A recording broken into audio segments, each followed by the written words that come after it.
सिद्धिविनायक नमो नमः। गणपति बप्पा मोरया, मंगलमूर्ति मोरया। ओम गणपतिये नमो नमः। श्री सिद्धिविनायक नमो नमः। अष्टविनायक नमो नमः। गणपति बप्पा मोरया, मंगलमूर्ति मोरया। ओम गणपतिये नमो नमः। श्री सिद्धिविनायक नमो नमः। अष्टविनायक नमो नमः। गणपति बप्पा मोरया, मंगलमूर्ति मोरया। ओम गणपतिये नमो नमः। श्री सिद्धिविनायक नमो नमः। अष्टविनायक नमो नमः। गणपति बप्पा मोरया, मंगलमूर्ति मोरया।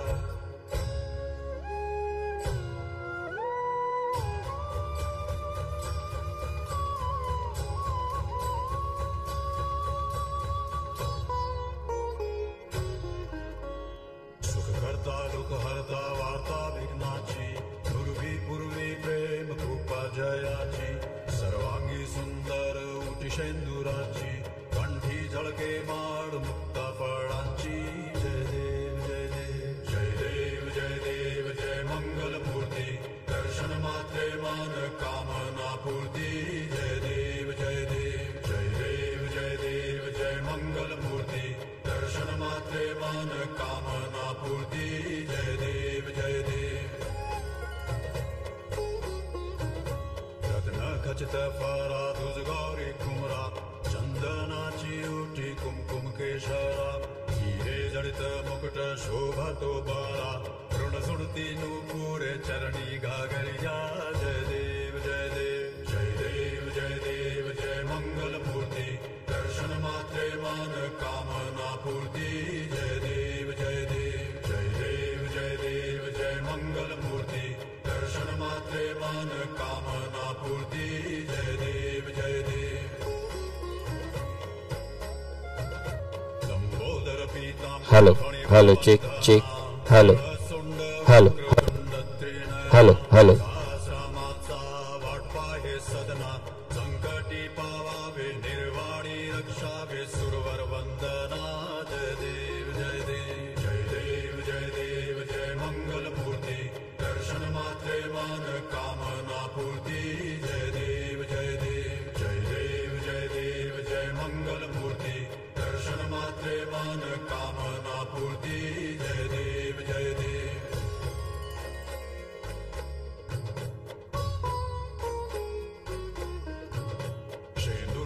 चढ़ायो अच्छा गज मुख को, दो दिल लाल बिराजे सुत गौरी हर को।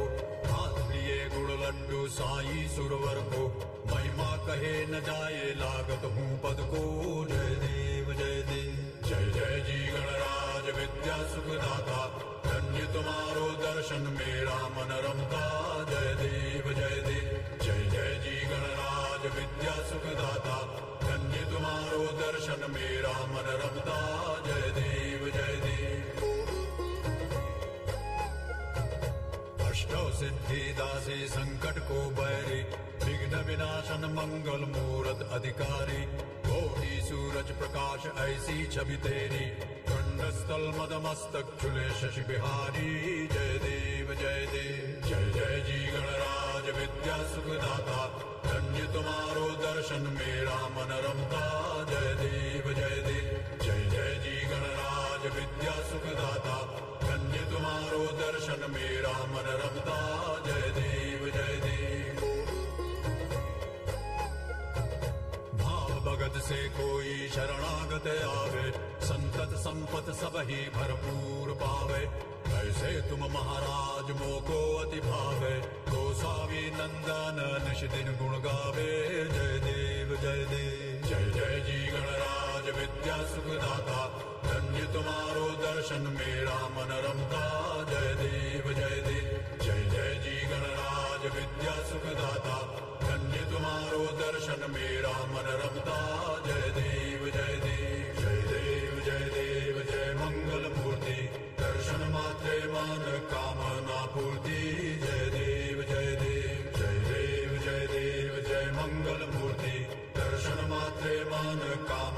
पूर्ति जय देव जय देव।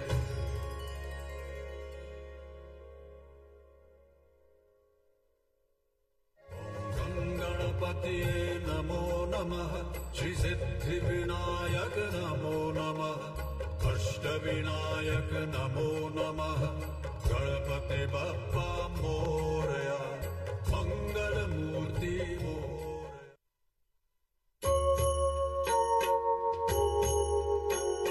सुखकर्ता दुःखहर्ता वार्ता विघ्नाची, नुर्वी पूर्वी प्रेम कृपा जयाची, सर्वांगी सुंदर उटी शेंदुराची, कंठी झळके माळ मुक्ता फळांची। जय देव जय देव जय मंगल मूर्ती, दर्शन मात्रे मन कामना पूर्ती। जय देव जय देव।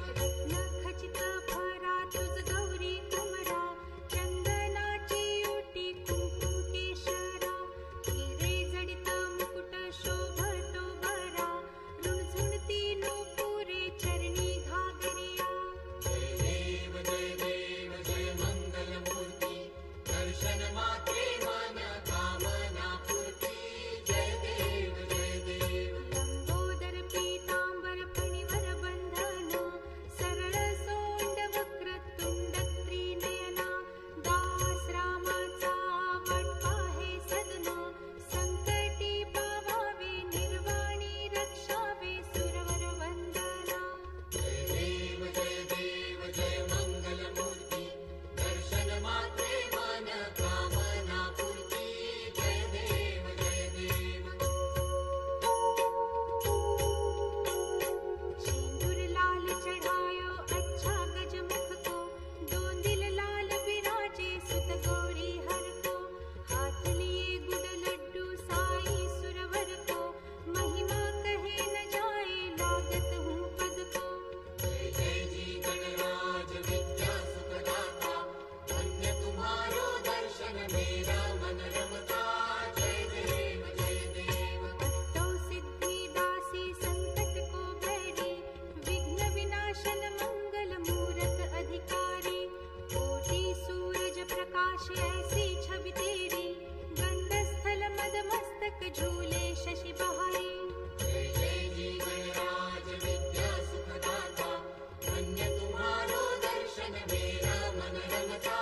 जय देव जय देव। भाव भगत से कोई शरणागत आवे, संतत संपत सब ही भरपूर पावे, ऐसे तुम महाराज मोको अति भावे, गोसावी नंदन निश दिन गुण गावे। जय जय जी गणराज विद्या सुखदाता,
Good morning, everyone. Welcome to the second day of our conference. Yesterday was an incredible start.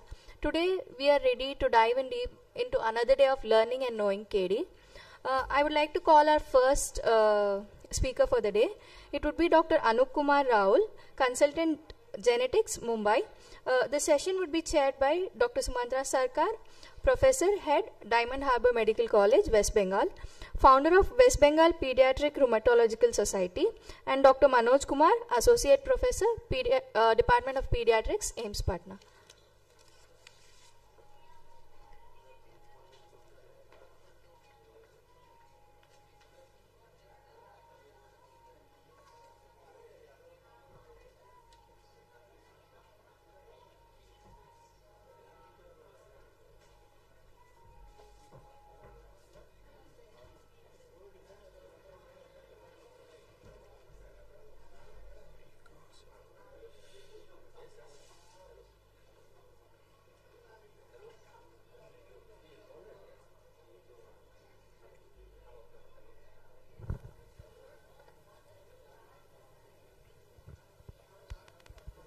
Hello.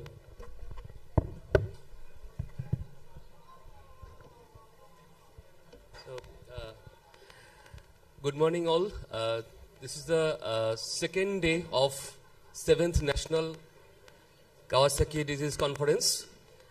Here we have our speaker, Dr. Anup Kumar Rahul, Consultant Clinical and Cancer Geneticist from Sahyadri Hospitals, Pune.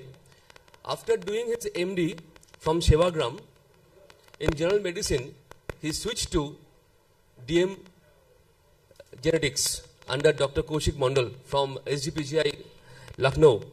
He has 10 years of experience and he has publications, 15 publications in the index journals. I think he will start the session and the ball will roll and he will make the genetics Sahoj, and he is the owner of the clinical what you have done here, clinical session, establishment. Yes, Sahaj Clinic Center. Yeah, clinical center. Sahoj Genetics Center in the clinic in Pune. So I think he will make the genetics Sahoj for us so that we will start learning from him. Okay, thank you. The stage is yours. Thank you, sir, for the kind introduction. At the outset, warm greetings from Pune and Bangalore. It's really pleasant to be here amongst the eminent immunologists in the country. Thanks for the wonderful opportunity. So I think I'll set the stage rolling. I'll be talking about the role of genetics in childhood diseases, and maybe the next talks that we have coming up is basically genetics of Kawasaki's disease and so on. So whenever we talk of genetics, for clinicians, the first thing that comes to mind is what is happening on the therapeutic front, the recent advances. That's lots of exciting areas. So this is just a snapshot of timeline where various gene therapies have been developed and commercially available now. And the most important segment where the therapies have been licensed is immunological disorders. And of course, the pioneer, the first genetic therapy that was successful was for a patient having immunological disorders. So that's a landmark. And again, of late, whatever therapies are available, we see a lot many immunological conditions in this chart. So over the years, genetics has evolved. If you could talk about it, some 2 decades back, it was only about doing the counseling and estimating the risk and taking along the parents through the sessions. But now, geneticists, they do OPDs, IPDs, consults, procedures, amnio, CVS, and so on. So the branch has really evolved. So when we talk of genetics, we talk of the DNA, the genome. So looks simple, the central dogma, DNA, RNA, proteins, but not that simple how it is. Bit complex, bit sophisticated, a bit of in-depth knowledge, information is required when we have to interpret reports, want to have a research question for our research study that we are planning. So lot many sophistications are involved. And eventually, whatever we see in terms of genetic disorders is the genetic information coming from the genome via the gene expression, that's the transcriptome, whatever protein products are formed, that's the proteome, and eventually the metabolome. And there are other factors, environmental factors, along with which overall manifestation, it results in a particular phenotype. So any aberration in this journey of information from genome to the phenotype leads to an altered phenotype variation or a genetic disorder. So if we talk of genetic disorders in India, quite common. So these are few statistics that I'm sharing here. Some monogenic conditions, chromosomal disorders. The point is, we talk of rare disease. Individually, those diseases may be rare, but collectively quite common. 350 million patients worldwide. If we talk of India, the estimate is between 70 to 80 million patients in India alone. And these are the statistics. 80% of those diseases occur at birth, which are genetic in nature. 50% babies are born, who are born with rare diseases, die within first year. So the statistics is very astounding. And these are the figures from India. 7 to 8 crore people affected with rare disorders. So these are nothing but genetic disorders which remain undiagnosed. And on an average, the odyssey from the clinical symptom appearing and leading to the diagnosis, the duration is somewhere between 4 to 6 years wait for these patients. But now this is being shortened with the advent of newer next generation sequencing technologies. So we'll just take you through a few cases like when to suspect genetic disorders, what test to do, and when to seek medical genetic consultation. So 2 years old male, first of the twins, global developmental delay and a dysmorphism. And on anthropometry, there is a lag that we can see, OFC third centile, height third centile, a dysmorphism that is obvious. And this is the pedigree. This is how we map the history in the family. So again, there is a history of mental retardation on the maternal side, maternal uncle being affected. So second twin is normal, born of normal conception. So in genetics, whenever we think of a genetic disorder, there's a battery of tests, array of tests that are available. So which tests to choose from? So if you talk of mental retardation, the American College of Pediatrics and ACMG, they say that microarray is the test that should be done because the yield is 20 to 25%. But in Indian setting, when we have to advise a test, it is usually the cost effectiveness that we have to look at first. And usually the approach is to go from low resolution test to high resolution test. The first test what we usually do is a karyotype. So in this patient what we found is there is a translocation that is happening between chromosome 3 and 4 in simple terms. So once this translocation is happening, invariably at the breakpoints of these two chromosomes there is loss of some genomic material which has led to this phenotype.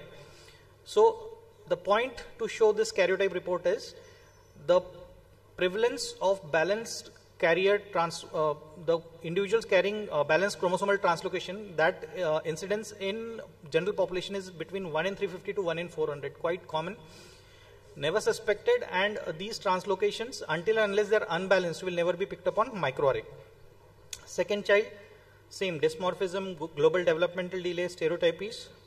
Here according to the recommendations we went for microarray and this is what we found. So on chromosome 1 there is a red mark here which shows that there is a deletion, and it is a 885 kb deletion involving a number of genes and one particular gene which on detailed study showed that this is the phenotype caused by this particular gene. So heterozygous deletion of this gene led to this particular manifestation. So the point is, when to suspect a genetic disorder, when you have dysmorphism, when you have global developmental delay, when you have consanguinity, when you have family history, when you have neurocutaneous markers present in the child. So these are few cases, few pointers in which in these situations we should be suspecting genetic disorders. So this is one case, 11 months old male, not gaining weight, graying off and loss of hair, patchy areas of dark thickened skin and irritable child. So on probing history, the information that came that there was one more elder sibling who was affected. Now this double lines in the parents, it designates consanguinity in the couple. So elder sibling also had similar history but was severely affected. So this is how it is. So once we have something like this where the differentials could be very wide, so based on appearance this could be some skeletal dysplasia or hair hypoplasia syndrome or something like progeria spectrum or lipodystrophy spectrum. So when the differential diagnoses are very wide, we go for next generation sequencing. So this is the anthropometry. Other investigations were normal except for one where X-ray showed hypoplasia of lateral 1/3 of clavicle. Unluckily, I don't have the photograph of that X-ray with me right now. And we did a NGS sequencing and we were able to identify the pathogenic disease-causing variant which resulted in the phenotype. So our diagnosis was mandibuloacral dysplasia type A with partial lipodystrophy.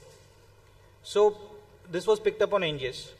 So whenever we have a genetic disorder, depending upon what condition we are thinking, what could be the underlying molecular abnormality, we have to pick up appropriate test. Otherwise what happens is we do a test but get a negative result and might end up getting frustrated. That clinical diagnosis is very clear, but report is negative. That happens many number of times. In this situation, seeking out the lab, speaking with the lab scientist and a medical geneticist and a review what else could have happened.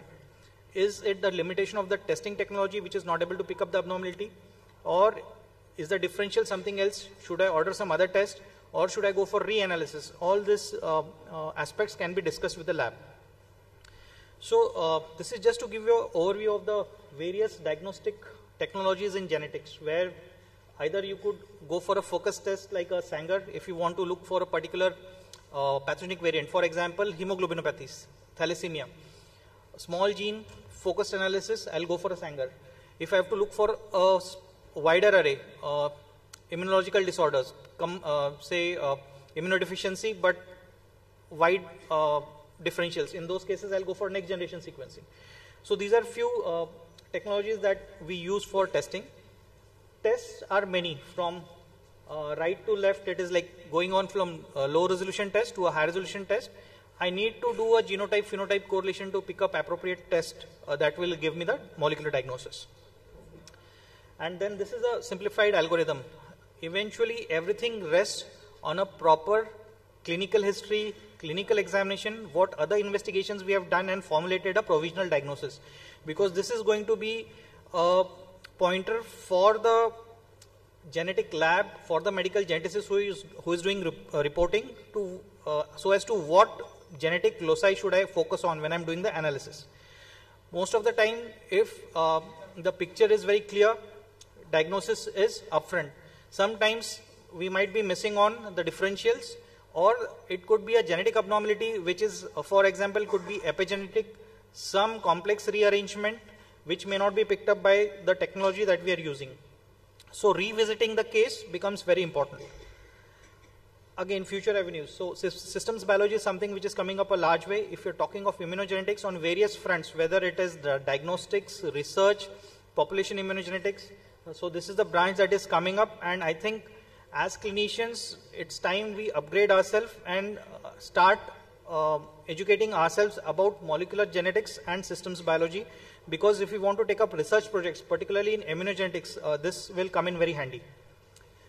And just to sum up, to give a snapshot, clinical trials associated with gene therapy in pediatrics. So as of December, if you see many trials that are happening, few of them in particular are, this is the immunodeficiency segment. So these all are happening in US and Europe. So particular conditions that have been listed. So that's it from my side. I'll be happy to take up any questions. Thank you.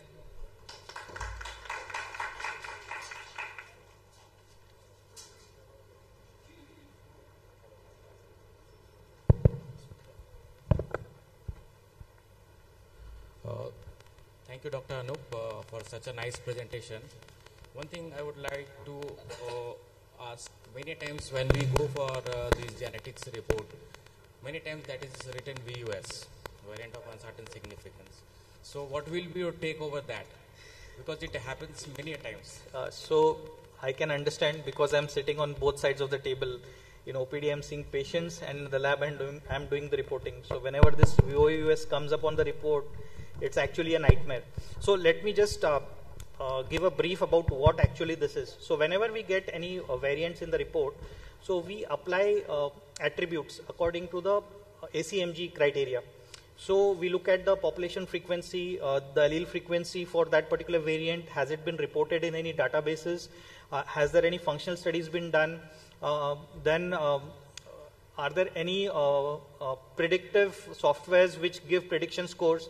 So there are many aspects which, based on which we dissect that variant. And then there is a scoring that happens, and based on that scoring, we classify these variants from like benign, likely benign, variant of uncertain significance, likely pathogenic or pathogenic. When we are talking of likely pathogenic or pathogenic, that means the certainty of association of this particular variant with the disease condition is beyond 90%.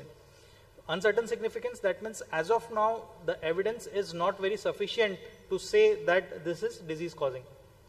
But historically, studies have shown that once you follow up these patients with these variants for say 2 years, 3 years, around 10 to 15% of these variants may get upgraded over time. As more data comes in, some functional studies are done, more research is done, so reclassification may happen. So whenever we have uncertain significance, we get a lot of query, like, okay, for example, I am talking of say particularly immunodeficiency disorder, phenotype is matching, the gene is matching, but why you have given VOS? So that means for this particular variant, the evidence is not sufficient to say it is disease causing. So maybe we have to wait.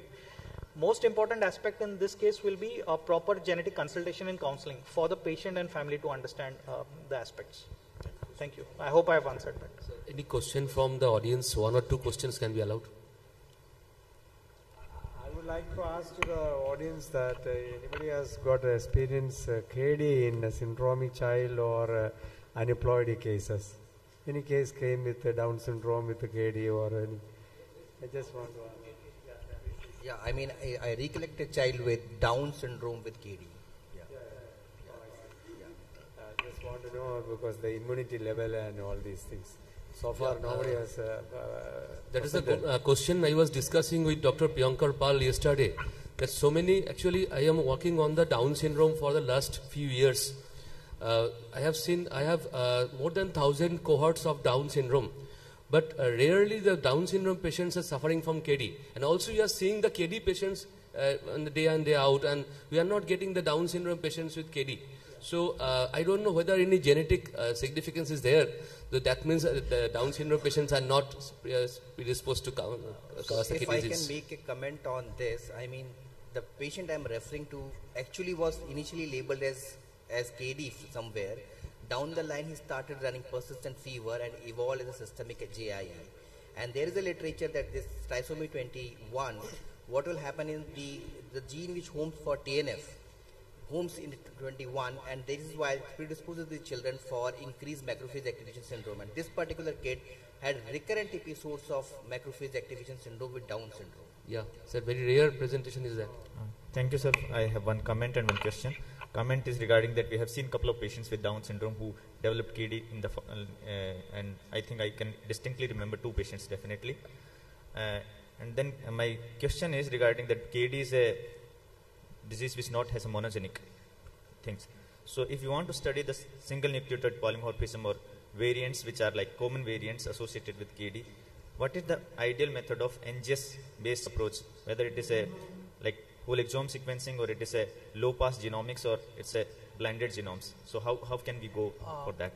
So I think this is a very important question. The discussion can be endless. So just to give a snapshot of this, since the underlying genetic etiology for Kawasaki's disease is not clear, so in such a situation, like historically how the information for various genes came up. So initially they did many GWAS studies, genome-wide association studies. So from various genes they picked up SNPs, lakhs of SNPs. They ran the test for over 100,000 populations, and they studied the phenotype, who are affected, who are not affected, and then they tried to find association of those variants in those particular genes with that phenotype or disorder that is there in the individual. And gradually then, as this association evolved, then the information came, what is the function of the gene, what is the protein product, and how the etiopathogenesis from the molecular level leads to the phenotype. The classical example is thalassemia. How HBB gene, any abnormality in that leads to abnormal coding for the beta globins and manifestation either in sickle or beta globin chain abnormality leading to thalassemias. So if you're talking of Kawasaki's disease, my first point will be to understand, like, since it is vasculitis, first I'd like to have a panel where I cover all genes which directly or indirectly are associated with vasculitis. Second, immunological component, all genes giving rise to immunodeficiency or that spectrum. So I have that panel, and the mode of study would be doing a detailed gene sequencing for this. Now it will be a bit costly. Maybe there are research scientists who would give you a better study plan on this. Based on this, then which gene, what abnormalities I am finding, and most importantly, is there any functional evidence for those genes which is available? So that, and most importantly, if we can do this study on somatic tissue. So abnormalities manifesting locally in that gene at that particular tissue, the association will be stronger. So this is how I think this discussion can go on, we can take it further. Yes. It's not related to the KD. I want to know that what do you mean by high resolution chromosome study and chromosome study? Yes. Yeah. Is it possible to do the translocation in that high resolution chromosome? Yes, sir. So I'll just give you a parallel example. Like suppose you have a library here. You have 46, like Britannica Encyclopedia, 46 volumes are there. 23, 2 sets. Day in and day out while traveling, just passing, you look at the library. And just by looking at it, you can make out, okay, all books are okay. Someday some book is missing or one book is extra, you can pinpoint, okay. Instead of 46, there are 47 books. Or someday there are 45 books. And since there are 2 volumes of which you can make out. So this is, I'm looking at the chromosomes in microscope, simple. So there is a limit, optical resolution. Anything submicroscopic, I cannot detect. So if any abnormalities are there inside the book, some pages are missing, some pages are torn, some typographical errors, just by looking at the books, I won't be able to tell. So this is a low resolution test. I'm doing a karyotype. Going a bit further, if I have to examine all the books in detail, so I go through the index, I look at the page numbers, is everything okay, some pages are missing, or some binding is loose. In those situations, I can say this is a mid-resolution test, but here I am looking at by doing a microarray. Any deletions, duplications, I can make out. Any unbalanced abnormalities happening there. So if I have to look at focused, suppose book number 15, chapter number 10, para number 5, I have to see only that much. So I'll design specific probes, fish probes maybe, or I do a Sanger sequencing if that the gene length is smaller. So there are ways and means by which I can look at focused abnormalities within that genome. So this is by doing something like a PCR based test or a Sanger based test or a fish based test, depending upon the length of the genome that I want to examine. And suppose I want to read through all the chapters. So I'm looking at abnormalities, typographical abnormalities. So this could be a single alphabet, single word, sentence, para, deleted, duplicated, rearranged. So then I'm reading through the DNA. So this I'm doing by next generation sequencing. But again, for me, the entire 46 books, that becomes too large. So the functional genome, the protein coding region is about 1 to 1.5%. So that is irregularly interspersed everywhere. So I am looking at only the coding region. So that is whole exome. So that is I do by next generation sequencing, multiple genes. And then there is something very rare, not so common, few disorders that we know of. So if we are talking in terms of book, what gives meaning or sense to whatever is typed? The grammar, the punctuations, question marks, exclamatory mark, 1 comma here and there, the meaning changes. So these are like epigenetic signatures on the DNA. So that is epigenetics. So this is how the different tests we can say parallelly. So I hope I have. Thank you. Okay, since there is time constraint, so we can end here. Thank you, Dr. Anup, for such a nice and precise presentation and discussions. Thank you, sir. Thank you.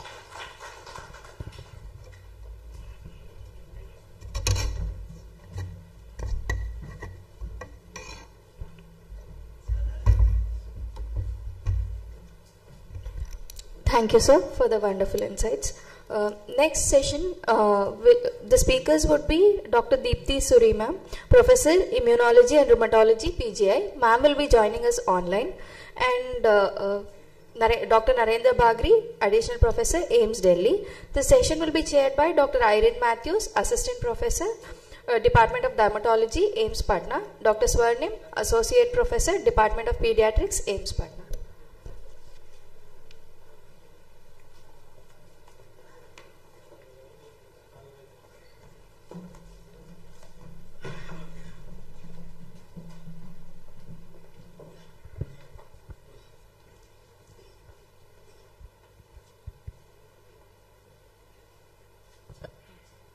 So very good morning to all of you, and taking sort of this previous discussion further, today we are going to have this discussion involving the two discussed facets about the etiology of Kawasaki disease, whether it's all in the gene or whether it's all in the environment.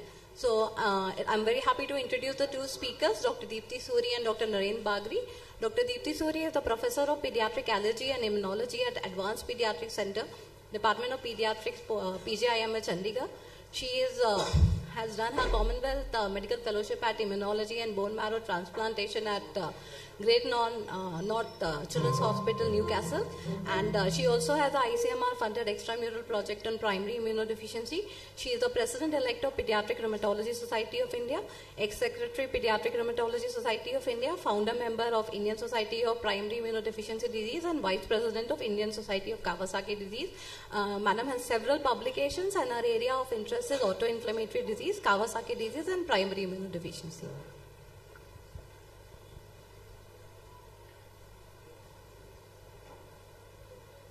Good morning.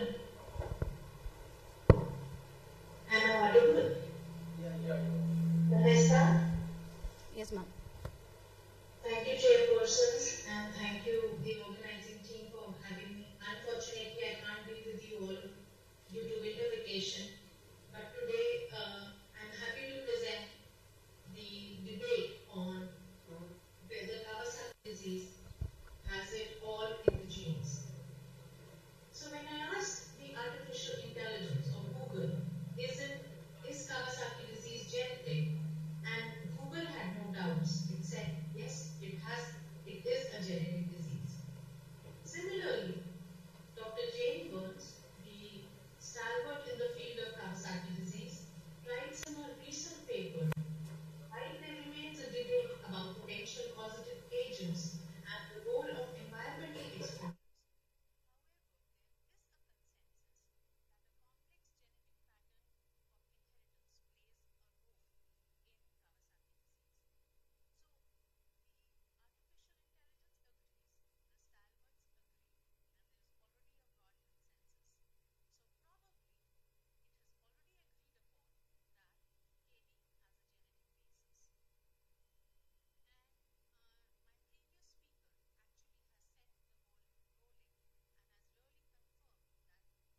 enlightening. Yeah, thank you, ma'am, for the enlightening talk, and we can have the discussion after the second speaker. So we will introduce the second speaker now, Dr. Naren Bagri.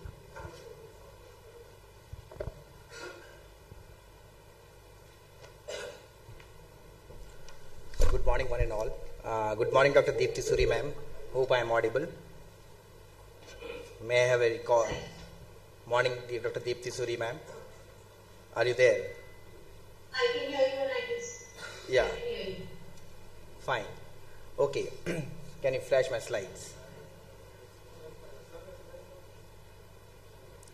So, okay, by the time slides come on, I think I was very carefully listening, and those who were with me, there were two words rather which were repeatedly used in this while she was trying to present her case that it is all about genes, and these two words were very cleverly chosen, and these words were susceptibility and associated with.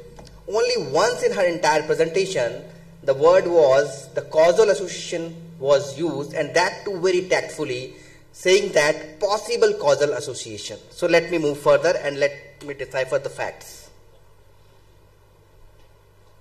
Okay, so I will try to, what Dr. Deepti has tried to convince you through, and this is how I'm going to take the journey further. I will try to convince you with the fact that how the disease characteristics are there, and I will try to blow out the genetic theory which has been posed.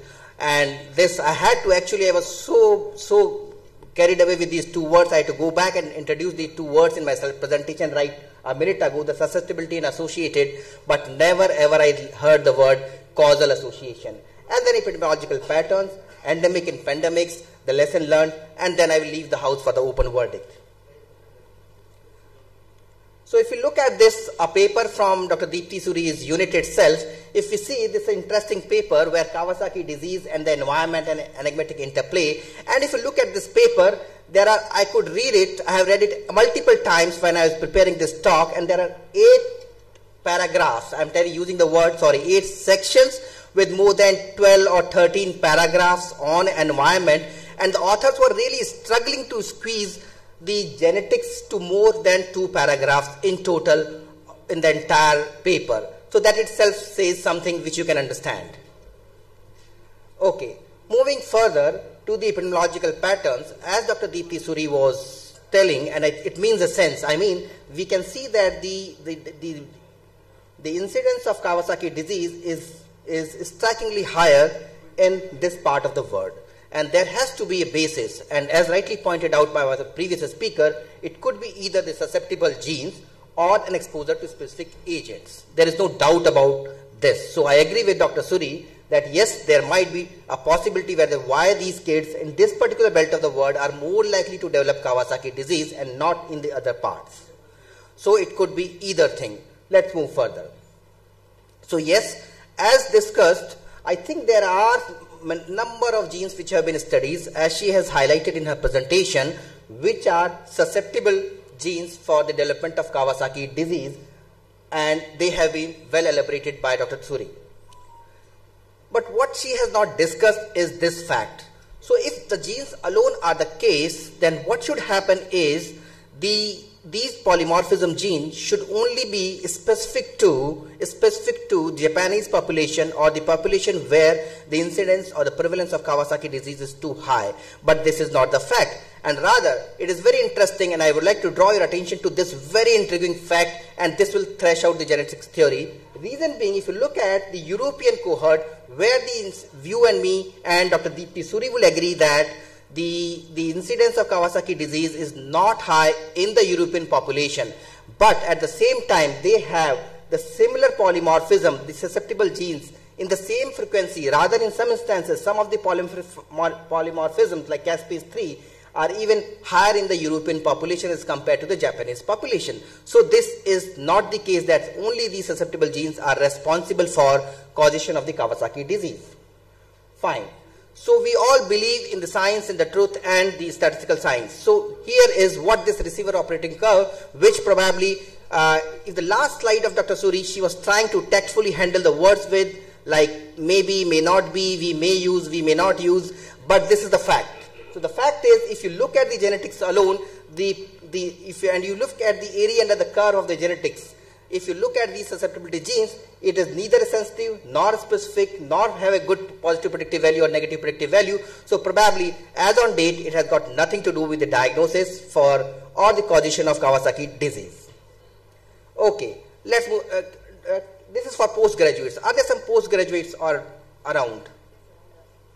Which side? Yeah, this is for them. Okay, let's just think that tomorrow morning a child walks to you in a OPD with sudden onset high-grade fever, otherwise healthy, and self-limiting course, and at times you see a couple of patients coming up with such pattern. What kind of trigger you feel that this child might be having? I mean the basis of etiologic, I'm asking about etiological trigger. Perfect. You mean some infectious trigger. That's fine. That I was waiting this, and I chose deliberately postgraduate, the most naive minds, to answer without any bias. So it means that infectious triggers might be the possible etiology in a disease like this, and the most contending competitor for such presentation is Kawasaki disease. Okay, and this is, so there is an infectious trigger, might be possibility for such clustering happening in Kawasaki disease and the epidemiological pattern. So here is the Ricam Latina network study, which shows that in these patients, their hoarseness is an important presentation, varying from 11% to some and you can see that significant number of patients will have hoarseness as their initial presentation. So why hoarseness could be there in Kawasaki disease? And the inference from these studies is that there is a transient inflammation of the larynx and the surrounding tissues, which leads to probably the inflammation of the larynx and surrounding tissue, and the route of entry might be aerosol or inhaled entry. If you are still not convinced, I think is Dr. Manfool around? I'm not sure. Anyway, doesn't matter. So we can understand with our limited knowledge of radiology that this is the edema in the retropharyngeal region, which is known as the retropharyngeal low density captured in the MRI, and it again is an important finding observed in patients with Kawasaki disease. So this means that there is something which is entering through the respiratory route, and then subsequently these patients develop edema, and post-therapy also this is resolving. And someone can say that, okay, the patient with cervical lymphadenopathy can also have some edema. But if you see that there is a significant difference in the patients with Kawasaki disease in contrast to patients who had only lymphadenopathy and fever but not having Kawasaki disease.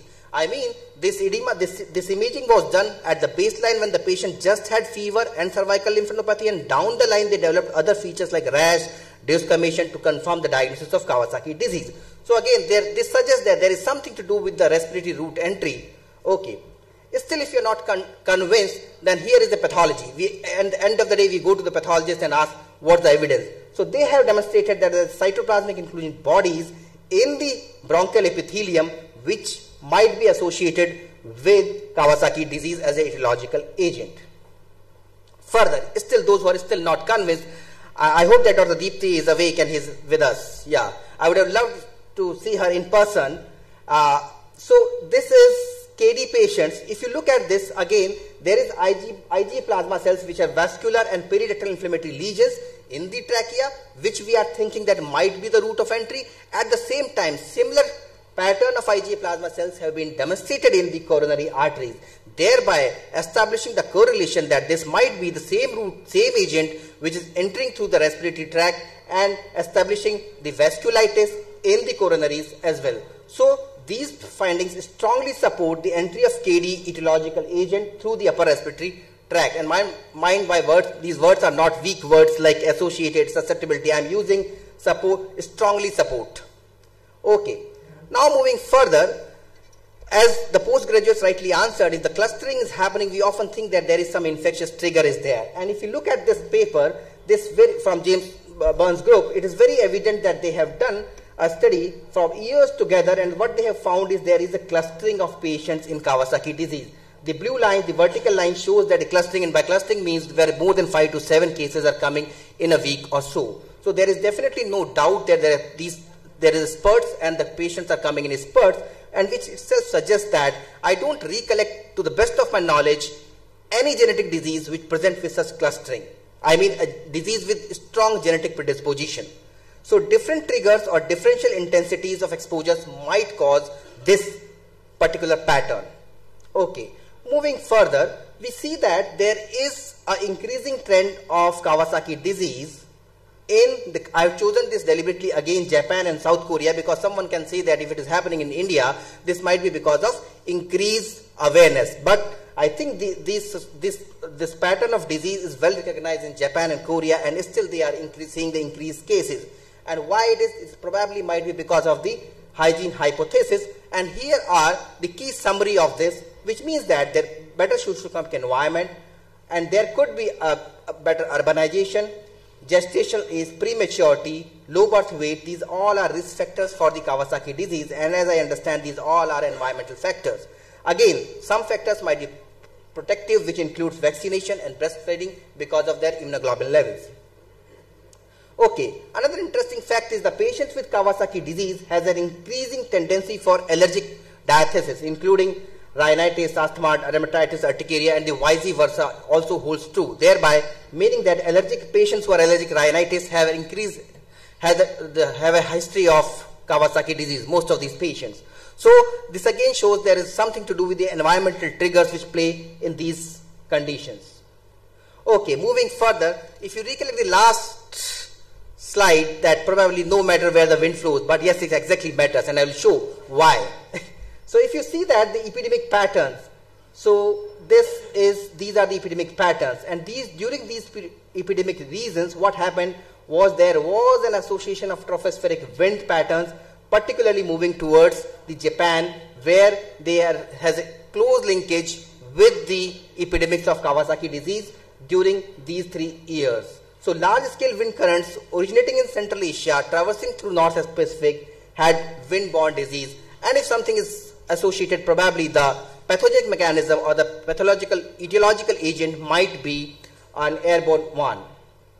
Moving further, if you look at this, because she may say that, okay, winds can flow in any direction, maybe in Chandigarh it is where she is sitting, it might be more cool, calm with better AQI, not in Patna. But this is not the fact. I will show her the evidence, and the evidence is here. So this is what the previous paper was describing, where this is the pattern of air from Central Asia to the Japan, I mean to the Pacific Ocean, and they have found that the most important pathogen which they have found in this particular air wind is Candida species. Okay, fine. So how does it matter? Candida can be found anywhere. But yes, what has been demonstrated is the Candida species which has been found in this wind or tropospheric pattern air has been demonstrated to cause vasculitis in mice model, further corroborating or further giving strength to the fact that environment has do lot to with Kawasaki disease. Okay, fine. So far so good. So I mean, by this time we understand, at least I am convinced, I am not pressurizing anybody to get convinced that it has to do a lot with Kawasaki disease, but I will show you the more facts. The fact is here. Then came the pandemic to open our eyes, move further. So you can see that this is particularly the Kawasaki disease incidence before pandemic, and NPI stands for non-pharmacological interventions. Okay. So what happens after pandemic is, and this line shows the Kawasaki disease, this shows the IVIG resistance Kawasaki disease, the blue one. So what happens after this is, there is a sudden dip in this. So this dip happened after the non-pharmacological intervention, for example, the barrier for mask and all. So which group of disorders can be prevented by non-pharmacological interventions? Again, a question for postgraduates. Which group of disorders can be prevented through non-pharmacological interventions through, sorry, no, you're not getting my question. These all has been taken, hand hygiene, mask, but what kind of disorders? I mean, let me get very clearly, I don't want to confuse you. Non-communicable, I mean non-genetic or environmental. Perfect, fine. I think everybody is listening. Okay, move further. Okay, and then we all encounter this particular entity that is known as multisystem inflammatory syndrome. And again, the first spark was this has a close resemblance with Kawasaki disease. And you and me and everybody knows that this has to do something with the coronavirus. And this association is in our study and from other groups also, 1/4 of the patient met the criteria for Kawasaki disease, and these 1/5 of the patient has coronary involvement. So again, striking correlation with an etiological agent like SARS-CoV-2 and Kawasaki disease. moving further, as she was elaborating on the treatment and genetic susceptibility, here is the fact. The fact is that we understood that the Kawasaki disease in MIC has a close resemblance in the pathogenesis, and we assume that this is the etiological agent SARS-2 COVID-19, which is having a disease mechanism similar to MISC, which has a close resemblance with Kawasaki disease, and accordingly we should use the immunomodulator agents, and what we use is the steroids and IVIG in this large study, multicentric study from India. If not all, many of these were a part of this study group. Okay, so to conclude, I'm not in a mood to disappoint anyone. So this is my final proposal. I don't want to give a final answer by saying that, you know, this is the only thing. But I would say that for any disease, what matters is genetics, what matters is exposome, and the interaction is the final answer. And just to plead so that she don't get disheartened particularly during her winter vacations, I would say that E, and I'm just tempted just to put G into E to have the final outcome of Kawasaki disease, and I rest my case for the final verdict. Thank you so much.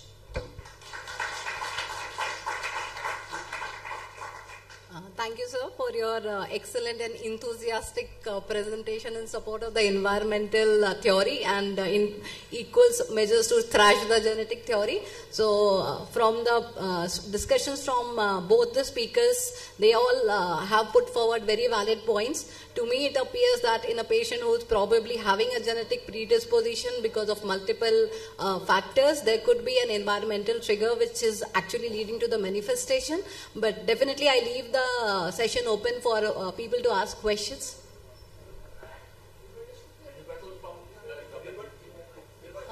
Okay. Dr. Yeah. Deepthi. So, ma'am, can you give your points in return to what sir has brought forward, like the various questions? Theory is in favor.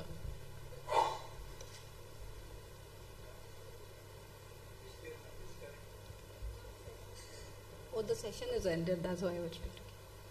She's not around? No, you can send the link again, I guess. You can send the link. Meanwhile, we can have more questions from the audience for sir directly. Yeah. By then she joins. By the time she joins. Hello. We got a few patients of Kawasaki disease presenting.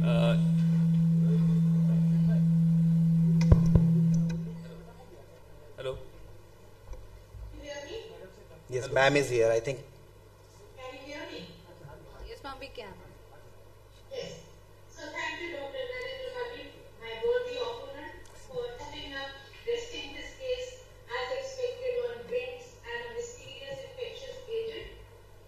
He challenged my language by saying that I use susceptibility as well as association, and I was hoping that he himself will tell me the positive infectious agent.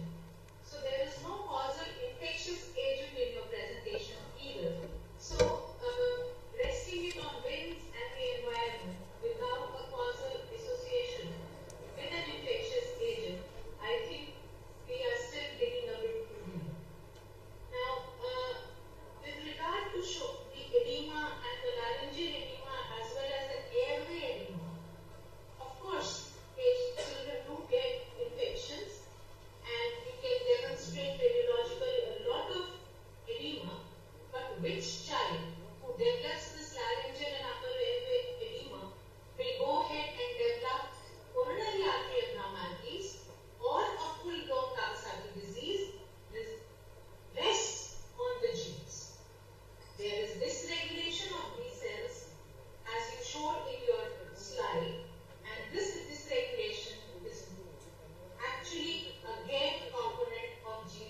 I would want to know whether is there any seasonal pattern of Kawasaki disease.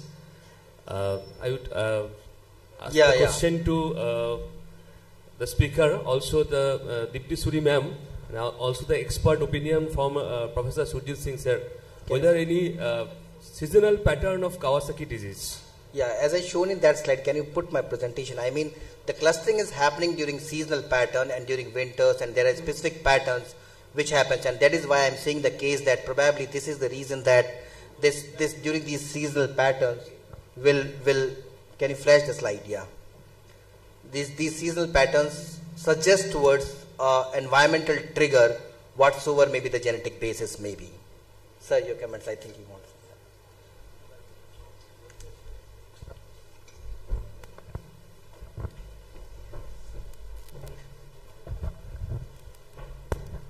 We see some clustering, and the maximum number of cases of KD at Chandigarh occur in the months of October and June and October, and a distinct nadir in February. And this is a pattern we have observed year after year. So why they occur in October, we really don't know. But October is a peak season for KD in Chandigarh. In Japan, it is January. They see the maximum number we of had a publication and published in the Indian Journal of Rheumatology, the patterns of vasculitis. There we could show that in West Bengal, the KD maximum in the month of October to December, this quarter. This quarter is the maximum for October to December and gradually goes down in February. So this is also a pattern seen in West Bengal. Yes. I think Dr. Priyankar Pal is also Yes, agreeing yes, with me. yes. Yeah. Yes, definitely it's the spring and autumn. So we see March, April there's a peak, and again in October, November there's a peak. So that's the seasonality that we have observed in West Bengal. So why there is a seasonality? If the genetic pattern is also so much important, why there is a seasonality? Question to Dipti Suri ma'am. Yes, I think Dr. Deepthi can take this question.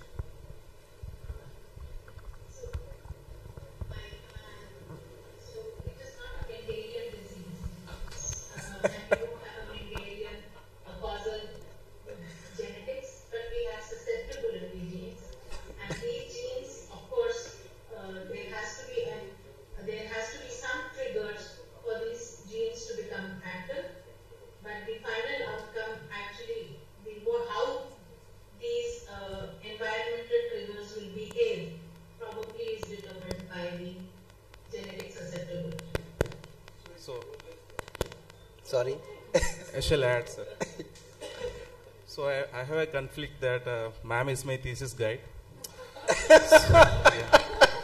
What I feel is that the gene dose effect to cause the disease, it's not that severe. Yeah. It has an environmental to be associated with the onset of the disease. However, the treatment response, few of them developing giant aneurysms, most of them not having the aneurysms, that has something to do with the genetics. And in a large scale, if you could able to discriminate the genetic basis of patients who are IVIG resistant, patients who had a giant aneurysms, who requires additional therapies, that will be a good direction to proceed further on genetic basis for the patient, for the betterment of the patients. So it is to start with environmental plus genetics. However, the treatment response and the course of the disease has a lot to do with the genetics than the environment. This is what I understood from this KD. Thank you. So I add on that Narendra is a very good friend of mine and ma'am is my teacher. It is like your genes and the environment is either side of the coin. Sorry? Both the side of the coin. It is like each side of the coin. Yeah. So the another association is a primary HLH. The primary HLH patients will be like harboring the mutation whenever they get the chance, the environment or the trigger that brings out the disease. Perfect. So it is like both the conditions, like the genes and the environment plays role in the bringing out of the condition. So absolutely, yeah. that's from my last slide. But Yeah. can you flash the last slide of Dr. Deepthi? She was all on genes. So, question is to... thank you both the speakers for the nice debate.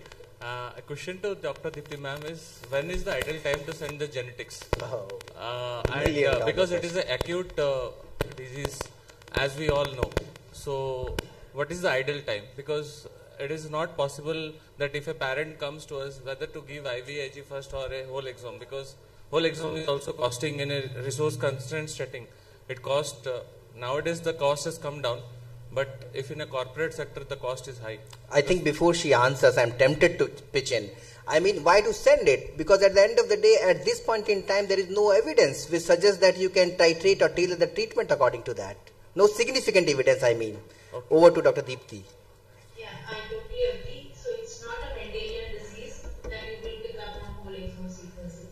So there is no point in sending a whole exome sequencing as of now.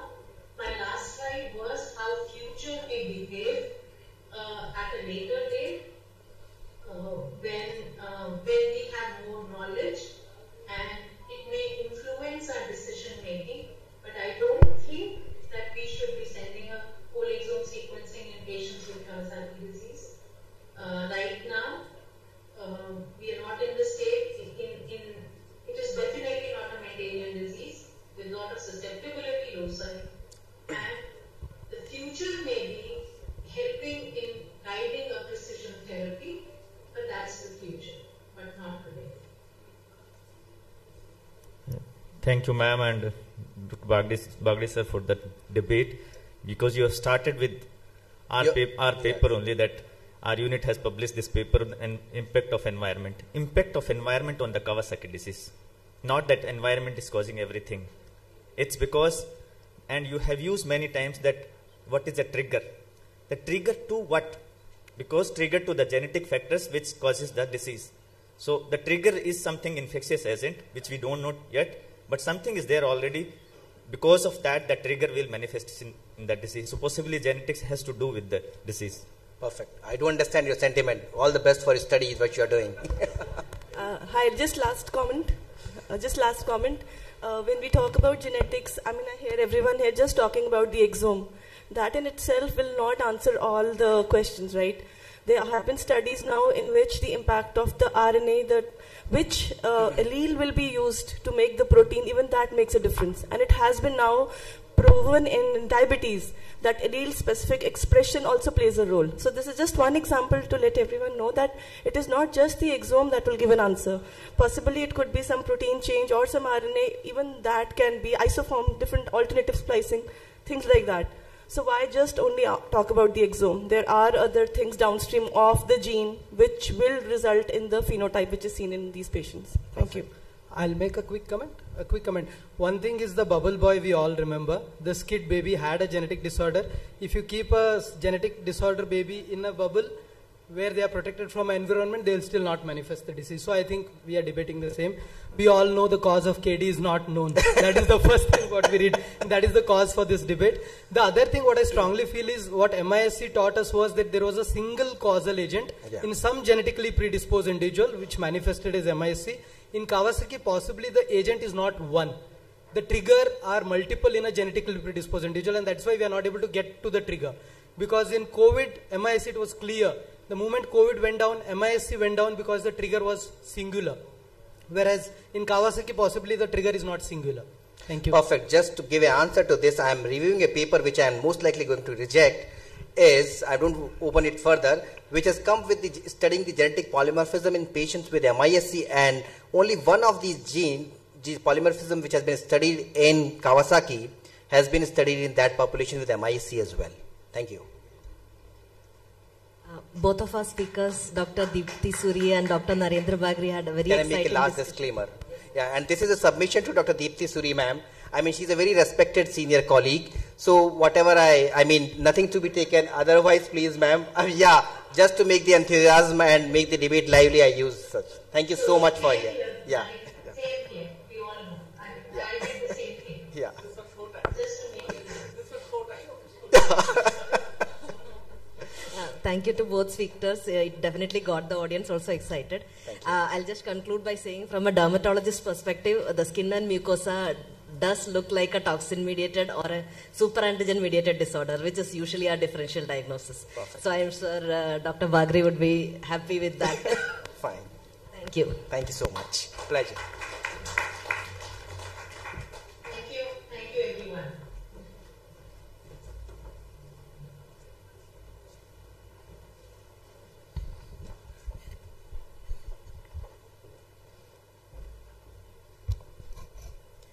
Thank you for that enthusiastic and zealous debate session. Next up, we have a talk on MIC and Kawasaki disease in Japan by Dr. and Professor Mamoru Ayusawa, sir. And this chairpersons for this session are Dr. Tapas Saboi, Professor at Medical College, Kolkata, and Dr. Manikant, Professor and Head of Narayan Medical College, Sasaram.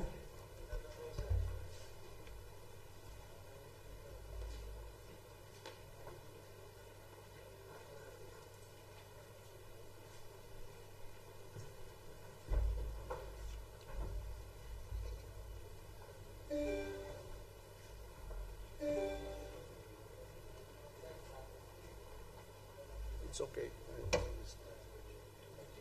Okay.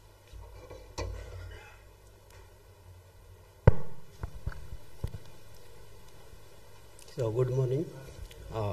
Professor Mamoru Ayusawa is well known for the extensive work on the Kawasaki disease and lots of multiple publication in the international journals. And so let's start, sir. Thank you, Chairman. Good morning. I'm so glad to talk in front of those Indian colleagues. I'm very impressed. Your discussion was very passionate. So I cannot speak so well about of the English, but I will try and getting some script. Okay. I don't have any COI. Today's talk, I would like to present the result of the study of the comparison of MIS-C and Kawasaki disease after COVID-19 in Japan. First, I would like to talk about when MIS-C emerged in Japan after the SARS-CoV-2 pandemic. In 2020, soon after the pandemic of COVID-19 in Europe and the United States, we are surprised by the information that the manifestation of pediatric COVID-19 patients are quite resembling Kawasaki disease. Such disease was summarized as MIS-C or PIMS-TS. In Japanese, 小児多系統炎症性症候群. I don't know the Indian people use which words. Today I will talk this disease as MIS-C or MIS-C. Oh, sorry. These are Japanese newspaper articles covering reports from Europe and the United States. The US CDC's MIS-C information was updated almost every day, and in the early days, the number of deaths continued to increase, and we were waiting in Japan when we would encounter this disease. The US CDC reports showed many cases daily, and I was interviewed by CBS TV about the situation in Japan. And I told none of the 600 juveniles diagnosed COVID-19 in Japan have any history of KD. No KD. And over sampling of the 134 KD patients seen so far this year, none have tested positive for the coronavirus that causes COVID-19. The survey of Japanese Society of Kawasaki Disease requested the number of patients with Kawasaki disease from January to October in 2019 and 2020 comparison. In this period, from mid-March, all Japanese schools were closed and people were strongly encouraged to prevent infection by washing hands and wearing masks. And it resulted in almost all infectious disease in children, such as influenza, streptococcal infection, hand-foot-mouth disease, and so on, decreased markedly. As a result, KD morbidity after May 2020 became about half of that in 2019. 2 KD cases just had evidence of infection with SARS-CoV-2, but they were not MIS-C. In February 2021, a doctor in the intensive care unit in Universal Hospital contacted me and told me that a 16-year-old boy was infected with SARS-CoV-2, and 23 days later, accompanied by a sudden fever, abdominal pain, and vomiting and diarrhea, and the rash and conjunctival hyperemia of the eyes were noticeable. And he was transported to the hospital requiring a catecholaminergic agent and recovered when immunoglobulin were also administered. So we were consulted by our society. We are consulted by that doctor whether it is MIS-C or not. This is the second case. The 10-year-old girl who was hospitalized because of high fever with abdominal pain, diarrhea, and was initially diagnosed with gastroenteritis. Abdominal CT showed ileocecal lymphadenopathy as a bacterial enterocolitis was suspected, and antibiotics was used but was not effective. Then she showed heart failure with pericardial effusion and pleural effusion, and left ventricular ejection fraction was 47%. And the sign of Kawasaki disease, such as eyes, tongues, erythema, lymphadenopathy, became obvious. So IVIG was started with prednisolone and aspirin because Kobayashi score was high. This treatment was effective and her conditions were improved. But on the 4th day after admission, her left main trunk of coronary artery was slightly dilated, which regressed on the day of discharge. According to the survey conducted by the Japanese Society of Intensive Care, cases of MIS-C diagnosis in pediatric coronary infection began to be reported little by little around this time. At the same time, it has been seen little by little in general pediatric inpatients who do not receive intensive care.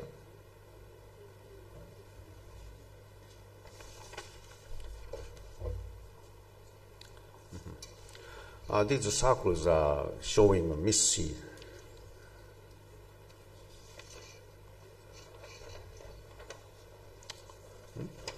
Okay. We sent the questionnaire to the Japanese hospitals which have pediatric wards and to institutes of constructing the Japan Society of Intensive Care Medicine.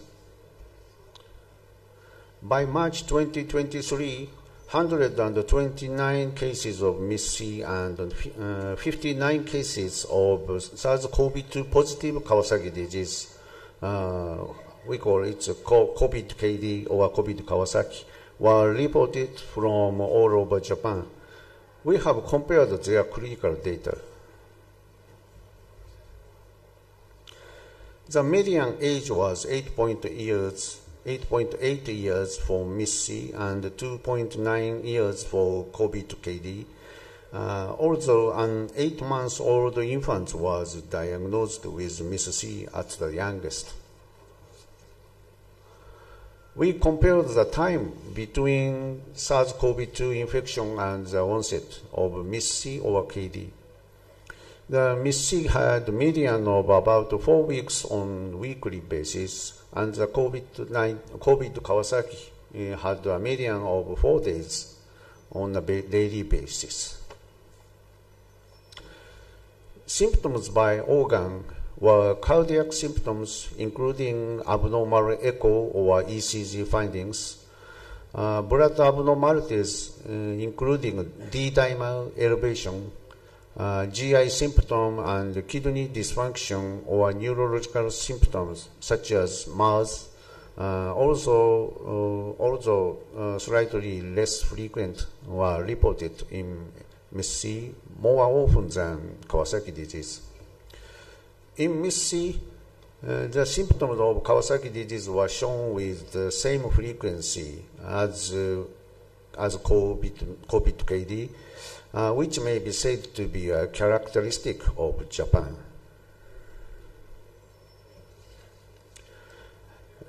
MIS-C was more common in older children, but infants and toddlers were also diagnosed. In the case of infants and young children, there were many cases that met the diagnostic criteria of Kawasaki disease, which is 5 symptoms or more.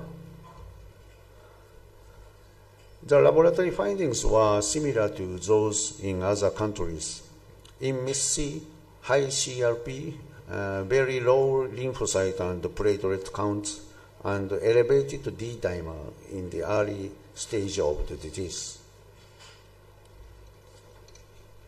When I read the systematic review of MIS-C in India and the recent studies, it seemed that while ICU admissions were very high rate and deaths were not few, the symptom of Kawasaki disease did not seem to be so common. In a comparison of echocardiography between MIS-C and KD, a decrease in left ventricular ejection fraction was observed in MIS-C, and the rate of coronary artery enlargement was also high.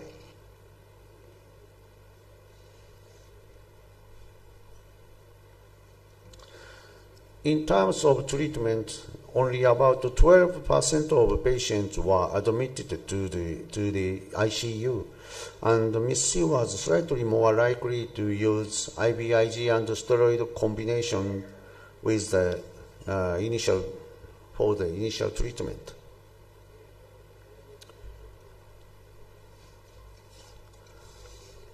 SARS-CoV-2 is likely to develop MIS-C or Kawasaki disease within 1 week, within 2 to 6 weeks or 1 week.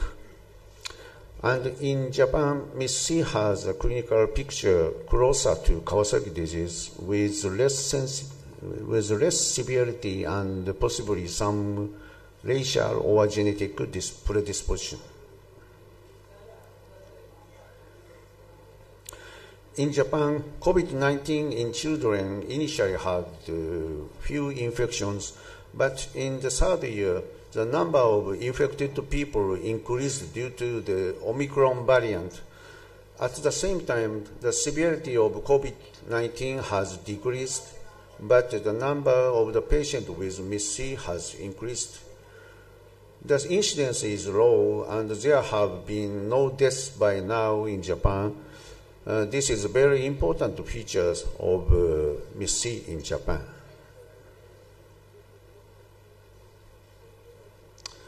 Depending on the variants that have become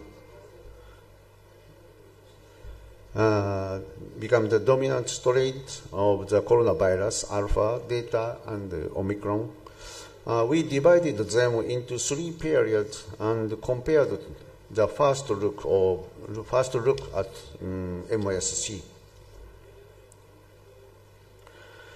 As the 3 period changed, the age of the patient decreased, The symptom of Kawasaki disease increased. The rate of shock and ICU hospitalization decreased, and it seemed to be milder overall, becoming similar to the typical case of Kawasaki disease. There may be a problem with registration in the United States, but the US CDC's MIS-C data shows that from 2023, the number of cases of MIS-C will drop sharply and no new deaths will be seen. These are take-home messages. Compared to MIS-C in India, I would be grateful if you could give me some opinion from all of you. Thank you very much for your attention.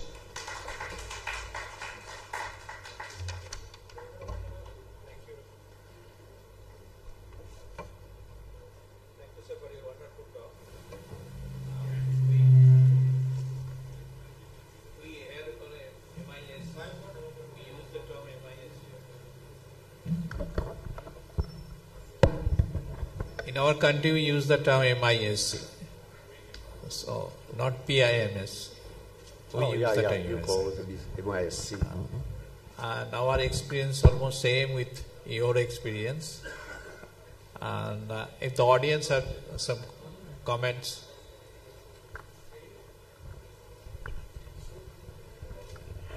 Something notable which we saw during these COVID times is that the aneurysms which we were seeing in these kids, they had a rapid rate of regression compared to those aneurysms which we were seeing in the KD Parsi cases.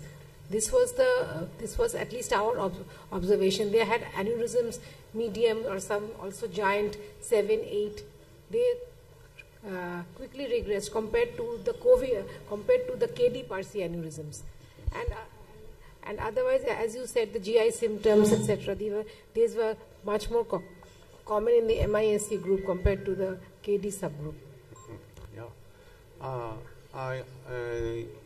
Do you want to know about the coronary abnormalities frequency in Japan? Yes, sir. Oh, yeah. Definitely. Interestingly, the frequency of coronary artery aneurysm is a little bit higher in MIS-C than KD. Maybe it is because of, in my personal opinion, Japanese physicians are very accustomed to treat KD and find KD and decided to start IVIG earlier. And sometimes MIS-C is very confusing for the even in Japanese pediatrician. So that was maybe slightly late starting of the IVIG is maybe the one reason. And but interestingly, the regression rate of the MIS-C is much higher than KD aneurysm. So the sequela, sequela is much higher than KD. Yes, sir. Yeah. Same thing, same observation. Oh, yeah. Thank you very much. Hello. Our experience here was in Calcutta. Our experience was that MISC really affected the adolescent children in a very, very severe way. Most of them had multi-organ system and having SARS kind of a cytokine storm. Most had to be ventilated. They had severe cardiac dysfunction, coagulopathies, and they came in a very, very moribund state. But most of them were adolescents or pre-adolescents. The smaller infants had more of coronary involvement in the MISC. They did not have the infants and the younger children, they did not have the multi-organ kind of involvement in MISC. And we didn't come across, in the centers where I work, I didn't come across any giant coronary aneurysm in MISC, but most of them were mild to moderate. And again, as Madam was saying, it had a very rapid regression. And at the same time, the dysfunction, it dramatically, most had LV dysfunction, and that dysfunction dramatically came back after giving IVIG. And even maybe in a matter of 1 day or 2 days, there was dramatic improvement. And there was another point that these young children who had coronary involvement, they didn't have much LV dysfunction. It was mostly again the adolescent. We had presented this paper in Geneva in the Pediatric Cardiology Conference. Thank you very much.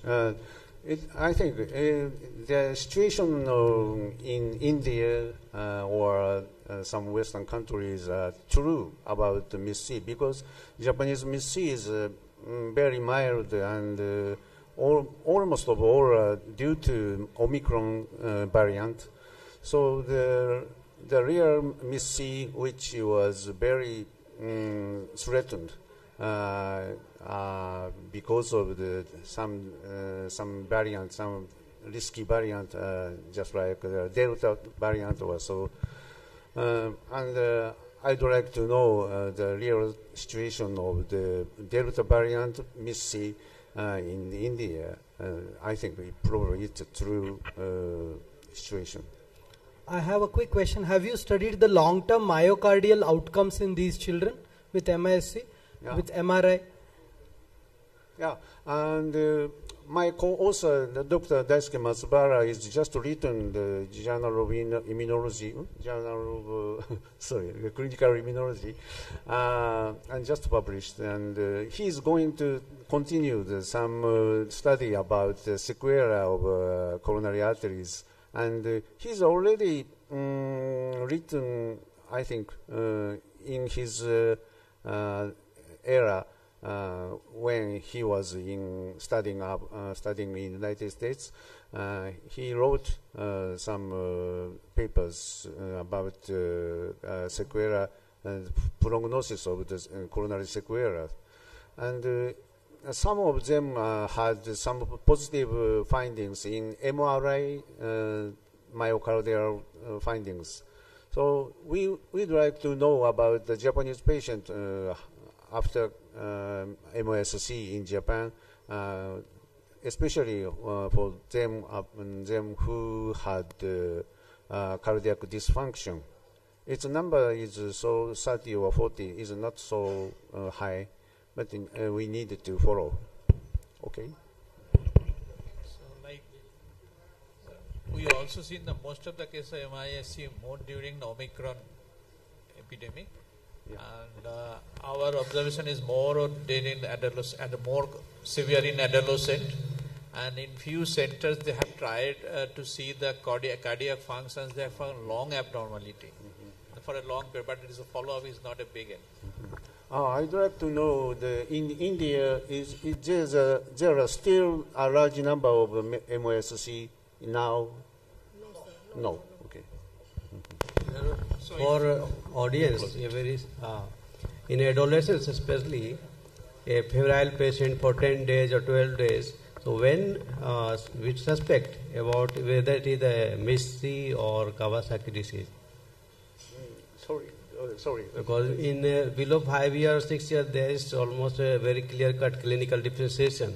But in adolescence, there is a problem. When we suspect whether it is Kawasaki or MIS-C, if patient have febrile illness for 10 days, 12 days.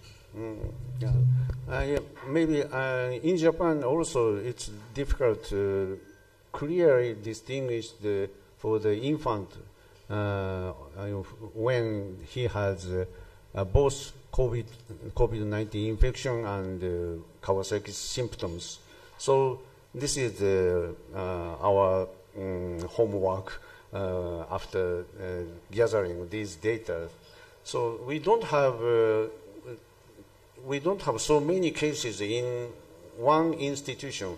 There were just 2 or 3 is highest, even in the big hospital in Japan. So we need national surveillance and to summarize all the differential diagnosis. And the situation is probably resembling to the Korea, and we need to gather the data with Korea and Japan, maybe the eastern side of China if possible. Okay. Thank you, sir, for a wonderful talk. I think declare this session is closed for. Thank you very much.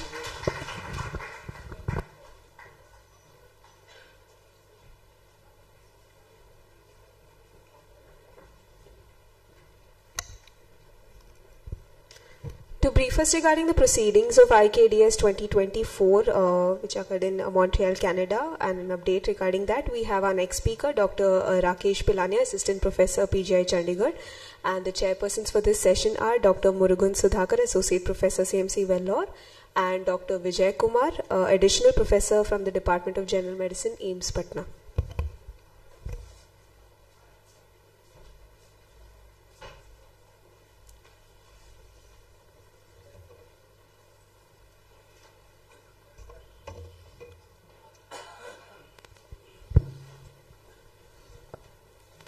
So for the next talk, I am welcoming Rakesh sir.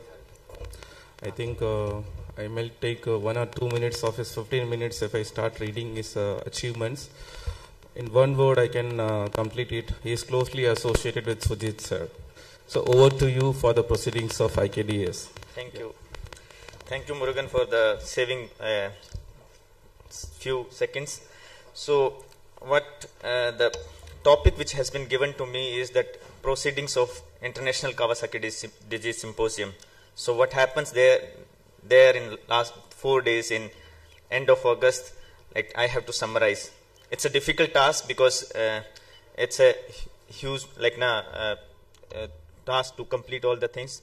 So there will be a lot of biases, inherent biases, because one thing is that I have included which I will like it, and one is that which I could comprehend, because it's so much which we can see, but we can learn only few things. So I have included few things.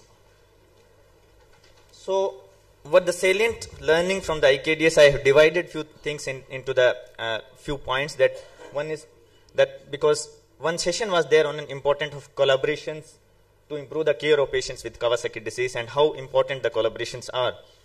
Then the recent updates and theories about the etiology and potential therapeutics strategies of KD, because we still learn about the pathogenesis. We had a heated debate, and we don't know how this disease occur and how more we can do. And the bioinformatics and artificial intelligence is the key to the current era, and possibly we have to learn how to do that in the KD also.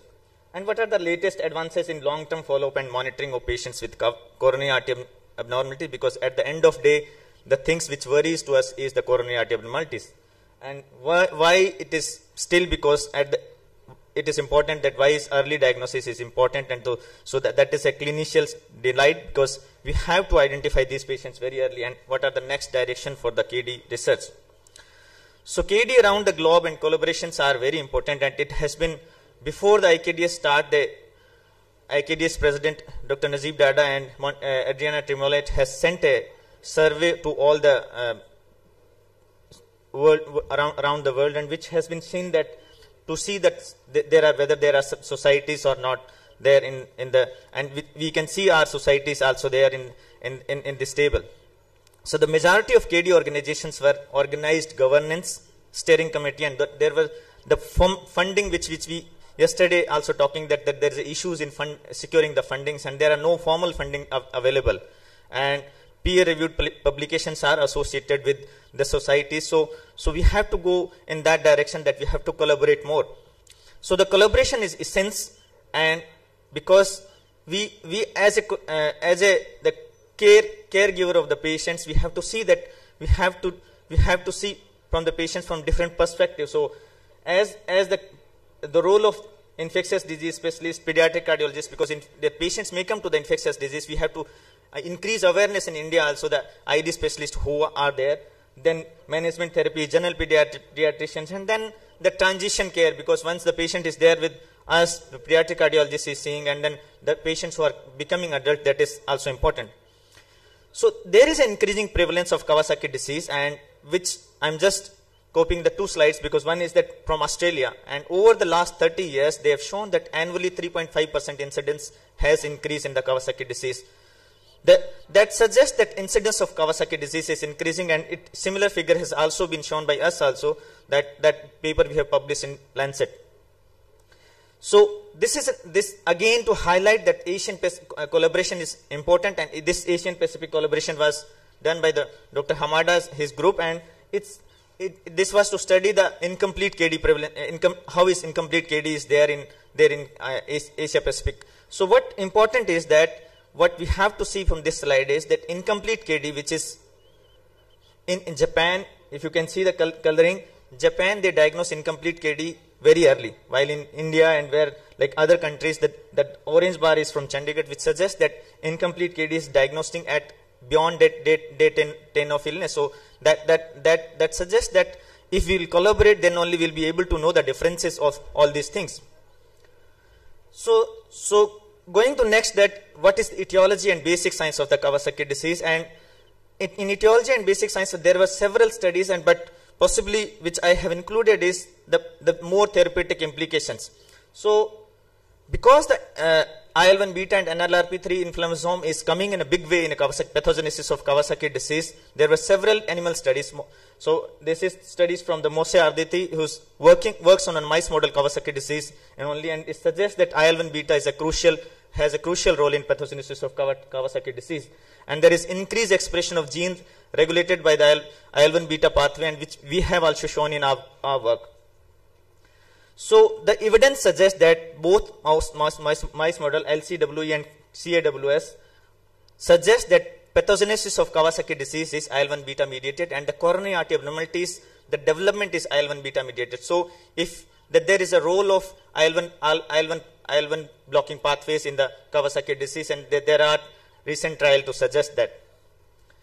The gut microbiota, because gut-mind axis and gut-brain axis, we all know that what we know from these things from ancient times, that what we will eat is what we'll think. So, but this is coming in a big way nowadays, because the evidence of increased intestinal permeability and gut microbiota imbalance suggests that also is linked with IL-1 beta.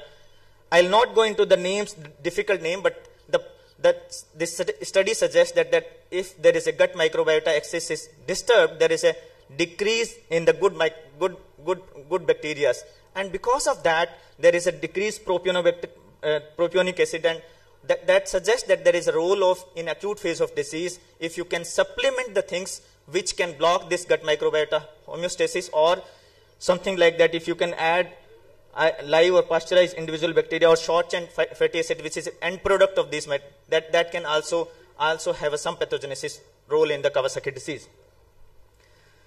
This is a study which suggests that one thing which we know that is, if there is a coronary artery abnormalities development, that the pathogenesis, histopathology suggests that luminal myofibroblast proliferation will go on, and few patients will develop the luminal stenosis.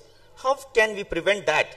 And these are the two elegant studies which suggest that something like all-trans retinoic acid, which we know from the oncologists use in there because of to prevent the cell proliferation. This study, which published in Science by Japanese authors, suggests that the all-trans retinoic acid in mice model suggests that it can halt the cell migration and proliferation. Similarly, the mTOR pathway is has a very pleiotropic effect, and it has a role in cell migration, proliferation, growth factors, and all these things. So something that suggests that if it causes the smooth muscle cell proliferation. So we know that the third phase of the pathology of Kawasaki disease can go beyond the convalescent phase and can go on. So that luminal myofibroblastic proliferation. So if we can act early in that phase, so that there is a role of mTOR pathways in this also, blocking the mTOR pathway.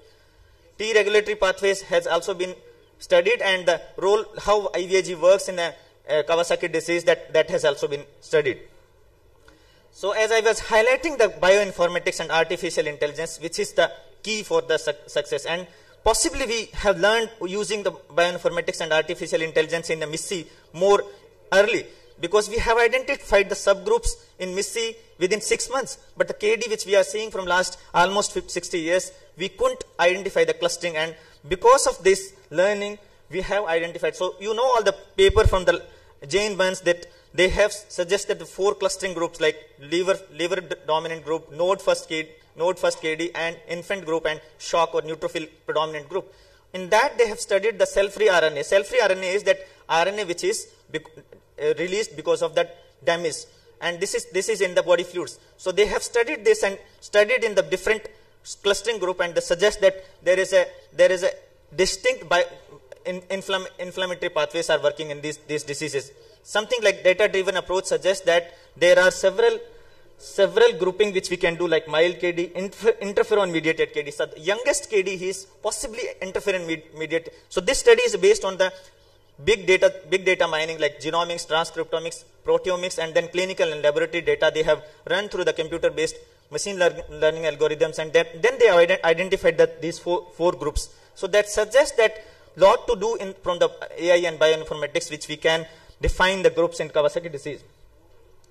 We are still struggling with the diagnosis of incomplete Kawasaki disease, and this study from the Jainban groups suggests that if we can we define the incomplete KD AHA diagnostic criteria, because things are so non-specific. I have heard yesterday Satish was that if anemia will define from here, then that would be that every child is anemic. So that would be a difficult thing. So what they have done is that they have, based on their several permutation and combinations, they have identified, or maybe they have preset all the limits of the different limits of the laboratory criteria, like CRP they have increased, ESR, and based on that area under curve, the proposed cutoff they have given. So something like that, even you can diagnose the KD on day 3 of illness, and there is no need to like the platelet count, which can be more than 4.5 lakhs. It need not to be on day 7 of, because we have to diagnose these patients. So this is coming in a big way, that if we can propose the new algorithms. Something like again the Jainban group, which they have started this study to how we can diagnose MIS-C very early, but MIS-C has gone most probably. So what they have done is this is a study to clinical decision support tool for Kawasaki disease in emergency settings. So how emergency physician can say that whether this is a KD or not KD, something like that, so that they can ring alarm. So based on all the clinical features, if you just focus on this Shapley value charts, the things which are more thicker, that suggest that has a more values. But interestingly, or we all know that still the clinical things in these things are making sense. No, laboratory values are not making so sense in these things. But this is an app-based program which they have launched in the emergency setting, so that how they can diagnose very early in the Kawasaki disease in the emergency settings. At the end of the day, predicting coronary abnormalities are important, and we have to predict very early before the treatment, so that we can treat them early, so that there is increase there. So this study is from Japan. What they have done is that collated the data from 8 centers, more than 2,000 patients they have taken. All the data, they again, with the help of artificial intelligence and bioinformatics, what they have done, and based on the univariate and multivariate logistic regressions, they have identified these 3 things. So G scores more than 1.6, albumin less than 3.1, and infants. So what this study suggests, that we all know that the G score of more than 2.5 is a risk factor for, but what we have already reached there. So this study suggests that the ideal way of doing is that if the G score less than 2 is, that is 1.6, at even reaching 1.6 is also possibly, we have to act very early. Hemodynamic analysis, because we know that few patients will develop coronary artery abnormality, and then these patients can develop the acute coronary syndromes. Who will develop acute coronary syndromes? Based on the computational fluid dynamics and all these databases, we can interpret basically which patient is at risk for development of acute coronary syndromes.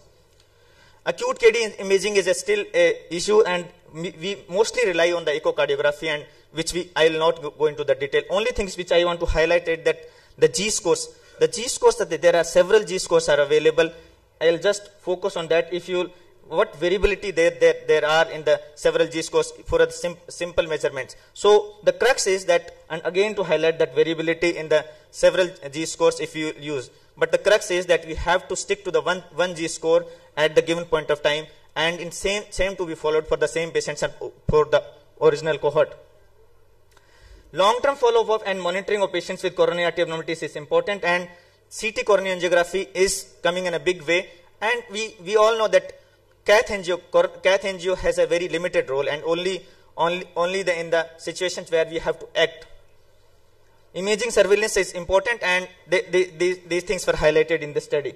So the MR imaging, which Professor Manful was also telling, MR coronary angiography is still a difficult thing to comprehend, but the most important is the role of MRI is in more of LV functions, perfusion imaging, and all these things are there. This is related to because yesterday we were talking about the stress echo and all these things. So stress echo we have to learn how to do and all these things, and because that will impact our long-term decisions. This is a study on the PET CT, and this suggests that, and also role of statins. So if you can see that these bright red things, and during statins treatment, these were like almost silent, and once they have stopped statins, there is almost again the reappearance of something which is, there is ongoing inflammations, and we can do these studies based on that how PET CTs and all these things can helpful in the identifying the localized inflammations, because we still believe that CRP and ESR and all these things will be helpful, but the localized inflammation we can target on these things only. Re-examining the aspirin, which we all know that aspirin is still a thing which we don't know that, but this is some observational study. They have treated Kawasaki disease without aspirin, and they've seen that something which possibly that doesn't make more sense, that is without aspirin also that coronary artery abnormalities were similar. Still, but this is a retrospective study. We were talking yesterday about the DOACs. So these are coming in a big way because there is a wide therapeutic and safety margins in adults, but not in pediatric studies. And the problem with these is that if bleeding occurs, that specific blockers are not available, and those specific blockers are very expensive in our settings. Statins and endothelial health. So just I'll go to that statins. So statins will act on it will increase the endothelial functions, and possibly they are coming in a big way. But where is the role of statins? That should be defined in the coming studies. Impact of delays or misdiagnosis is important, and just to highlight that almost 33% of KD patients had at least one confirmed infection at the time of diagnosis. So infection doesn't exclude, but a positive respiratory viral PCR usually compatible with KD diagnosis. So again, that even if there are features to suggest KD, possibly we have to go ahead with the diagnosis. And this is a study which I will encourage you to read, that Lancet paper published by Jane Burns and his group, that these are the subgroups, the liver subgroup, node subgroup, and band and young subgroup suggest that possibly we can compartmentalize these patients into the different groups, and possibly we have to target this specifically. Impact of delays is important, and this talk was given by Mamoru Ayasawa only in IKDS, that delay in a diagnosis is leading to the rupture of coronary artery aneurysm. So rupture of coronary artery aneurysm is something which is a very dreaded complication, and which we can't do anything once it is occurring, but we can identify which are the risk factors. So patients who are at risk for development of rupture coronary aneurysms are those who are more than 10 millimeters. If you are seeing a child with coronary artery size is more than 10 millimeter, you should be very alert, and these patients should be managed like in ICU settings. We have to act very early, because these patients are at risk for rupture of the coronary artery aneurysms, and these can be called as a supergiants. This again study suggests from International Kawasaki Disease Registry, suggesting that if there is a G-scores, we know that more than 10 G-scores. We talk about that more than 10 G-score, but we don't know beyond more than 10. So we have to calculate, and we have to say that from now that it is 20, 30 or 40. This study suggests that if G-score is more than 40, that is associated with highest risk of development of major cardiac events. So again, we have to go into the nitty-gritty of all these things. We can't just rely on that if it is more than 10 G-scores. The transition of care is important, and we have to talk with many stakeholders in these things. So the next direction is that we have learned several things, but we have to learn many things, and there are several gaps and challenges, like etiology we still don't know. The treatment we are learning regarding the algorithms.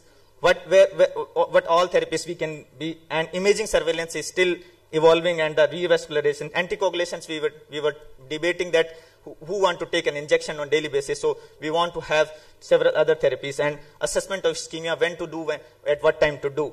So this, with this, I will acknowledge my Science Digest team, which was there at International Kawasaki Disease Symposium, and with the help of Professor Najib Dada and Professor Edina Trimolet. So thank you all, and I will invite you to the Gyan program in the March end of at PGI Chandigarh, so that we can learn many things. So Professor Etsuko Suda is coming from Japan. She is the world authority on the long-term follow-up and management of Kawasaki disease. Thank you. Thank you, sir. It was a really impressive and thought-provoking presentation.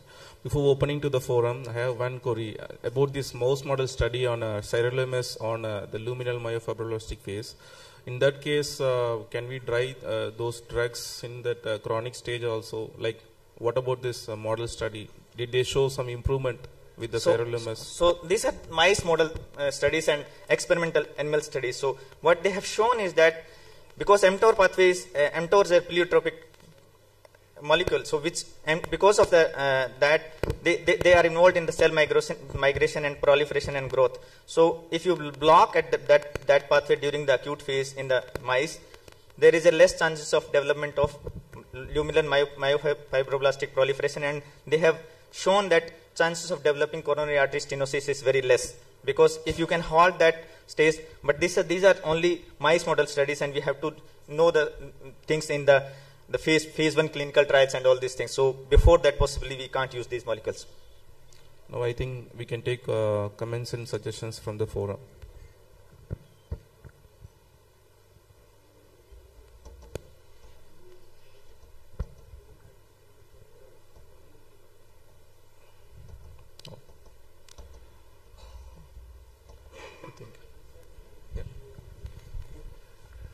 So very nice presentation, congratulations, and sitting far away and we couldn't attend, so we could have a feeling of attending the IKDS.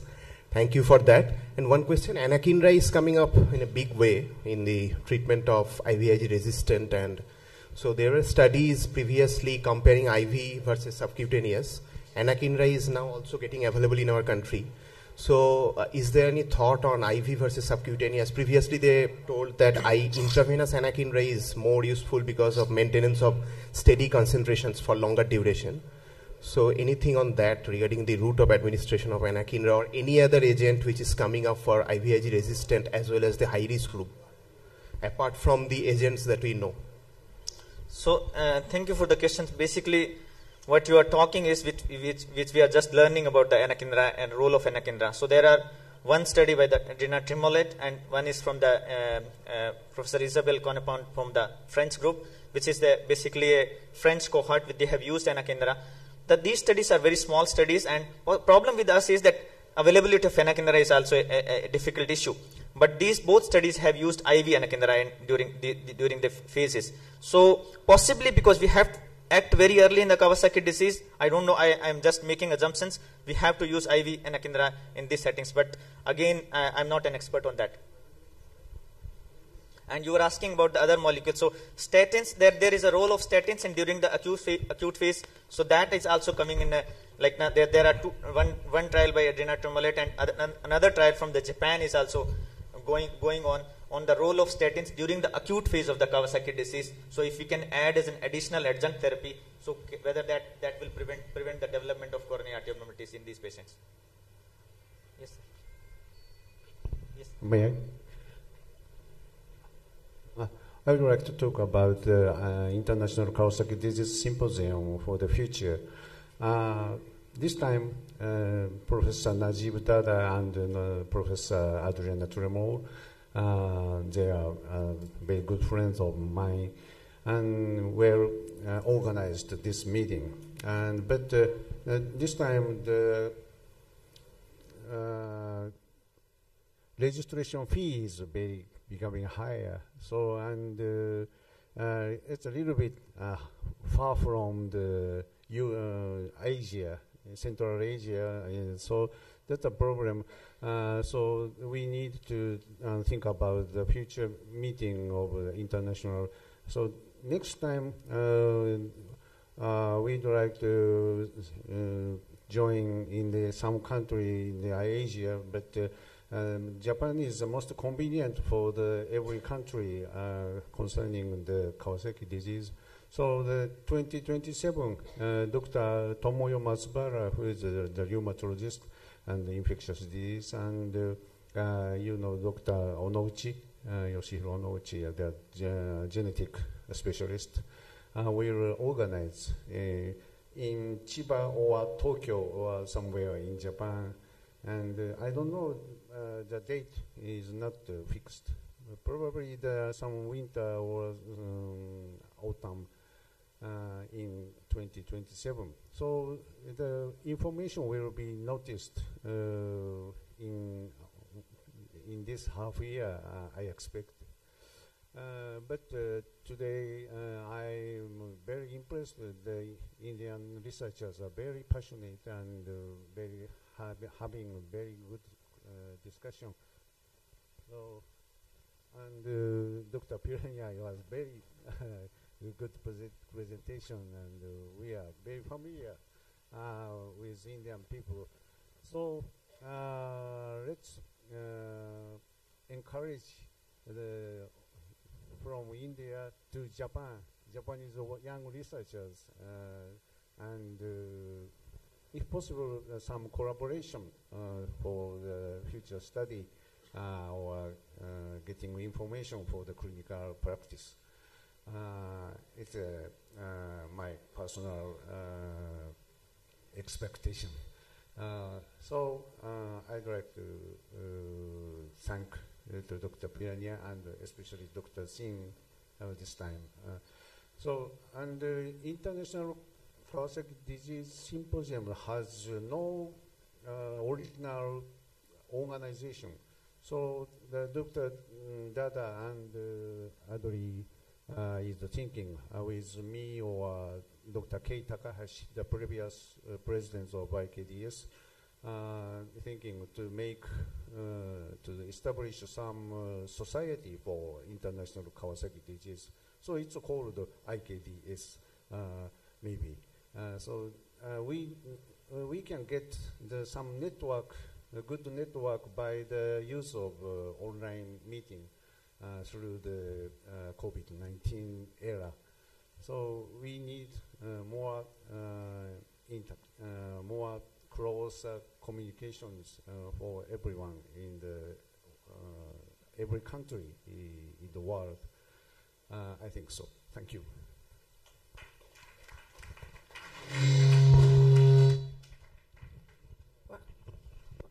Rakesh, one question. What about the role of supportive therapy, antioxidants, vitamin C, vitamin E? Do they have at all any part to play during the acute stage or follow-up? So I don't know, but if I was talking about the AKDS proceedings, there were not many studies about that role of antioxidant and all these things, but statins will act on the reactive oxygen species production and all these things also. So possibly that has also impact on that. So, but I am not aware about this. Some study was there about the which I can recall about the lead, anti-lead related things, and lead toxic metabolites were related to the triggering of the Kawasaki disease. So it's several environmental factors were there for the pathogenesis of that disease. So I may not be able to answer this question directly. Thank you. It is important thing that the adjuvant therapy is also important as a combo therapy, because if it is my child, I don't want to get a severe coronary artery illness. So along with the gold standard therapy, whatever you wish, like the MMB9 can be inhibited by doxycycline. The high dose of AC inhibitor, but the vitamin A, C and E, that wonderful study I did in an animal model. It's quite successful and published also. Clinical trial I didn't publish actually, but the theory behind that, which will scavenges the singlet toxin and damages to the endothelium will be further prevented. When I give vitamin C, very next day fever totally subsided. And vitamin C is a water soluble, it will go into the urine, and vitamin E and A will be a fat soluble. It will be deposited in the fat, and further prevention can occur. So my aim is, when you give IVIG, it will reduce to 4 to 5% coronary artery illness. If you can reduce further to 2 or 1 or 0, then I am happy. Just like measles, let it come and go. It should not affect the coronary artery. So whatever the adjuvant therapy you people can invent, it will be nice. Thank you. Thank you for the some encouraging evidence for that, and possibly we have to do more these things to come into the future for the targeted therapies. So thank you. If there are no more questions, we shall wind up and over to the organizers. Thank you. Thank you.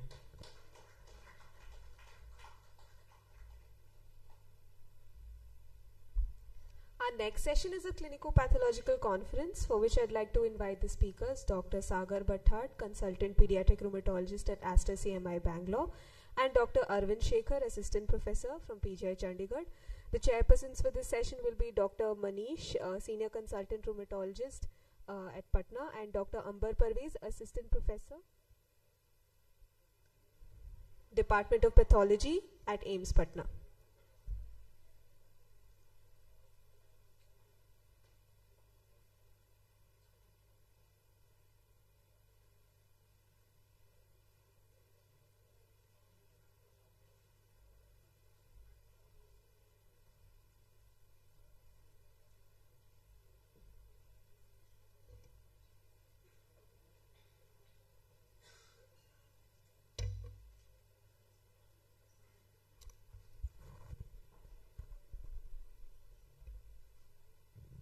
Good morning. Good morning to all. I welcome Dr. Sagar to present the clinical part of the CPC. As I came to know that this case is from PGI, so it must be something big. Please.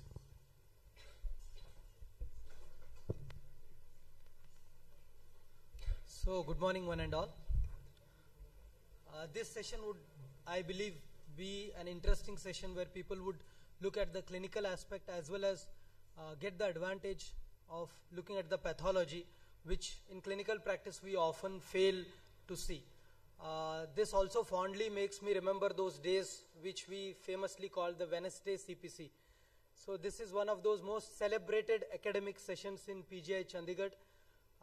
It is actually a delight to the clinician and sometimes a challenge to the clinical skills as to during our clinical judgment, whatever diagnosis that we make, the autopsy sometimes throws up entirely a different diagnosis.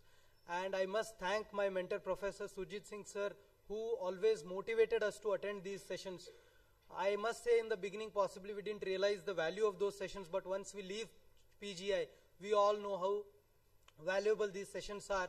And to all the younger audience who are available here, I think these sessions are now available on YouTube. To my knowledge, I think we all must make an attempt to attend these sessions because they teach us a lot. However, to begin on a lighter note, this morning Dr. Archan and we as a team went on the banks of the Ganges, and he mentioned maybe it's chai pe charcha. And we definitely had a cup of tea and had some charcha on the conference. But getting to the serious mode, this is CPC, which is a clinico-pathology conference, and I shall briefly present the case details and give my clinical perspective on the case, and this would be followed by the pathological presentation on the autopsy. The case is as follows. This is an unfortunate boy, 14-year-old, who was resident of Mohali, Punjab, who was admitted way back in 2014 on 14th of July, 9 a.m. and he expired 16th of July 2014, 3:30 p.m. So you can see the stay of this patient in the hospital was of a very short duration, maybe 2.5 days. And he was admitted under the medicine unit at PGI Chandigarh. This boy presented with a very short history of chest pain for a day and shortness of breath for a day. And this is the presenting illness. He was actually asymptomatic until 13th when he had sudden onset left-sided precordial non-pleuritic kind of chest pain. This was severe in intensity with tightening and squeezing in type, and this was associated with sweating. The boy reported increase in chest pain with exertion and on lying down, and this would again reduce with rest. This was also associated with shortness of breath class 3 and orthopnea. He had one episode of vomiting that contained undigested food particles and one episode of watery loose stools after the onset of shortness of breath. However, one must note there was no history of fever, cough, syncopal attack, joint pain, sore throat, no history of any trauma to the chest, and no history of significant drug intake. In the past, there had been an history of dog bite 1.5 years back, but he was vaccinated appropriately, and I possibly don't think this was related to the current illness. Personal history was a student, and the history was actually not contributory. Family was the first child of a non-consanguineous married couple, and the second child was a girl who was well and healthy. On examination in the emergency, the child appeared conscious but disoriented. He had tachycardia. There was low volume pulse, but the pulse was regular. All pulses were palpable. His blood pressure was on the lower side. As you can see, he reported, and he was in hypotension. There was tachypnea, and he was hypoxic, the room air saturation being only 91%. He was febrile, but importantly, he had pedal edema, facial puffiness, raised JVP, and subconjunctival hemorrhages. On auscultation, I think the document says the chest was clear. The CVS, at least there was no clear murmur. Abdomen was soft, but there was ascites. And CNS, the child was disoriented, but there was no focal neurological deficit that was reported. These are the investigations that were available to me to analyze. On day 1, as you can see, the hemogram essentially looked okay, but on day 3, there was a drop in hemoglobin. And as you can see from this chart, there is mild leukocytosis towards day 3. The platelet counts essentially are normal. The electrolytes appear normal. Creatinine is, I would say, slightly elevated on day 2. The liver enzymes were definitely raised, and they were progressively getting worse during the hospital stay. And as you can see, there was mild elevation in the bilirubin as well. The other electrolytes, calcium, phosphorus, essentially looked okay. But what is important, the CKMB was elevated, TROP-T was positive, and LDH on day 2 was high. So these reports definitely tell us that there was some degree of liver injury or the liver enzymes were elevated, but there is also elevation of LDH, CKMB, and TROP-T. Blood and urine cultures were sterile. They had carried out workup for infections which were essentially negative, and a lot of serological tests were carried out which were negative, and the ANA was also negative. On further investigation, the ultrasound showed a normal liver echo texture and moderate ascites. ECG did show some changes, and as you can see on day 1 and day 2, there was ST elevation in the V1 leads, Q waves in lead 1 and AVL, no right ventricular hypertrophy was mentioned, pure R wave were noted in the AVL, no R waves were identified in the V4, V5, V6, basically poor R wave progression, and on day 3 they did report right bundle branch block. So a lot of right-sided changes that you're seeing here. On echo, there was mild to moderate MR, moderate to severe tricuspid regurgitation, and global hypokinesia, and the ejection fraction was low. So I think the significant finding here was the pericardial effusion was mild, but there was definitely a biventricular failure with global hypokinesia. And the radiology, as I can see, I think the treating team possibly because of acute presentation thought of a pulmonary thromboembolism was what I believe, and that is why a CTPA, CT pulmonary angiography was carried out on day of admission. We also have a chest radiograph. Quickly going through the database, I'm not a radiologist, but then broadly speaking what I can see is that the pulmonary arteries were slightly dilated as compared to aorta, but there is no evidence of pulmonary thromboembolism in the CT angiography. There was bilateral pleural effusion, and yes, as you can see, the right-sided chambers were dilated, and as you can, so the SVC, the right-sided chambers were dilated, and in this picture you can see pulmonary edema. So there was pulmonary edema, and there was bilateral pleural effusion, and this is the picture to show dilated SVC, IVC, and the right-sided chambers of the heart. And again, X-ray essentially showed pulmonary edema and no other significant findings to my mind. So the summary of the radiology that was given was that on echocardiogram, basically it is essentially, there is no congenital heart defect. That is what I can say. The pulmonary artery appears to be dilated compared to aorta, so possibly some degree of pulmonary hypertension, dilated SVC, IVC, right-sided chambers, bilateral pleural effusions and hepatomegaly, concentric LV hypertrophy, which was mild in nature, possibly hypertrophic cardiomyopathy, bilateral parahilar alveolar opacities, definite pulmonary edema, but no evidence of coarctation of aorta, no shunts, no pulmonary thromboembolism, no enlarged lymph nodes, nodules or consolidation. So this is what we have from our radiological database. This patient during his brief hospital stay was managed as acute onset respiratory failure, which was possibly attributed to a cardiac cause, and he was offered sequential addition of vasopressors. Subsequently, he had to be ventilated. IV antibiotics were offered, which on day 3, because he developed fever, were upgraded. He also developed a generalized seizure and was given injection levetiracetam. I think he was also started on heparin on day 2 of illness because of myocardial dysfunction. He did show progressive deterioration, worsening hypotension, and succumbed unfortunately to his illness. Post-mortem, the team collected the blood culture that was sent, and it showed Acinetobacter baumannii, which was sensitive to high-end antibiotics. So this is the clinical presentation, and the unit's final diagnosis was possible viral myocarditis with cardiogenic shock. Now, that's the clinical presentation, and in the next 10 minutes or so, I shall quickly analyze this case and present my differential diagnosis. So we here have a 14-year-old boy who has no significant past medical history except for the dog bite, which I believe was not significant. Acute onset of left-sided precordial non-pleuritic chest pain, echo that showed global hypokinesia with reduced ejection fraction, suggesting biventricular failure. ECG showed lateral wall changes, elevated CPKMB, increased TROP-T, and elevated LDH. All these point towards myocardial ischemia. So coming back to the basics, causes of acute chest pain, and that too if you have such sudden onset of severe chest pain, it could be cardiac, pulmonary, or very rarely esophageal. In the cardiac causes, you can see acute coronary syndrome, aortic dissection, pericarditis or fulminant myocarditis, and then cardiac tamponade. Pulmonary, yes, a pulmonary thromboembolism can present with acute onset of chest pain and respiratory distress, a large pneumothorax, and then a esophageal perforation. However, from the database, what we know is that the CTPA was normal. Pulmonary angiography was normal. There was no evidence of pulmonary thromboembolism. The chest X-ray did not show any pneumothorax. So I can safely exclude the pulmonary causes of acute chest pain in this patient.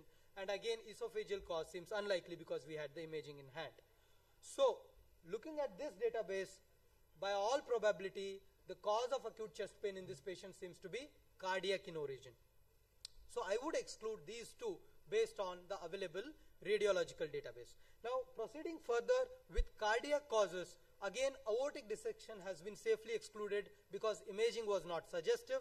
And again, echocardiogram did not show any massive pericardial effusion. So cardiac tamponade is again excluded in this patient. So what we are left with is acute coronary syndrome, which could be angina or what we call acute myocardial infarction, or a fulminant myocarditis with pericarditis. Now, this is an interesting paper which I would be discussing in next few slides. This is the challenge, I think the clinical challenge that we have to deal with this when we discuss this case. Acute coronary syndrome like acute myocarditis versus acute myocardial infarction, a continuous clinical challenge. So I think this will be the clinical debate, whether this patient had a fulminant myocardial myocarditis, or did he have an acute myocardial infarction, because then the primary pathology either lies in the myocardium or in the blood vessels. And that is what we are possibly going to debate here. Now, if you look at clinical presentation of fulminant myocarditis, often these patients, because viral causes are the most common causes of myocarditis, have a viral prodrome. They can have tachypnea, dyspnea, acute onset of abdominal pain, exercise intolerance, chest pain, sometimes palpitation. They can also present with syncopal attacks and heart failure. I think some of these manifestations definitely were there in our index patient. Now, when you compare acute coronary syndrome versus acute myocarditis, especially in adults, acute coronary syndrome, obviously the most common cause would be related to atherosclerosis. Okay, I have rushed through them. So then acute, so risk factors for atherosclerosis. Coronary angiogram is diagnostic. Unfortunately, we don't have a coronary angiogram in the index case here. CPKMB, TROP-I can be high, ventricular dysfunction and ischemic event, and you can see regional wall abnormalities. Now, when you compare with acute myocarditis, again, enzymes are not going to help us here. And sometimes there are no regional wall motion abnormalities because you'll get global hypokinesia if you have myocarditis. However, due to the heterogeneity of clinical presentation, which can range from asymptomatic to acute coronary syndrome like presentation, acute myocarditis differentiating from ACS is very challenging. Okay, I'll need the screen back, also my time back. Yeah.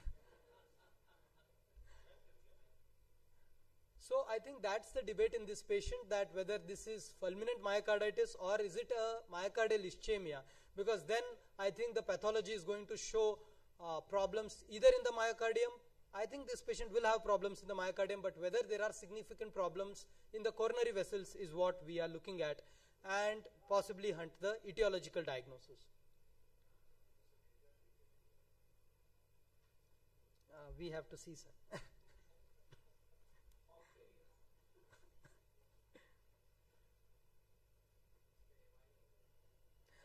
Okay, so I think since I have time, can we take a vote here?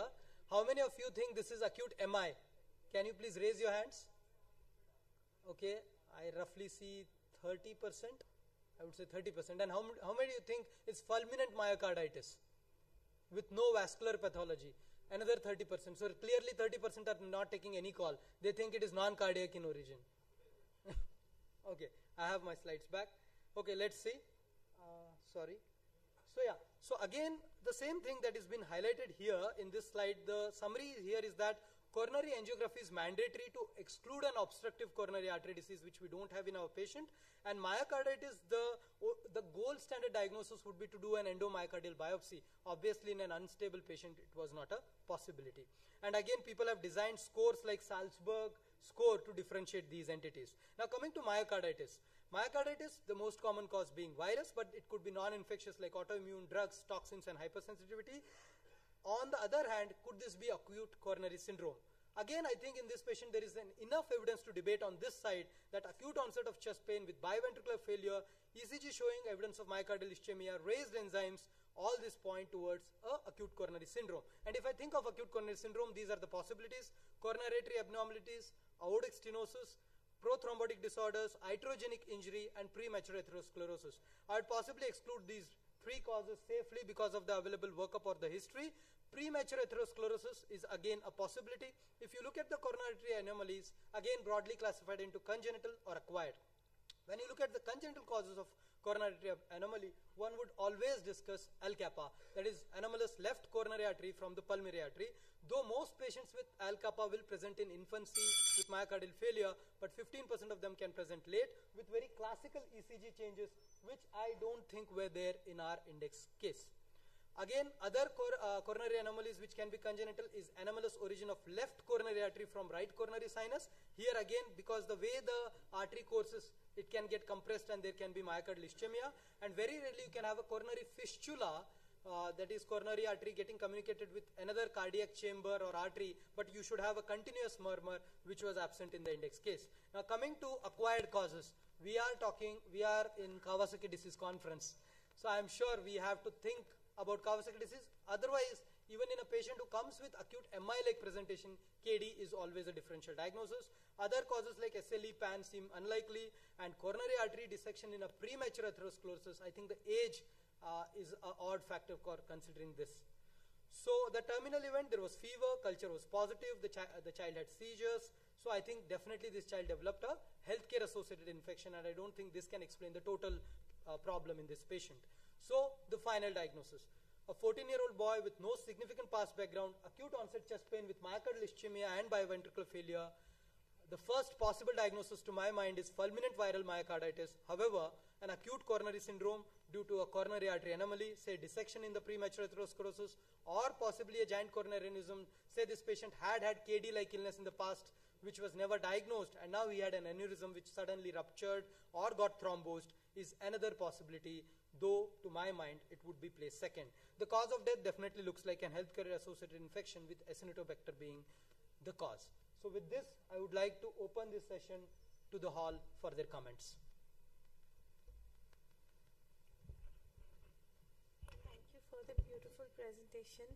But just wanted to ask, while dissecting, did they see the coronaries? They are going to dissect now, ma'am. I mean to say they are going to present the dissection now, so I am not aware about what's going to be presented. The condition of the coronary? Yeah. So that is what will be discussed. But as a clinician, this is what we think. But if there are clinicians who would like to add differential diagnosis or think in a different way.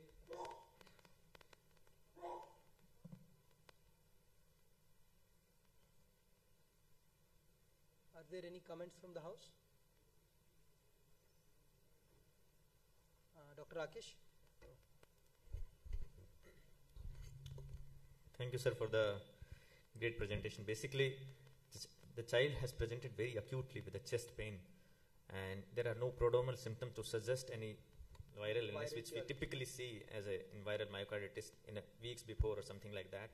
So, although you have discussed in a length all these things, but to me it looks like something which has happened very acute, which is related to in the past, which we have possibly missed, and that is possibly an acute coronary syndrome related secondary to something in coronaries or myocardium.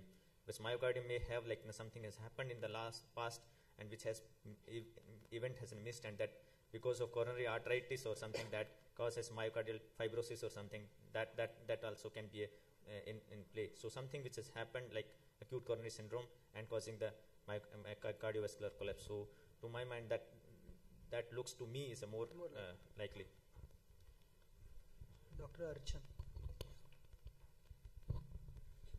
Just to add spice to the list, there was a history of dog bite, and there are reports of rabies causing myocarditis.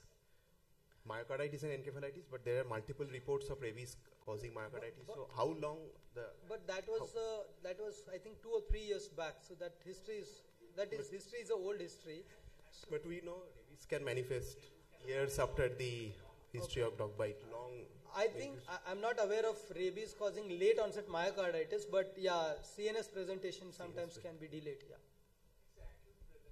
it's a very fulminant acute presentation.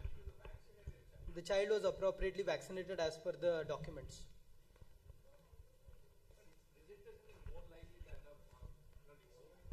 Sorry, sir? Myocardial ischemia. Myocardial ischemia, yeah. Rather than the myocarditis.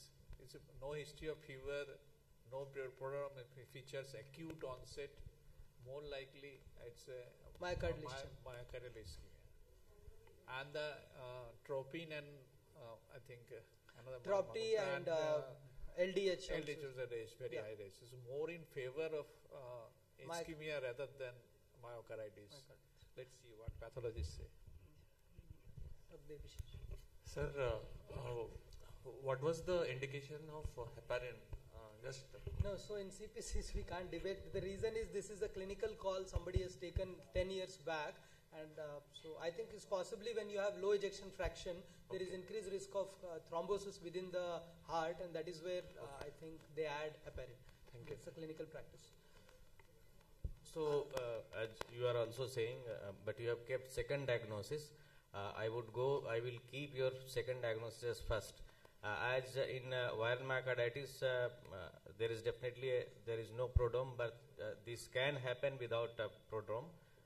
We all know. But what is striking here is sudden onset. So suddenness, as basic teaching goes, sudden onset means vascular origin. So that suggests ACS as etiology. Sure. Thank you. Then we'll hand over to the elaborate presentation. Now I invite Dr. Arvind to present the pathological part.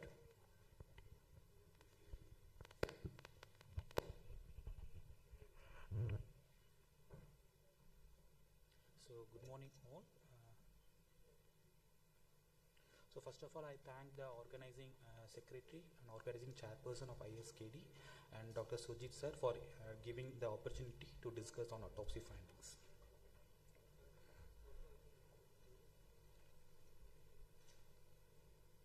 Slide. So this is the partial autopsy. So that means we don't have the brain for the examination. The prosectors observed the patient was thin-billed, and the serous cavity, the pleural cavity yielded 500 ml of stock-color fluid, and the pericardial cavity yielded 50 ml of stock-color fluid. The peritoneal cavity is within normal limit. So I will start with the organ of interest. So here we can see the heart. So point is not working.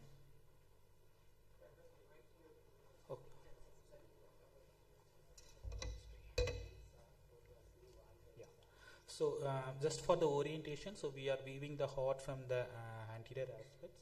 We can see the right auricle, the left auricle, and this is the atrioventricular groove. So what we can appreciate is we can see the there is two apex here. So the bifid apex is present in this heart. And usually we open the heart by inflow-outflow method, and this is the right inflow tract. So we can see the right atrium and tricuspid valve and the right ventricle, and these chambers on the right side is normal. And this is the right outflow tract. We can see the pulmonary artery, pulmonary valve, right ventricle and right ventricle valve. It shows slight mottling, but however the thickness is 0.6 centimeter, which is normal for the age. So coming to the left outflow tract, so we can see the ascending aorta, aortic valve, left ventricle, and this is the left ventricle valve. So here we can see that the left ventricle wall is showing mottling, and it has some dark discoloration, so that we can better appreciate on these bread loafing slices of the heart. So we did slicing from the apex to the base, and this is the left ventricle and this is the right ventricle. So we can see there is marked discoloration of the wall of the left ventricle compared to the right ventricle wall, and this discoloration and mottling involving both the interventricular septum, anterior anteroinferior, and the distal part of the posterior wall of the left ventricle. The right ventricle, there is some mottling, but however it is relatively spared when compared to the left ventricle. So coming to the microscopic examination, so we can see that the myocardial fibers show the waviness, and there is some interstitial edema which is dissecting in between the myocardial fibers. And there is large degree of coagulative necrosis is appreciated in most of the sections taken from the left ventricle wall. And this high power magnification, we can see these are the cardiac myocytes that has more pink look, so that we can say it's a hyper eosinophilic appearance and with the loss of nucleus, and that indicates that these are the findings of coagulative necrosis. And we can see there is interstitium is showing the dense edema, and it also shows influx of neutrophils. And these neutrophils and debris are present both in the interstitial space, and it is also over the myocytes. So telling that the myocardial ischemic injuries happened here. And in few sections, this influx of the neutrophils is severe. So we can see the collections of the neutrophils here, and it is again infiltrating, and it is causing the myocyte damage. And there is a marked degree of edema is noted in the periarterial locations that we can see in this panel of photograph, in addition to the inflammatory cells. The sections taken from the atrium also shows the myocardial infarction changes in form of interstitial edema and influx of neutrophils. However, the severity is less when compared to the ventricle. So as a part of what type of inflammatory cells, so we went with IHC. So we can see that lot of inflammatory cells are positive for CD68. That tells that these are macrophages. So the macrophage starts infiltrating. So that helps in the timing of myocardial infections happen in the patient. So if you see this famous chart, that so in this case we are seeing the coagulative necrosis with the loss of nuclei and striations, and there is a disintegration of dead myofibers and dying neutrophils, and there is phagocytosis of dead cells by macrophages, which is highlighted on CD68 immunostains. So there is acute MI in this patient, which is roughly of 3 to 7 days duration. So coming to the coronaries, so all the three major coronaries were dissected. So we can see that, so this is the right coronary artery, left anterior descending artery and left circumflex artery. The proximal, although the size of the lumen was not measured, but we can see roughly that the lumen of the left anterior descending artery and the right coronary artery, it shows some dilatations when compared to the adjacent sections. And also we can appreciate that the lumen of the left anterior descending artery and the lumen of the left circumflex artery, it is completely occluded by the presence of thrombus. So that is also reflected in the microscopic sections. We can see the fibrin thrombi occluding the left anterior descending artery with near complete occlusions. So what happens in the coronary arteries? So these are the sections taken relatively next to the level of thrombus. So this is the left anterior descending artery. So this is the EVG state, so that helps in highlighting the internal elastic lamina. So we can see this is the intima layer, media layer and adventitia. So the internal elastic lamina is present in between the intima and media layer. So what we can see in the coronary arteries, there is moderate fibrointimal thickening with break in internal elastic lamina. So that tells that there is vascular injury is happened. But however, we didn't find any inflammatory cells in any of the layers. So this is just high power. We can see that there are a lot of breaks in the internal elastic lamina with the fibrointimal thickening due to sclerosis. The similar observations was also observed in the sections taken from the left circumflex artery. We can see there are the multiple layering of internal elastic lamina that again tells that the vascular injuries happen, and the similar findings also observed in the right coronary artery. But none of the arteries shows presence of inflammatory cells in any of the layers. So can we time the vascular injury? Yeah. So what happens in this patient is we have the evidence of coronary arteries involving all the three arteries with damage to the arterial wall. So that probably has crossed the thrombosis in the left anterior descending and left circumflex artery. So that results in myocardial infarctions predominantly involving the anterolateral, inferior and septal wall of the left ventricle.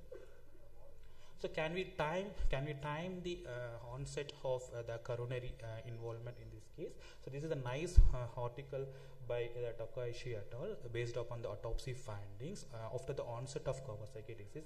So if you see that at the 6 to 8 days, we'll find the presence of inflammatory cells only in the adventitia and intima layer. On the 10th day, the inflammatory cells starts infiltrating the media layer, tunica media layer, and only around the 12th day of illness, the aneurysm starts develop due to damage to the tunica media layer. So whatever the treatment has to be done, that has to be given before the 12th day of onset to prevent the development of coronary artery aneurysms. So these inflammatory cells infiltrate may continue up to 25 days of the disease. After that, the inflammatory cells start decreasing gradually. So the inflammatory cells disappear completely by about 40th day of disease. It leaves only scar, just fibrointimal thickening. So that happens in this case. So as a part of workup, we submitted the heart tissue and also kidney tissue for the most common viruses for the PCRs that turned out to be negative. So we examine the other arteries in the also. So this is the mesentery. We can see this is the superior mesenteric artery, one of the another medium sized artery. So we can see that the similar fibrointimal thickening with break in internal elastic lamina is also noted in the superior mesenteric artery. And we can see there are breaks on the EVG states. And the kidneys, both the kidneys, and we can see these are the iliac arteries, internal iliac arteries. So those arteries were also examined. So that artery also shows the similar changes in form of fibrointimal thickening with a break in internal elastic lamina. So this is just high power to show the intimal thickening, and there is break in internal elastic lamina. So again, there is no inflammatory cells present in any of the arteries, and all the arteries shows the similar age of onset of injury. And the kidney, the parenchymal, the glomeruli is unremarkable. There is no segmental scarring or any proliferative changes. The intraparenchymal arteries were also examined, that they didn't show any vascular injury. So that is important, that so because the another entity which differential diagnosis when we are seeing arterial involvement is polyarteritis nodosa. So here we are not finding any vasculitis in the parenchymal organs. And the lungs, both the lungs weighs 835 grams. The pleural surface is fine. There is no pleuritis, and the cut surface of both the lungs are consolidated to fill. And we examine both the pulmonary arteries, that it show any thrombus, and there is no focal lesion in the lungs. And the microscopy of the lung shows the presence of RBCs in the alveolar spaces. That is probably in secondary to the ventricular failure happened in this patient. And also we found the foci of bronchopneumonia in many of the sections, but however we couldn't able to document any organisms with the help of special stains. And coming to the liver, pancreas and spleen complex, the grossly it didn't show any changes, but however on microscopy the septic shock related changes was noted in the liver, and the spleen we can see the lymphoid follicles, there is no depletions. The other organ, the stomach, esophagus was normal both grossly and microscopically, and similarly small intestine and large intestine. And bone marrow has adequate number of all three hematopoietic elements, and there is no increase in histiocytes or macrophages noted in the bone marrow, and there is no much hemophagocytic activity. And the lymph nodes also it's normal for the age. So coming to the final autopsy diagnosis in the 14-year-old boy with short history of chest pain and tachypnea. It's a myocardial infection with 3 to 7 days of onset durations, involving mainly the anterolateral inferior and septal wall of the left ventricle, with a thrombosis in the left anterior descending artery and left circumflex artery. And there is evidence of coronary arteritis in right coronary, left anterior descending and left circumflex artery. So this is, we can take it as, since I didn't find any inflammatory cells in any of the vessels, so this is the sequel or missed Kawasaki disease, and there is early bronchopneumonia with pleural effusions. So we have also some case reports from our PGI institutes by Dr. Sagar and Dr. Manpul and Dr. Sujit Singh sets. So the missed Kawasaki disease, it was present in the adolescent and even the adults up to 40 years of age groups. So with this I will rest my case. So thank you all.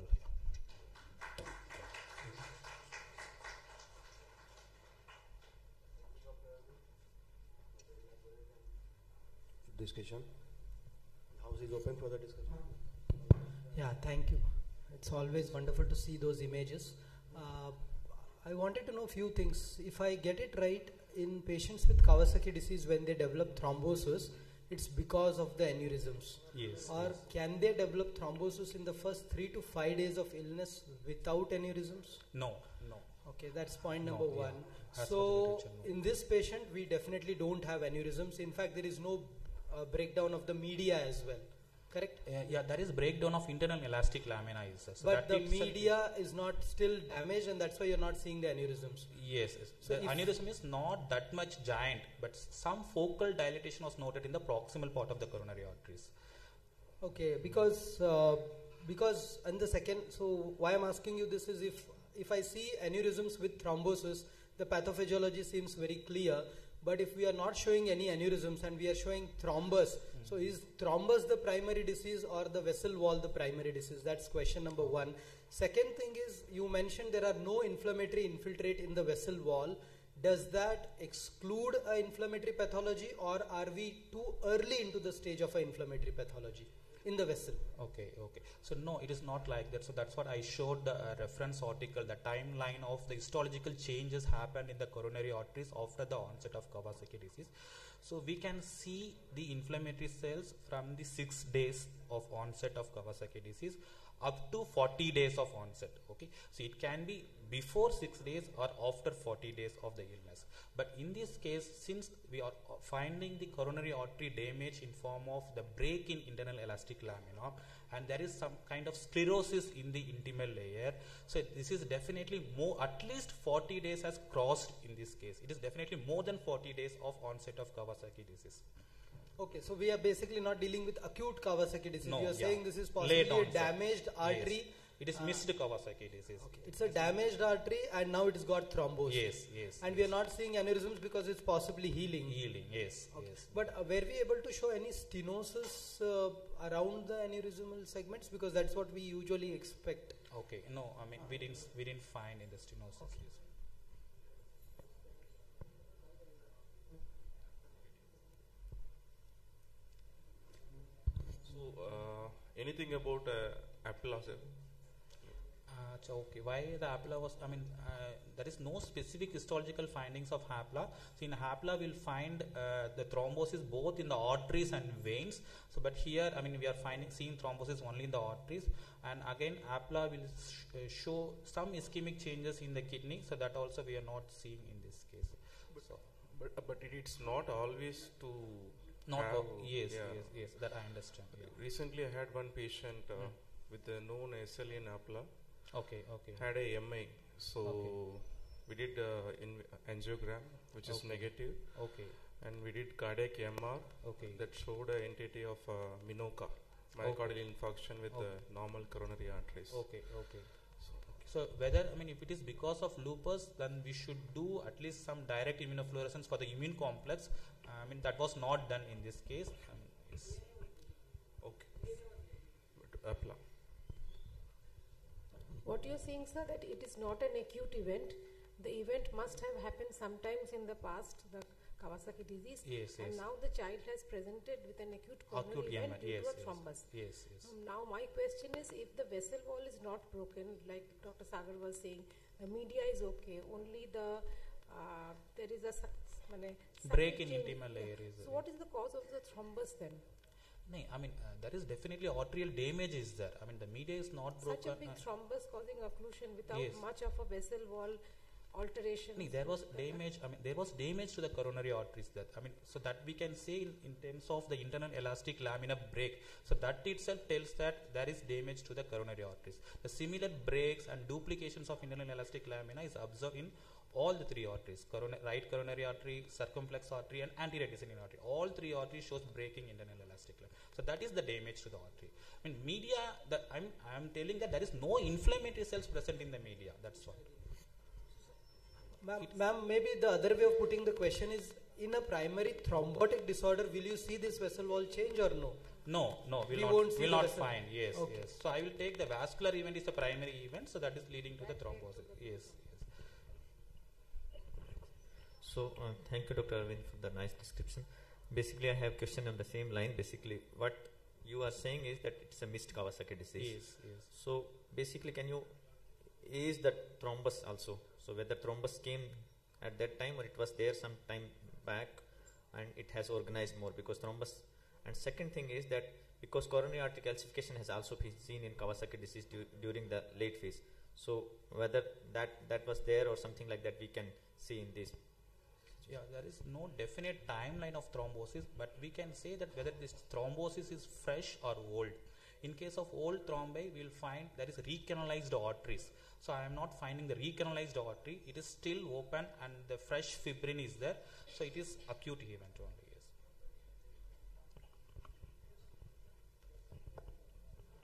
Yes.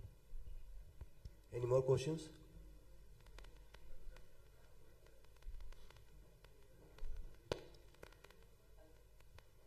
If there is no further question, I announce the session. So thank you. Thank you.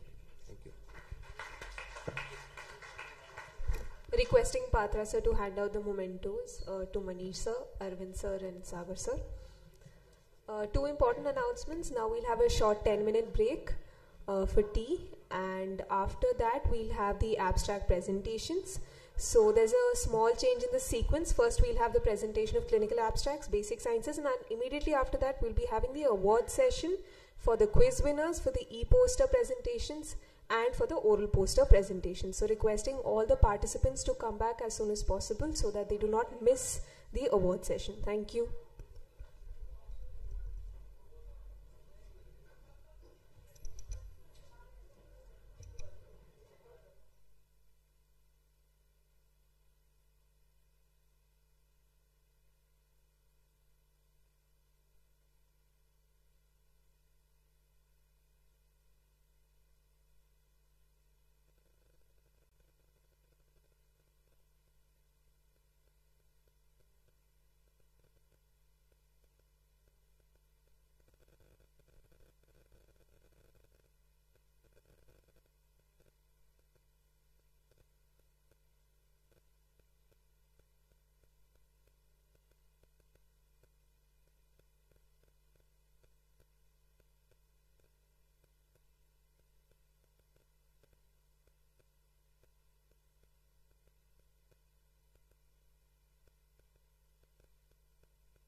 I hope the tea break was enjoyable. Now let's go on to our next session, which is the clinical abstracts presentation. I would like to welcome the chairpersons for this session, Dr. A.K. Jaiswal, retired HOD, PMCH Patna, and Dr. Tapas Saboi for the session. And the judges for the session are Dr. Suparna Guha, Professor, Vivekananda Institute of Medical Sciences, and Dr. Sagar Bhattad. Our first speaker will be Dr. Kumar Abhinav.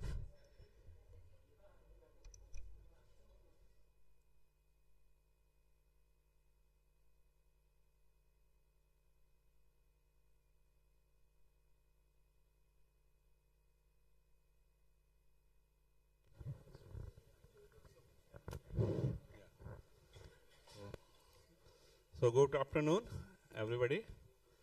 So first of all, I'd like to thank the organizer, especially Dr. Patra and Dr. Chandramohan, for inviting me for chairing this session, particular very prestigious session. And this is going to be the award-winning papers presentation by the young upcoming rheumatologists of the country. So I welcome all the speakers, presenters, and of course the judges are sitting there right in front and who will be giving the marking. So I think a little request Dr. Co-chairperson to say some words. One thing I'll request all presenters to stick to the time. Otherwise, judges will mark you, give them less mark. So I don't want to be only because you are presenting, taking more times, there will be you get less mark. Please carry on.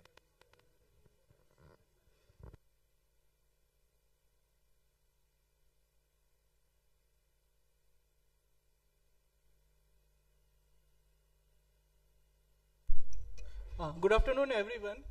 I am here to present our work on anakinra. This slide has already been well discussed yesterday in detail with the intensification of IVIG treatment. And so I will be discussing here with anakinra, but Rakesh has brilliantly explained this pathophysiology, how anakinra will be useful. So I will take you to the effect, to the shower of anakinra on the fire, what Shikha ma'am yesterday explained with her one comic character with that. So this is a first case. He's a 1-year-old boy. This presented with us during the COVID time, and obviously diagnosed with MISC, and initially treated with IVIG and steroids, but later he further deteriorated and landed in HLH.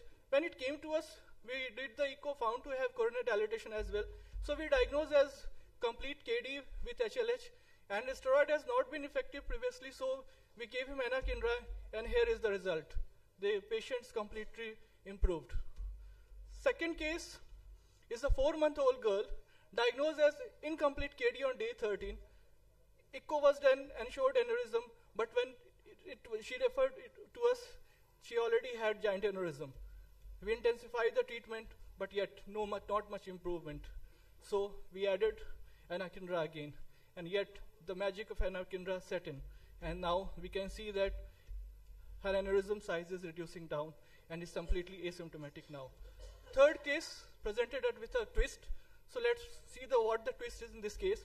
So this is a 2-year-old girl diagnosed with KD on day 8 with very high inflammatory marker with typical KD features. She received IVIG, second dose was also given, followed by the steroid, not much improved. She came to us on day 22nd. Again, we intensified the treatment, but not much improvement. We gave anakinra. The aneurysm started settling down. We stopped that anakinra following, but on follow-up, we found that there is recurrence of the aneurysm side. We started again anakinra, completed for 6 weeks, and now yes, the aneurysm size is coming down. Child is under follow-up, and sizes are continuously reducing down also. Case 4, the most worst and challenging also, is a 6-month-old boy diagnosed very late on day 21st with a KD. That time he already had aneurysm, giant aneurysm in the 3 territory. We gave the treatment, intensified also, but nothing was working. So we gave anakinra on day 28, following which the aneurysm size is static. still in the follow-up, and there's not much worsening. So coming to the conclusion, I would like to say that anakinra we use in infant as well as in young adult also with no much comorbidity, no much side effects, and it shows its promise delivering his efficacy safely with normalization of ejection fraction to the reduction of the size, and even if it is late, it halted the progression of aneurysm. And there's very less data over these things. Sir has also talked about that. So we have only very few cases of 4 cases, but yet I think it should be added in this experience of anakinra, and anakinra will tell its tale likely successfully in the coming future. Thank you, Kawasaki India Society, to giving me opportunity to present our experience. Thank you so much. So, do you want to mean that anakinra is 100% effective? Sir, here what we found in the 4 cases, it's not I can say 100%, but yes, it is successfully delivering the outcomes. Sir. So for primary intensification in all these 4 cases, what did you use? So ma'am, in all these cases where initially intensification by steroid, followed by infliximab was used, and it's not worsening. In one case, we directly used anakinra in the failure of 2 agent. Third, in the 3 cases, we used cyclosporine also, but there was not much improvement, so we used anakinra subcutaneously in that case. Steroids you use upfront along with IVIG in all the 4 cases? Yes, ma'am. Second dose of IVIG you have not tried in anyone? No, ma'am, because already patient has received an IVIG, and the cost-wise also, if you see, anakinra is available with 14,000. And IVIG we got in 18,000, so already he had received and not much improvement. Anakinra is safe because half-life is also less. And there is much more, and we have seen, we have experienced PVS also. So you are recommending anakinra as a primary intensification agent? Yes, ma'am. If we are failing, 2 agents are getting failure, better to use anakinra in this condition. What is the weak point of your study? Right now, sir, patients where, if patient would have delivered early to us, we would have given results in that 4th case also. So that's, I think, that for the time will tell us, rather than giving us the weak points, we will tell that we will follow this and will come us with better results in the upcoming future, sir. What were the agents used before using anakinra in these 4 patients? Sir, first case, IV steroid was used in LV dysfunction HLH, and cyclosporine was also discussed in this case, but parents went for... No, just to be to the point. Sir, I asked you a question, what were the agents used in these 4 IV patients? steroids, infliximab, cyclosporine. So all 4 patients have received infliximab? All 3 patients have received infliximab in giant aneurysm. No, it's not stratified oil. Okay.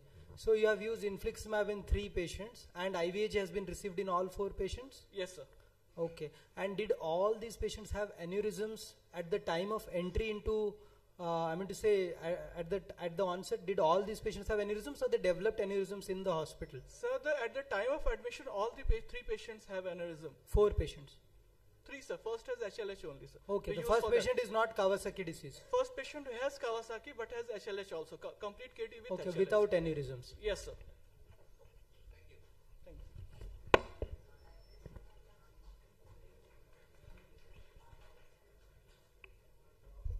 Thank you, Dr. Kumar Abhinav. I would like to call our next participant, Dr. Ritu Turaima.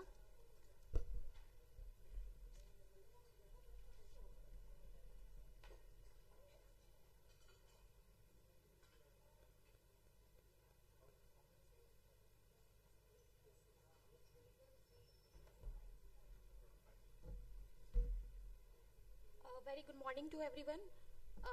I am Ritu Turaima from Dr. RPGMC Tanda Medical College, Himachal Pradesh.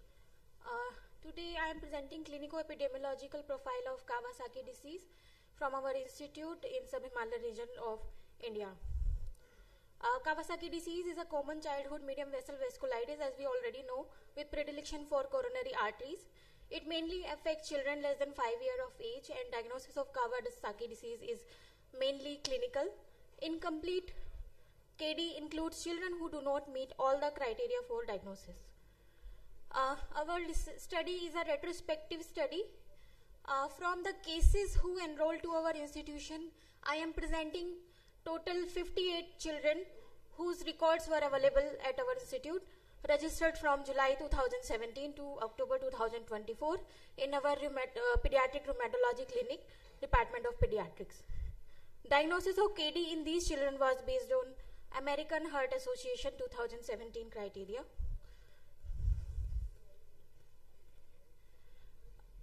The criteria, which includes fever for 5 days, which is essential criteria, and 4 out of 5 important clinical features. Fever for 5 days, bilateral non-exudative conjunctival injection, polymorphous exanthem, erythema of palms and soles, and changes in lip and oral cavity, and unilateral cervical lymphadenopathy. There were 32 children with a typical KD, which was 55.17%, and 21 kids with incomplete KD, which includes 36.20% cases, and 5 children, 8.62% children with atypical Kawasaki disease. The results were like this: 38, that is 65.5% kids were males, and 40 patients, that is nearly 70%, were between 1 and 5 years of age. 11 children, that is 20.9%, nearly 21%, were more than 5 years, and 9.3% were less than 1 year of age. In our data, total clinical features in 58 cases, desquamation was found in 53 children. This is not 16, it is 58 cases. Desquamation was found in 53 children, 91.37%. Rash in 53 patients, that is 91.37%. Followed by oral mucosal involvement with highest involvement, 91.37%, and conjunctival congestion, 87.93%. This study is comparable to the study of Dr. Bhattar sir. This is an image showing BCG scar reactivation, which is found in 2 of our patients which were less than 1 year of age. Anemia was found in 55 cases out of 58, that is 94.82%. Thrombocytosis, 24 cases. ESR, that is 86.2% cases, and increased CRP was noted in 68.96% cases. Cardiac abnormalities was found in 23 children, that is 39.65% cases. 2D echo for coronary artery abnormalities was performed in all children who presented to our site for KD. It showed hyperechoic wall in 1 children, 1.7% case, and coronary artery dilatation in 4 cases. Small aneurysm detected in 16 and medium aneurysm in 2 patients with pericardial effusion found in 2 children. No coronary artery abnormalities seen in 26 patients who enrolled at our institute, that is 60.04% cases were normal. Follow-up echo in all children did not show any abnormality. From our case data, we have found that one of our case had already pre-existing tuberculosis, diagnosed with tuberculosis and KD. One kid had pre-existing malignancy with B-cell ALL, and on this the patient was diagnosed on Kawasaki disease. One patient found with UTI with culture-proven E. coli, and one child diagnosed with coexisting hepatitis with SGOT and PT elevated in thousands, and one was known case of seizure disorder. Coronary CT angiography was performed in 10 children which showed mild tricuspid regurgitation in 2 cases, and the rest CT angiography reports were normal. All cases of Kawasaki disease received IVIG at diagnosis and aspirin for 6 weeks as per protocol, and 5 children received infliximab who were IVIG resistant and severe disease flare. In our study, most frequent clinical finding other than fever was desquamation, including perianal and periungual of skin, followed by rash, non-purulent conjunctivitis, and mucosal changes, which is comparable to a study from a tertiary care center in Bengaluru in India. Anemia was found in maximum number of children, that is 55 children out of 58 had anemia. Maximum coronary abnormalities were found in infants. Common vessel involved was left main coronary artery followed by right coronary artery. Follow-up echo and CT angiography of coronary arteries were normal. As compared to previous study from our center, we found that there is increase in incidence and increase in incomplete and atypical forms of Kawasaki disease. It may be due to increased awareness about the disease and more indulgement in the picking up the disease and treatment. The incidence of Kawasaki disease is more in males compared to the females in our study. Ma'am, your time is over. The bell has rung. Just 2 lines. Mean age at diagnosis was 3.82 years and median duration of fever was 7 days. The disease may coexist with illness such as tuberculosis, UTI, malignancy, seizure disorder and meningitis. As observed in our study, there is apparent increase in its occurrence and increase in the proportion of children with incomplete and atypical KD over the time. This can be due to increased awareness among pediatricians. Thank you, and I will like to thank Dr. Sandesh sir and Avinash sir and my Department of Pediatrics for encouraging me and helping me to present this oral presentation. Thank you. What was the timing of echo, the first echo? Sir, the first echo was done immediately after the diagnosis, and then follow-up echo was done at 6 weeks. All these cases? Yes, sir. The patient was diagnosed at our institution, and following which we administered IVIG and we performed echo in all cases. I mean the duration from the onset of illness, not that you're reporting at your care center. Sir, onset at admission means that within 5 days we performed echo in all children who presented to our institution. My question was different, the onset of illness and the timing of echo in all these cases. Anyway. Why there is the incidence of BCG scar is so low in your study? Sir, the infants were 7, and out of 7 infants, the 2 infants were found to have relationship with the infants and BCG scar. Sir, it might be due to the epidemiologic data in our institute is low. There is low cases reported in our area, so BCG scar reactivation cases were also low. So in your slides, n is equal to 16. What does that mean? We couldn't get it. N is equal to 58, ma'am. Total cases 16 you had written in all your slides. N is equal to 16. I think there was a printing mistake there. This is ma'am printing. Okay. So my question is to you is that did you find any difference between the complete and incomplete KD clinically or echo-wise? Yes, ma'am. In incomplete Kawasaki disease, we found that most of patients having coronary artery abnormalities, most of coronary artery abnormalities were detected in incomplete cases. And the complete cases most of them were more than 1 year of age, and only few patients were found to have coronary artery abnormalities. And for those whose coronary abnormalities persisted, they were more in the incomplete group compared to the complete group, I guess? Yes, ma'am. Those who were followed up with incomplete Kawasaki disease, on follow-up echo, they find to have mild tricuspid regurgitation, and 2 patients also have minimal pericardial effusion. Did you use steroids in your cohort? Steroids? No, sir. We have not used steroids in our patient. Okay. Are you aware why CT angio was done? Sir, जितने भी patients का हमने why did we do CT angio? Indication for CT angio in your cohort? Because mild aneurysm and moderate aneurysm, we have to follow that patient and perform CT angiography. Okay, thank you. Thank you. Okay. I request the next presenter to don't cross the time limit. Please don't cross the time limit. Thank you, Dr. Ritu. Our next participant is Dr. Anandita Nandi.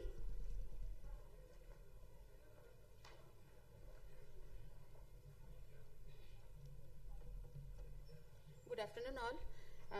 I'm Dr. Anandita Nandi. My presentation is comparison of clinical and laboratory parameters between single and multiple coronary artery aneurysm at diagnosis of Kawasaki disease, a single-centered retrospective observational study from Eastern India. So we know Kawasaki disease is a leading cause of acquired heart disease in children all over the world, most rated complication being coronary artery aneurysm, which affect the prognosis of the disease. So aim of my study is to compare the clinical and laboratory parameters of patients with single and multiple coronary artery aneurysm at diagnosis of Kawasaki disease. It is a retrospective observational study at Institute of Child Health, Kolkata, study period being January 2020 to July 2024. Children less than 18 years who diagnosed as KD as per the American Heart Association 2017 guidelines were included in the study. Coronary artery lesion were diagnosed by echocardiography using Jet score classification. Score more than 2.5 was taken as coronary artery aneurysms. Data were collected from medical records of patient and p-value less than equal to 0.05 was taken as statistically significant. Patients with congenital heart disease and those who received treatment for KD prior to coming to the hospital were excluded from the study. So in 130 KD patients, we had 51 had coronary artery lesion at diagnosis. 2 patients had only dilatation and 49 patients has coronary artery aneurysms. Among these 49 patients, 23 patients, that is 46.93% has single coronary artery and 53.06% has multiple artery aneurysms.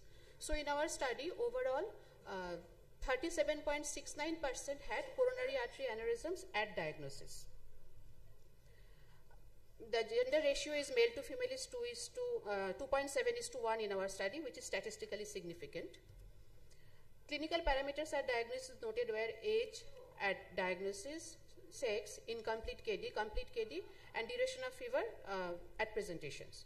So we did not find any significant difference in the parameters between the two aneurysm groups, though the duration of the fever was 7 days and 8 days, respectively in single and multiple coronary artery aneurysms. Laboratory parameters noted at diagnosis were hemoglobin, total leukocyte count, platelets, serum albumin, and CRP. Here also we did not get any statistically significant difference in the parameters between the two aneurysm groups. C-reactive protein median value was 84.9 in the single artery groups and 89.5 in the multiple artery groups. And platelet was 4,42,000 in the single artery aneurysm group and 5,20,000 in the multiple coronary artery aneurysm group. So in conclusion, we have high percentage of, that is 37.69% of KD patient had coronary artery aneurysm at diagnosis, though the median duration of fever was 8 days. There are several studies from India and all over the world, Asian countries, showing that increasing incidence of KD in recent years. Male patient has significantly more occurrence of coronary artery aneurysm in our study. No significant difference in parameters were found between the single and multiple coronary artery aneurysm group, and no significant difference was found in the occurrence of single and multiple aneurysm in complete and incomplete KD. So limitation of a study is the small sample size, and a single center observation selection bias is definitely there. Thank you.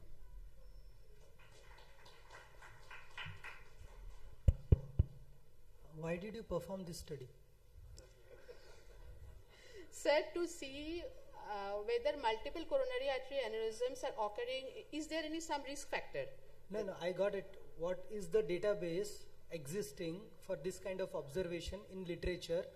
I did not find, sir. Actually, I searched for, but I did not find exactly this type of comparison in any database. Neither in India nor in. There are lots of data. Individual risk factor has been considered or seen in case of small, giant, and medium aneurysm, but single and multiple I did not find. I could not find any data. Then what is the take-home message? Take-home message is there is, in our study, of course, while calculating the data, we see that incidence, and I will not say incidence, the occurrence of the coronary artery aneurysm was significantly higher as compared to other studies. But there was no clinical and laboratory parameters statistically significant that we can see if these are present, we can have multiple coronary arterism. It was equal. And even the complete and incomplete KD has the same occurrence of single and multiple aneurysm. It is not that incomplete KD will have multiple, it is not like that. Complete KD equally have the same incidence. Regarding the aneurysmal size, yes, about the multiple and single, was there any difference? I did not consider that. My study was the cross section. I have taken only the aneurysm group that is more than equal to 2.5 Z.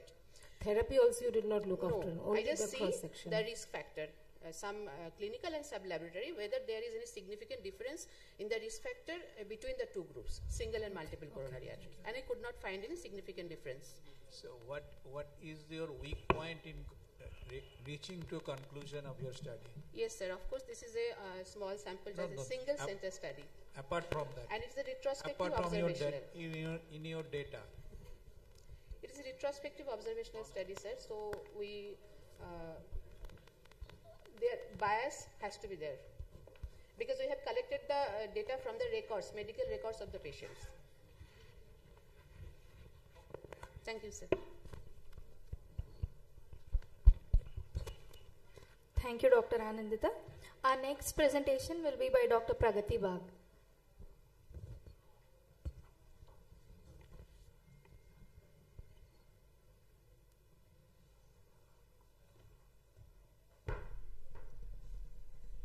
Good morning to everybody. I am Dr. Pragati from PGI Chandigarh, and my study is long-term coronary artery outcomes in infants with Kawasaki disease, which was a 7-year follow-up using 2D echocardiography and CT coronary angiography.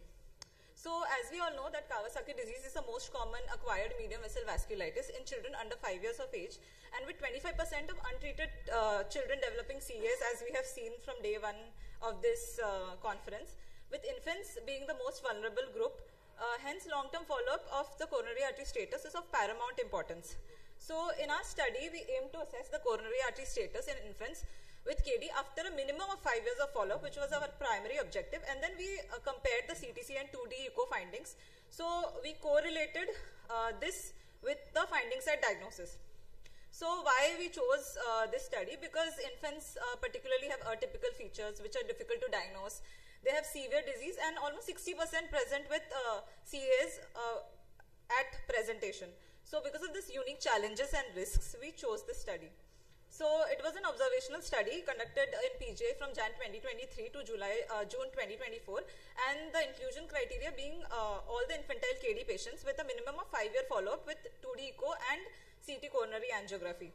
So, we excluded patients who had any contraindication of CTCA. We approached the parents, and parents who gave us consent, we opted them in and enrolled the kids, and we conducted 2D echocardiography and CT on the same day.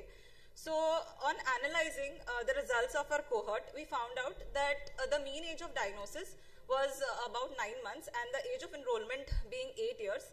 With girls being more in number, which were 19, which is 57%, and the interval between diagnosis and enrollment was about 7 years. And we found out that about 63% of our patients had incomplete KD, with 58% presenting with coronary artery abnormalities and additional adjunctive therapy requiring in about 33% of infants. So then we compared the Z scores at diagnosis and then at follow-up, and we found that all the coronaries had regressed.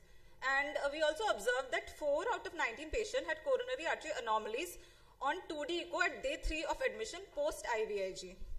So these findings were then categorized into giant, medium and small aneurysms, and we saw that all the aneurysms had regressed, even the giant aneurysms had regressed. And only one aneurysm, which was present in RCA, which was small, had increased to giant aneurysm.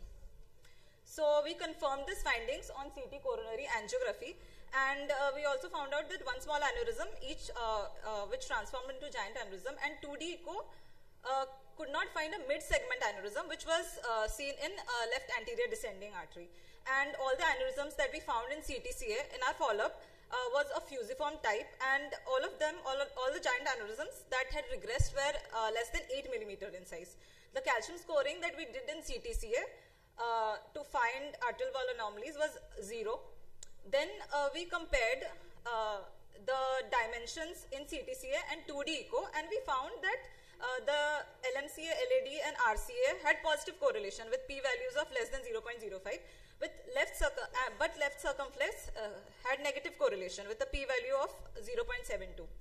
Then we saw that the regression rate of all the patients that we had was 89%, with LMCA, LAD, RCA and LCX showing 95, 85, 84 and 100% regression. So concluding, we had initially patients, which was 58% patient had CAs at presentation, with 4 by 19 patients having normal 2D echo at admission, and but they had CAs on day 3 even on giving IVIG. And the resolution at our mean 7 years of follow-up was seen in 89% patients, and the aneurysms, the giant aneurysms that had regressed were less than 8 millimeter of size. And CTCA, we found, we saw that the advantage was the type of aneurysms could easily be identified, and mid and distal segment aneurysms could be identified. It gave detailed left circumflex evaluation, calcium scoring could be done, and we also found that left circumflex had negative correlation in our study. And I would like to acknowledge Dr. Manful, Professor, Department of Radio Diagnosis, for helping me conduct this study, and the entire team of Pediatric Allergy Immunology Unit, headed by Dr. Professor Sujit Singh, and thank you to my guide, Dr. Rakesh Kumar Pilania, for helping me conduct this thesis. Thank you. So, thank you for the wonderful presentation. So basically 4 out of 33 patients who did not have coronary aneurysms at presentation, you picked them up during follow-up at Yes, CT? ma'am. Post IVIG, we echoed them on day 3, and then we found that they had CAs. But on following them further, they had resolved. All Yes, 4 of them? all of them had resolved. Okay. Put the conclusion slide. Yes. The conclusion slide, please. I just wanted to understand the 51% and the 89%. Resolution, you mentioned 59% in the first line, and 4th line you mentioned 89%. What is the difference between the two? You're getting my question? Last. The conclusion slide, if you read through,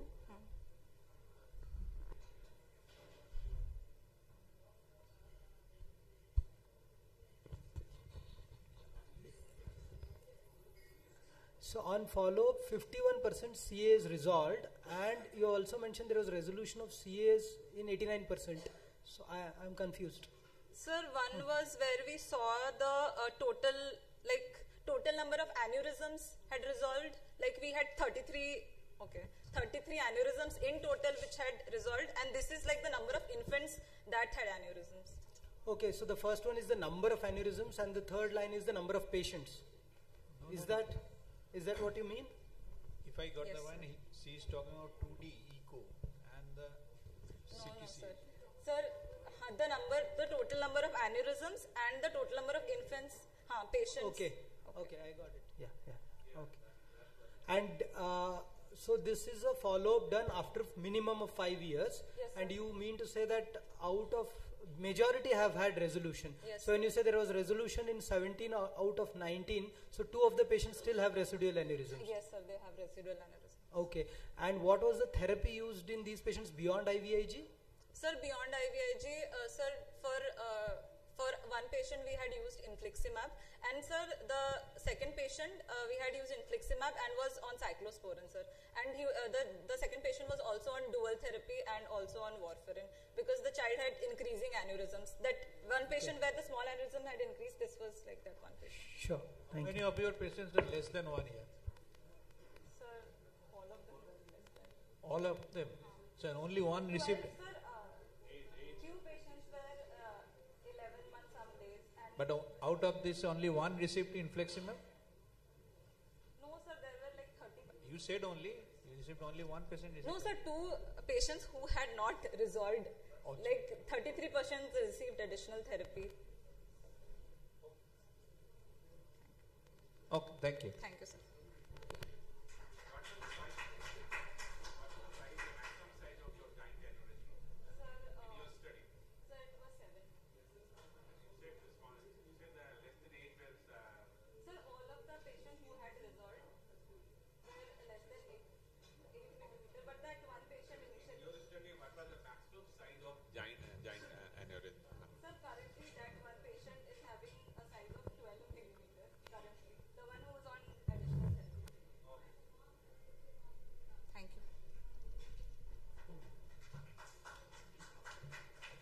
Thank you, Dr. Pragati.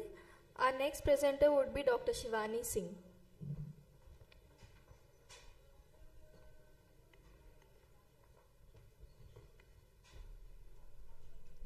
Very good afternoon, everybody. So today I'm presenting my study on the comparison of clinical laboratory parameters and outcomes in children diagnosed with Kawasaki disease and multi-system inflammatory response syndrome in children at Tertiary Care Center, a hospital in India. Just a second. With the background knowledge of what is Kawasaki and incomplete Kawasaki disease that we already know by heart, already defined by American AHA, we did a review of literature which showed the age predominance of mostly less than 5 years. The incidence amounted to be 25 to 50 cases per 100,000 children, and strong correlation with the Asian ethnicity, maximum by Japan followed by Korea, Taiwan, which is approximately 10 times higher than the US. The incidence of coronary artery aneurysms is reported to be 2.4% at admission, mostly in the Western world. And about the macrophage activation syndrome, the incidence is reported to be 33.3%. The therapy, as we all know, is guided by IVIG, steroids, and aspirin. The definition of MISC, as we all know, has been defined by WHO and CDC later on. The incidence is still not known because so much research is still happening and reports are being done. And the majority of sex predisposition is amounted to the males, and the mortality rate is reported to be 10%, and the increase in the COVID-19 cases has led us to the discussion of MISC, which is associated with multi-organ systemic manifestations including respiratory as well as cardiac dysfunction. These clinical features are sometimes almost similar to KD, and there's still a dilemma that whether it is KD triggered or it is just a KD mimicker. So many similarities has been reported, and differences as we had reviewed, that age is lower and higher reporting of coronary artery dilation or aneurysms in KD, and major causes of ventricular dysfunction and GI manifestations and hypercoagulability reported in MISC. And so we sought to study and compare the clinical as well as laboratory parameters and outcomes of both MISC and KD children. Ours was a prospective comparative cross-sectional study done at a tertiary care hospital in New Delhi, India, from March 2020 to October 21. We included all the children aged 1 month to 18 years presenting with fever and clinical features of both KD and MISC as defined. And we excluded mostly the patients of autoimmune disorders or any hematological malignancies and underlying chronic diseases. The sample size could not be calculated at that particular time because the COVID was still high in studies, and not much data was published at that period of time. The ethical approval was taken. All the demographic parameters, signs and symptoms, and laboratory markers were assessed and analyzed. 2D echo was done. Myocardial dysfunction was defined. We defined AKI and mass as per specific criteria. Therapy was guided by IVIG and steroids. Final outcomes were noted and results were analyzed by following the univariate and bivariate analysis. So we enrolled total of 149 children, out of which 8 did not fulfill the criteria for MISC or KD. 6 had an underlying chronic lung disease and 6 were lost to follow. So we were left with 42 children fulfilling the criteria for KD and 87 fulfilling the criteria for MISC. So we found in the results that the mean age was higher in cases of KD, though not statistically significantly different, but we had a majority of the male predisposition both in cases of KD and MISC. The mean duration of fever was noted to be higher in KD with significant difference from MISC, and we had a higher, among clinical presentation, we had a higher predisposition of GI complaints in cases of MISC and respiratory complaints in cases of KD. And among the complications, we had a significant higher incidence of AKI and liver dysfunction in cases of MISC, and followed by need for mechanical ventilation, also in the cases of MISC.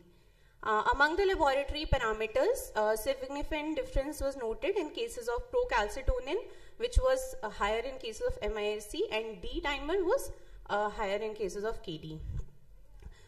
Among the results, the use of anticoagulation was higher in cases of KD. So we did a logistic regression of the significant variables. Sorry to interrupt you. You will have to go to the results slide, yes, or discussion or conclusion slide, yes, please. Yes. Sorry. So patients, so from this study, we found that there could be similarities and differences in the patients of both KD and MISC. And though even after 2 years past this pandemic, we still need to be aware of these comparisons. And studying about MISC has gave us a lot of insight into the pathogenesis of viral sepsis and MAS.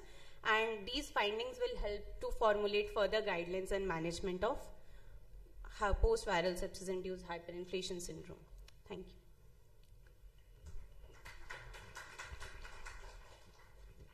Doctor, could you please tell me why the KD incidence was so high in your study during study period?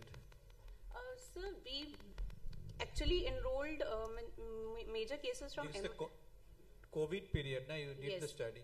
Yes, sir. So KD has gone down that period, but in your cohort, the KD patient number is very high. So actually we had more cases of MISC. Agree? Agree? Yes. But your KD patient is also very high. Yes, sir. So you mentioned that the age, you have not mentioned the median age. Median age I had No, you mentioned. have not mentioned. You have mentioned the numbers, 30 KD, 40. No, ma'am. I had mentioned median age. So you, anyway, so you told us that in It your was in study. months, ma'am, actually. That's Okay, why. so in your study, the children with MISC had a lower age group compared to your KD. Yes, ma'am. That is quite in contrast to what we were observing throughout the country. Yes, so, ma'am. So how could you explain that? Yes, ma'am. Actually, I was about to discuss it, but due to lack of time. So basically, we actually enrolled a lot of infants. That's why the median age came out to be 12 months in our cases of MISC. So this was the thing. Thank you. Thank you. Again, I request the presenter to stick to the time. Thank you, Dr. Shivani. I would like to request Dr. Gayatri CV to conduct a presentation now.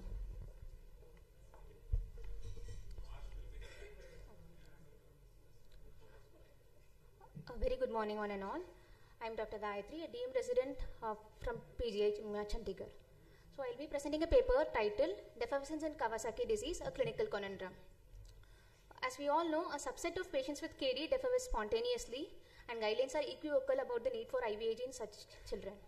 So this study was done with an aim to evaluate the clinical profile of children who had spontaneous defervescence and who did not receive IVIG, and to evaluate the difference between early and late defervescence, if any, and to study the long-term follow-up of patients who defervesce spontaneously.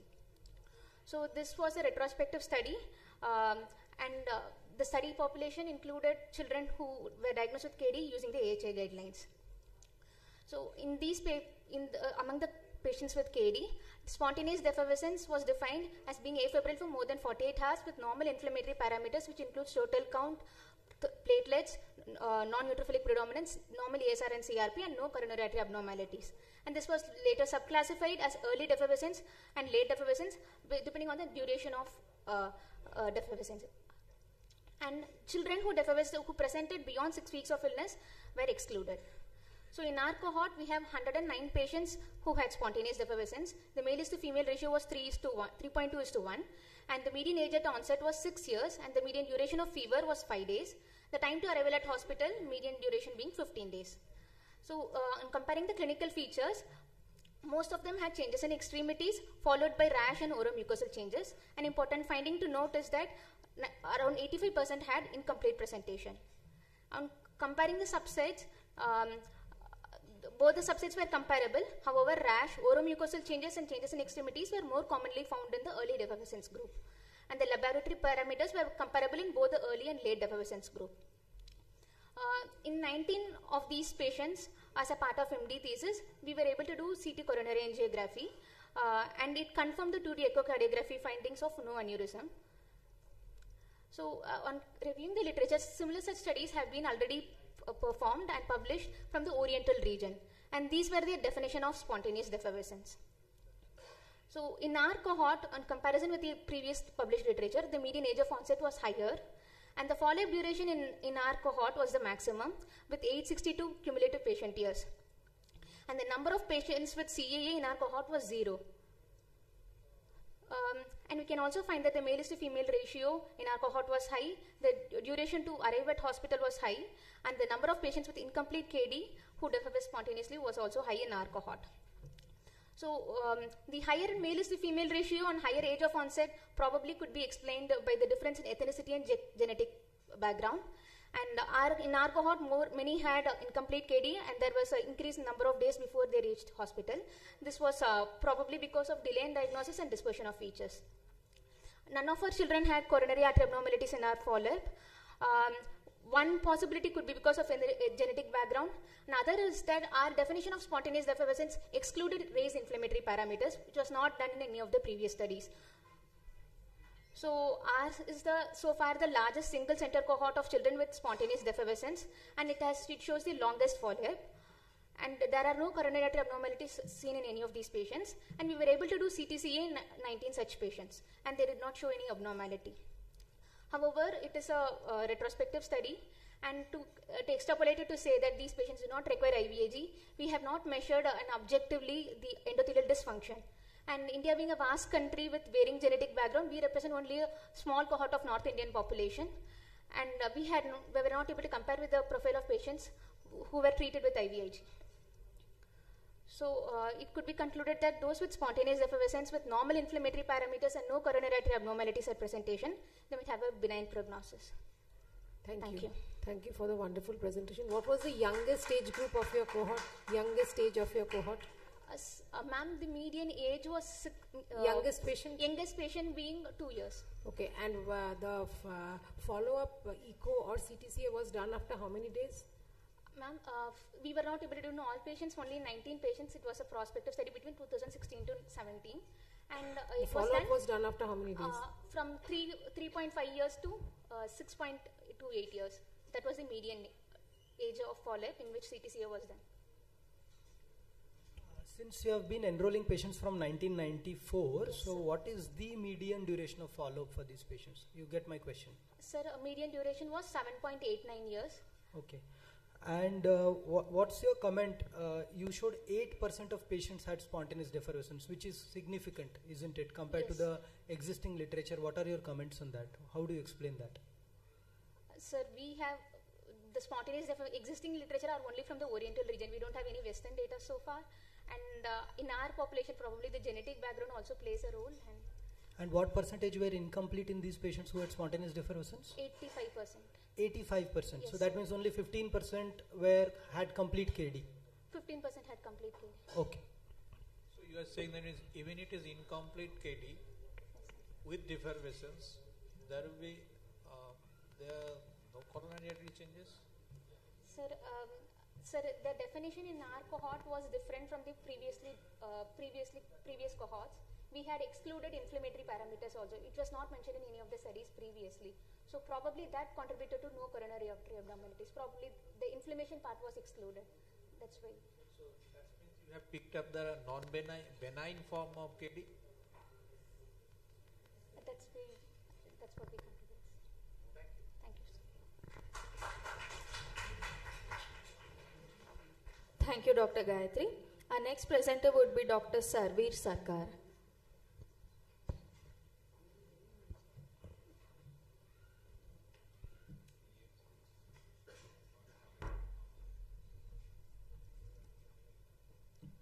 A very good afternoon to all. Myself, Dr. Sarveer Sarkar, second year PGT, Department of Pediatrics from PMCH. Today, my oral presentation is low dose versus medium dose aspirin in acute phase of Kawasaki disease and experience from a tertiary care hospital of West Bengal, India. Now, Kawasaki disease is a common childhood vasculitis with a predilection for coronary arteries. And conventionally, IVIG plus medium dose aspirin is considered to be the standard initial treatment of KD, but after fever resolves and inflammation subsides, the patients are switched to low dose aspirin for 6 to 8 weeks. But however, there are controversies regarding the dosage of aspirin in the acute phase of KD. So, the objective of this study was to compare the safety and efficacy of IVIG plus low dose aspirin with IVIG plus medium dose aspirin in the treatment of acute KD.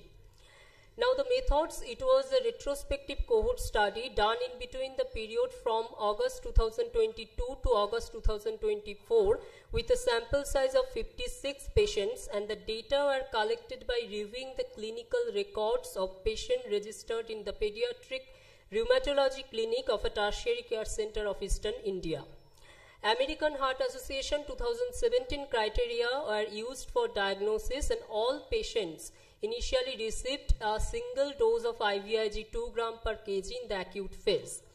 The patients were classified into the two groups. Group 1 is the low dose group, which included 26 cases, and group 2 is the medium dose group, which included 30 cases.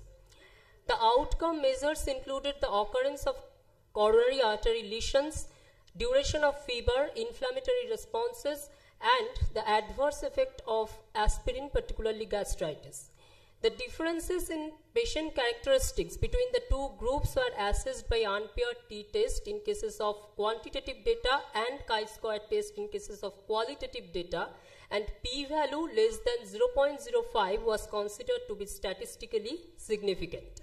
Now coming to the result, there was no demographic differences in terms of male is to female ratio, as well as the median age group affected between the low dose and the medium dose group. Now, there was no significant difference among the two groups in terms of duration of fever, total leukocyte count, absolute neutrophil count, platelet count, and CRP level. As we can see that in all these, the p-value is more than 0.05. The coronary artery lesions are found in 11% of the low dose group and 13% of the medium dose group with a p-value of 0.84, that means statistically insignificant. Whereas the incidence of gastritis was significantly lesser in children, 3.8% in low dose group, whereas 23.3% in medium dose group with a p-value of 0.04, that is statistically significant. Now coming to the discussion, while reviewing literature, we compared our study with the similar retrospective cohort study done at different centers at different parts of the world, and all of these studies show no significant differences in the incidence of coronary artery lesions as well as the duration of fever between the two groups. So coming to the conclusion that there was no significant benefit of using medium dose aspirin in the acute phase of KD, but there were higher incidences of complications, and low dose aspirin plus IVIG was as effective as medium dose aspirin plus IVIG for the initial treatment of KD.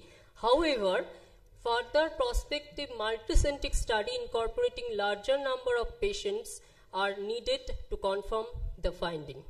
Thank you. Thank you. Thank you. Sharbik, a very good study. So how did you select these two groups? Whom will you give low dose or whom will you give medium dose? It was a random selection or it was an RCT? How was it done? No, madam. In the first year. It was a retrospective study, no? In the first year, the patients were given the medium dose aspirin. And from August 2023, as the institutional protocol has been changed, the patient then are given the low dose aspirin. I'll ask a very benign question. I would say, how did you define gastritis? Because that was different. Also, because when you give IVIG, some of those patients complain headache and vomiting can happen. So how did you define gastritis? After giving aspirin, many children complains with abdominal discomfort, blotting. What is the definition of your gastritis?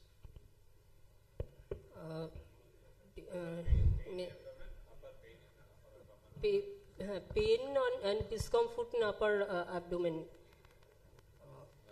If 1 year child, how did he say that my pain in the abdomen?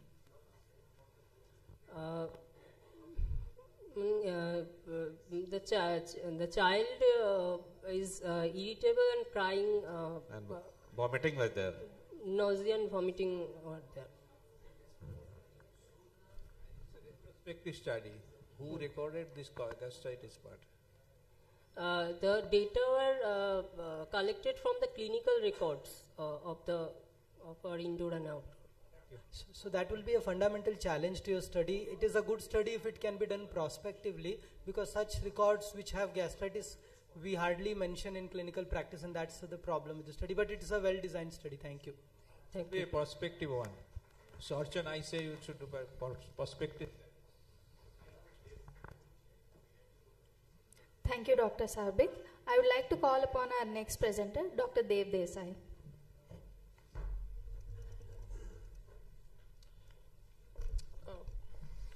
Very good afternoon to one and all. I am Dr. Dev Desai. I am a DM Fellow in Pediatric Clinical Immunology and Rheumatology at the Advanced Pediatric Center, PGI Chandigarh. Today, I shall present my study of role of CT coronary angiography for coronary artery assessment in Kawasaki disease during the acute phase. So, as we all know, KD is among the leading causes of acquired heart disease in children and is among the most common vasculitis of childhood. Without treatment, 1/4 of the patients with KD can go on to develop coronary artery aneurysms, and 2D echo is the primary imaging modality in KD.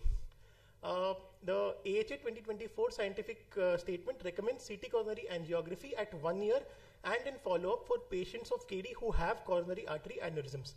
However, guidelines are silent on the use of CTCA in evaluation of KD in the acute phase. So ours was a retrospective observational study based on the review of records carried out for a period of 10 years from January 2014 to December 2023 at our center. We included children with KD who underwent echo as well as CTCA during the acute phase.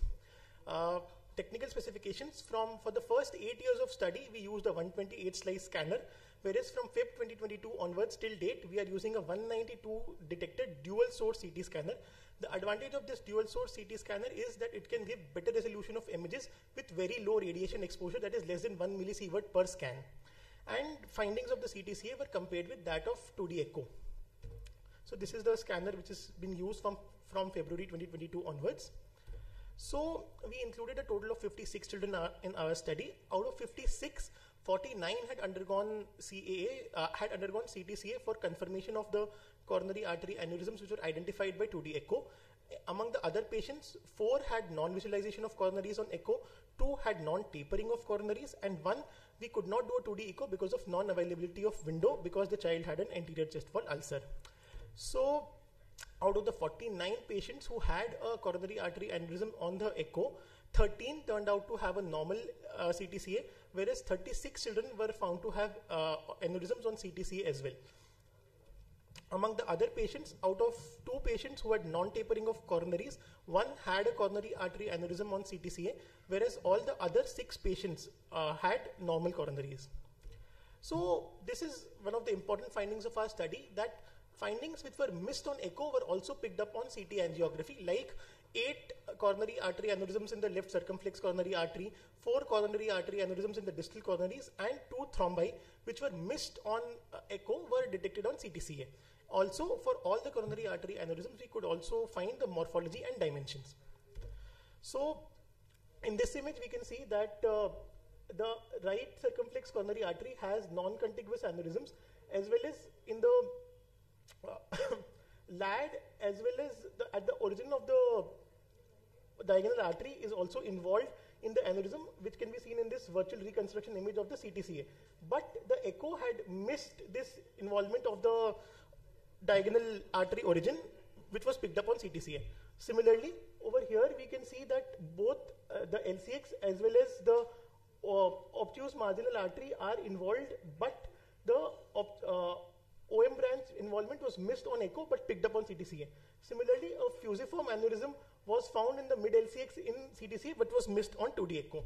So if we see the literature, there is not much literature about CT coronary angiography in acute phase of KD.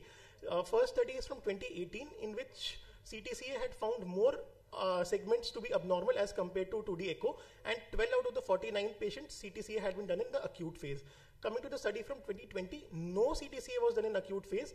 Even then, 6 left circumflex coronary artery aneurysms which were missed by echo were picked up on CTCA. In the study from 2023, distal CAAs were found in 23 patients, and out of these 23 patients, 18 had actually undergone CTCA in the acute phase.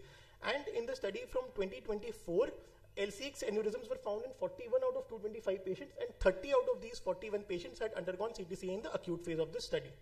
So we can conclude that CT coronary angiography is an effective modality in the accurate assessment of coronaries in the acute phase of KD, and can help to clear the confusion when there is any about the echo findings. Moreover, CTCA is a better modality in detecting distal coronary artery involvement, left circumflex coronary artery involvement, and picking up complications like thrombus.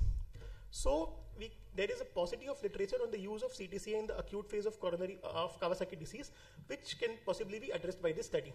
Thank you. Thank you. So, thank you. So then what's your opinion, final opinion, that in all cases of KD, one should go for this CTCA or what? So, not all the cases of KD we should be doing CT coronary angiography, at least as per the recent guidelines. But we should also remember that most guidelines are not addressing when we have to take up the patients of KD for the CTCA in the acute phase of the study. So what should be the indication? So like in our study, where indications were, if there was in some cases the high risk groups like infants, etc., which have maximum complications associated, they had over there we had taken them up in the acute phase itself for CT coronary angiography. Okay, thank you. Did I get it right? You said you enrolled patients with echo-positive aneurysms, and then you did CT, and 36 were positive and 13 were negative. Yes, sir. So what's your explanation? Sir, there are two possible explanations. First was that in some cases there was a gap of a few days between the echo and the CT. By that time, treatment had already been initiated. Second explanation is that sometimes echo, there are anatomic abnormalities, like we had a few patients with bulbous origin of the artery, which was being seen as a aneurysm on echo, but CTCA clarified that confusion. Okay. So I think that is a limitation, because if you don't highlight the gap between the CT and whether it was pre-intervention or post-intervention, then those are not comparable. Yes, sir. So, sir, this was the data from the past 10 years. Nowadays, the gap is not more than 48 hours between the echo and the CTCA. How it will change your treatment of the patient? Sir, like if we had done an echo and we had missed aneurysm in the LCX, but that was picked up on CT coronary angiography, then we can intensify the treatment in the acute phase itself based on the dimensions of the aneurysm which is picked up. Most of the cases, the aneurysm develops after the 7-8 days of the onset of the disease, majority. Then how it's going to change? What is the utility of doing it in the acute phase? Your treatment protocol doesn't change. What you give in the acute phase, you give.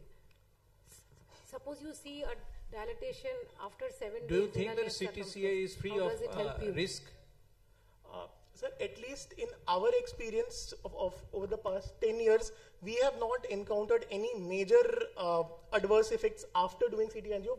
The major concern which is highlighted across studies is radiation exposure. So in our institute itself, at least we are able to limit the radiation exposure to less than 1 millisievert per scan. And other like contrast related or sedation related complications, at least we have not observed, because we have a proper protocol about how to go about with it, and it has been found to be fairly safe. Thank you. Thank you. Thank you, Dr. Dev Desai. Now we have come to the end of the clinical abstract presentation. I would like to thank our chairpersons, Dr. Tapas Sabuye and Dr. A.K. Jaiswal, sir. I request Dr. Pratap Patra, sir, to hand over the mementos to Dr. A.K. Jaiswal and Dr. Tapas Sabuye.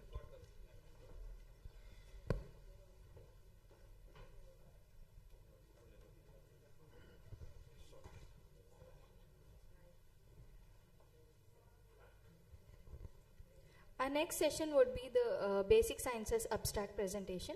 The judges for the session would be Dr. Suparna Guha and Dr. Sagar Bhattar. The chairpersons for the same would be Dr. Siddharth Sudhanshu, Associate Professor, Department of Pediatrics, AIIMS Patna, Dr. Ravi Kirti, Professor, General Medicine, AIIMS Patna.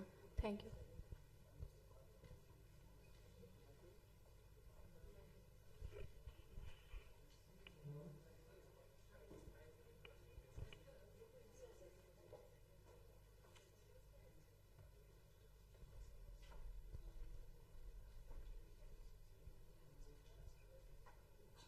I'd like to call upon our first presenter, Dr. Abarna Tangraj.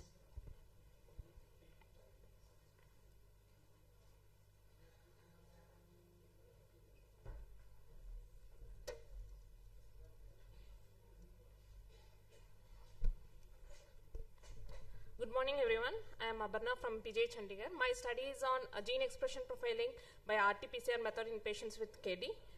So we all know the pathogenesis of KD is still an enigma. In this study, we have analyzed the gene expression of these 15 genes. The 15 genes we have already using an in silico study from our institute, which was previously published.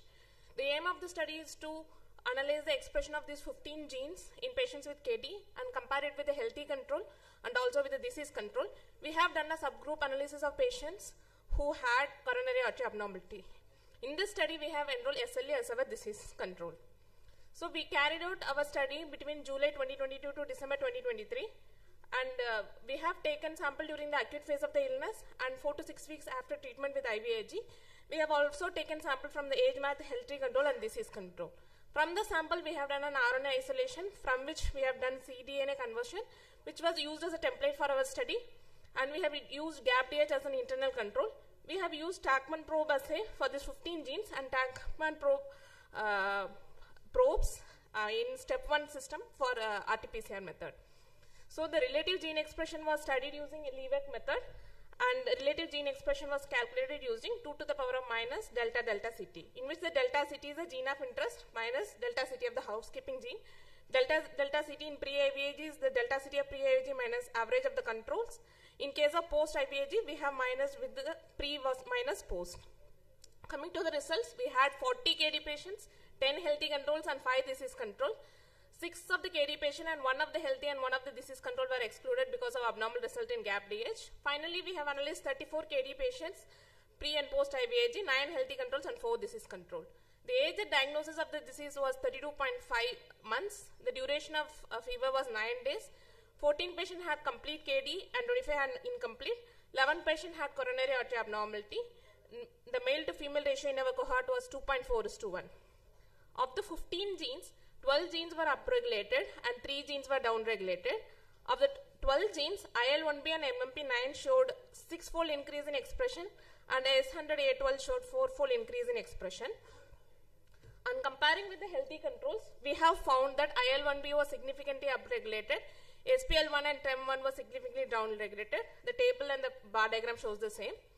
And comparing with the pre versus the post IVIG group, perforin-1, ubiquitin B, IL-7R and TREM1, which was initially low, was restored in expression after treatment with IVIG. And comparing with the disease control, we found that CD44 was upregulated and TLR2 was downregulated, suggesting there is a similar pathogenesis in KD and SLE in the other genes.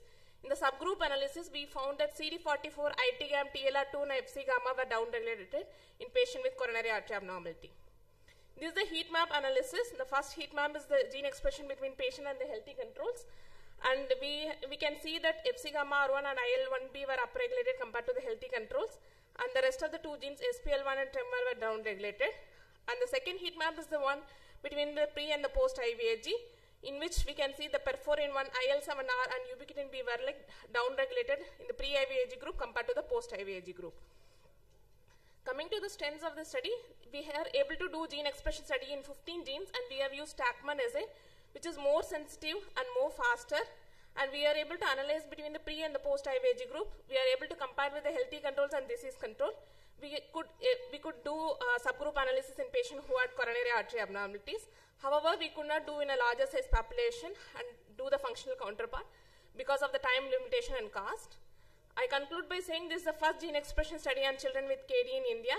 IL-1B and MMP9 showed 6-fold increase in expression. Ubiquitin B and perforin reduced in pre-IVG group suggests there is a role of interferon pathway and NK cell dysregulation. And in KD patient with CAA, IL-1B was upregulated and rest of the genes were downregulated. The implication of this study is that there is a role of inflammasome pathway, and we can use anakinra in patients who are refractory cases. And there is a role of interferon pathway and NK cell dysregulation.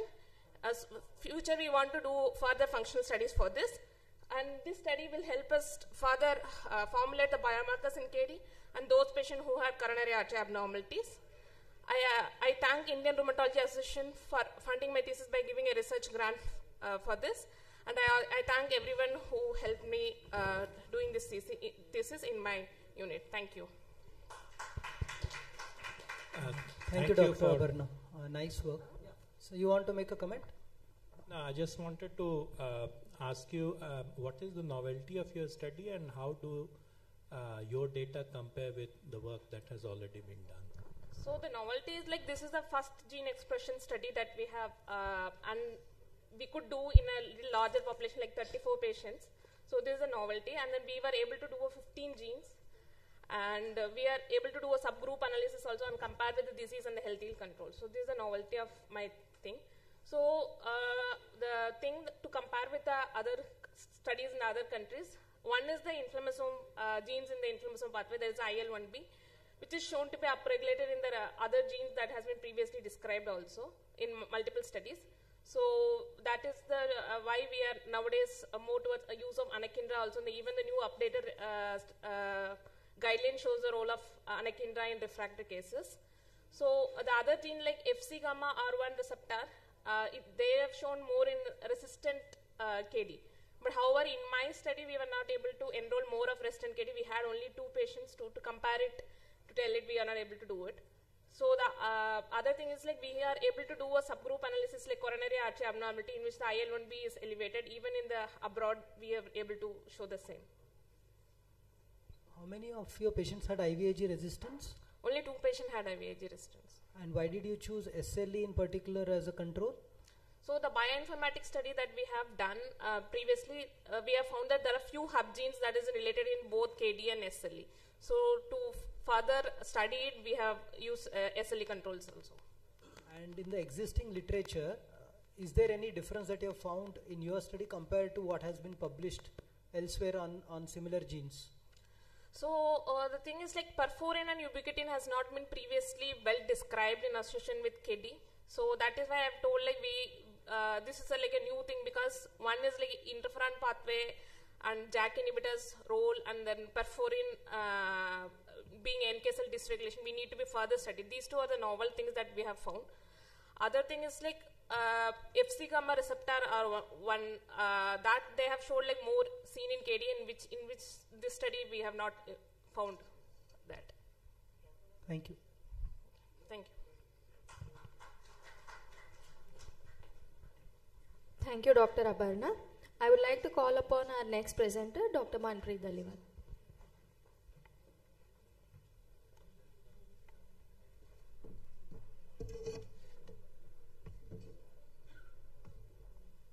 So good afternoon, everyone. Today I'll be presenting our work on the neutrophil subsets and the extracellular trap formation in Kawasaki disease. So we do know that neutrophils play a major role in the pathology of Kawasaki disease, but how truly they cause the damage and the pathology that is seen is not very well known. So to this end, we sought to explore the role of the neutrophil extracellular traps in KD. So for this, we do know that these neutrophil extracellular traps were first discovered in this seminal paper published in Science in 2004. And this was basically just an observation that neutrophils clear the bacteria by forming these nets. But since then, we've come a long way, and we know that not only neutrophils, but even eosinophils, monocytes, and other inflammatory cells can also cause this similar phenomena. In a very recent paper just published now, we have seen that this Mickle is the receptor for netosis. This has actually opened up exciting new avenues for KD research. So what truly are these nets? They are basically they can be divided into lytic net formation and the non-lytic nets, and the lytic net is the one in which the entire cell contents is extruded out, and along with the DNA, some neutrophil enzymes such as the MPO and the elastases can also be present there. So the aim of our study was to visualize and quantify the nets in KD and compare them with the healthy controls. Next, we sought to immunophenotype the neutrophil subsets using dimensionality reduction to study the neutrophils in patients and controls. And finally, we correlated this to the clinical parameters. So I'll quickly just go through our results. To perform this experiment, we isolated the neutrophils from a KD patients and we stimulated them with PMA and kept one group as unstimulated, and then we stained it with 3 different fluorescent dyes to visualize the DNA, the cell contents, and the MPO. So if you see in the first panel, this is a stained picture of the neutrophil nuclear material by DAPI. So this is glowing blue. Then we could stain it with Cytox to visualize the cell contents and with MPO, and this is the merged image. So then we blinded our observers and we counted them in 3 different cohorts and then calculated the different mean and the standard deviation. So we could see that the nets were significantly higher in patients with KD and in the treated with PMA groups. This we later on, because of the nature of our data, we had to resort to multi-cluster analysis because the clinical data in KD would be, multifactorial. So for this end, we have to do this little complicated analysis, and we could find a significant correlation of the increased NETs with the conjunctival injection and the lymphadenopathy.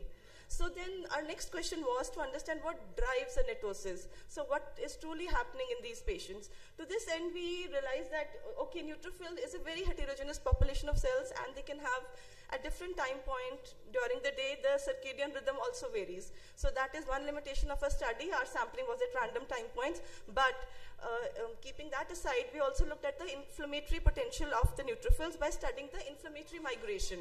So in this, we've taken 3 different cell populations. I'll just quickly show you the flow plots. So we've basically divided the neutrophils into mature, immature, and then aged neutrophils based upon 3 markers, the CD11B positivity, and the 2 main markers, which is CD184, which is also CXCR4, and CD62L. So based upon these markers, our neutrophils divide into the aged, mature, and the immature. So the aged neutrophils are our cells of interest because in this case, we could see that these aged neutrophils were higher in our KD group as compared to the healthy controls.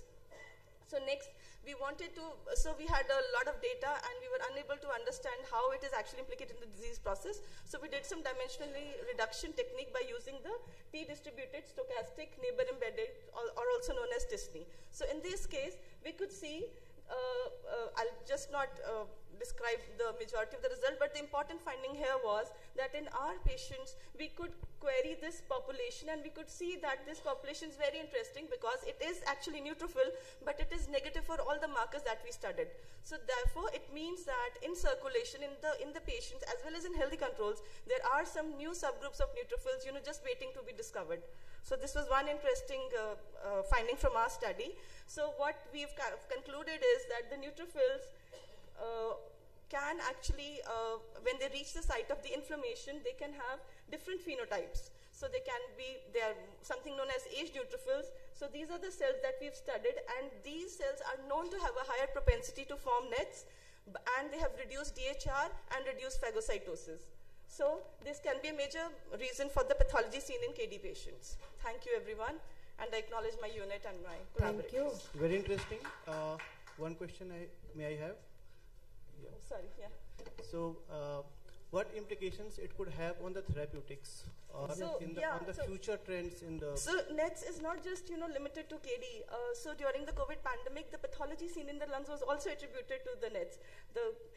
In rheumatoid arthritis, a recent paper has been published in which the MICL, that is why I wanted to, considering the entire audience's clinicians, so this MICL receptor is now being targeted to stop the disease pathology in rheumatoid arthritis. So obviously, this is one of the implications. We can target the receptor, stop the NET formation.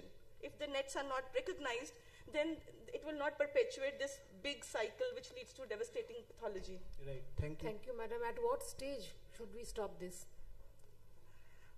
Ma'am, so I think this is too early to comment, ma'am. Very good paper, but I'm asking from the therapeutic point of view, like sir said, what stage should we stop it so that the disease doesn't Ma'am, progress? actually, it is not about stopping it because NETs actually even occur in untreated neutrophils. It is a spontaneous process as well. So there is some baseline NET formation always happening. The point which is important is to curtail it when it really becomes this big cycle, when all the neutrophils are infiltrating to the site. So I think rather than NETs, we need to stop the infiltration of these aged neutrophils. So that would be the important point here. Okay, nice work. What's the number of patients that we studied this upon? So for the NETs, we have taken a cohort of 21 KD patients, and we had amongst the 21, there were 6 incomplete KD. So I've not shown that data here, but we've also taken healthy controls. We've taken some febrile controls in SLE patients also. And for the subsequent study, the immunophenotyping, because it's a very computing intensive work, so we only did this modeling in like 9 KD patients. the number of, rise in nets, basically increase in nets and age neutrophils is what you are describing, True, right? yeah. Has this been described in any other cohort before in Kawasaki disease elsewhere? Yesterday in the talk, I did talk about a paper in which they have looked at the nets after IVIG treatment in Right. KD. No, But nets are known earlier also. There are very few papers in which they have shown that nets are elevated in KD patients. What happens to age neutrophils in SLE, vasculitis and other autoimmune disorders? So it's not about what happens to them. So generally these age neutrophils, neutrophils after this can have three processes. They can do reverse migration, they can stay at that site and be cleared by apoptosis because the half-life is very low. And sometimes these cells can even go back into the circulation. So it depends upon what you're studying. So they will have different roles to play. It's just My question is, I have a question here because if this phenomenon is general to inflammatory disorders, how does it eventually make an implication is what I'm looking at. What I'm trying to say is if any immune mediated disorder which is having neutrophilic inflammation is going to show up these kind of results, or KD in particular shows distinct results compared to other results. So you see similar findings in SLE, but not exactly with the same subsets as we've, so people have not really looked at these different aged, mature and mature subsets. What we have done, that is our strength. They have looked at basically, the activation markers, the migration markers, but they have not really quantified into that. So it's difficult to make a comment on the limited data available. Thank you. Okay, thank you. Thank you, Dr. Manpreet. I would like to call our next presenter, Dr. Manish Arora.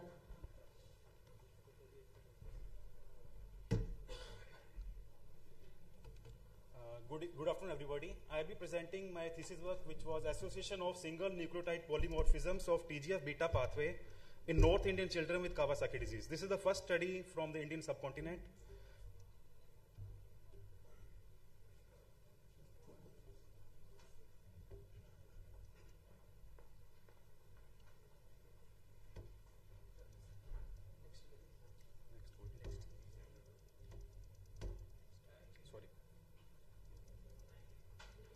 So as we all know that KD is the most common medium vessel vasculitis. There are various hypotheses regarding the etiology as we have discussed in the morning debate, and most which we are saying is hypothesis theory of genetic association. There are various n number of genes hypothesized in etiology. We studied the role of TGF-beta pathway in Kawasaki disease.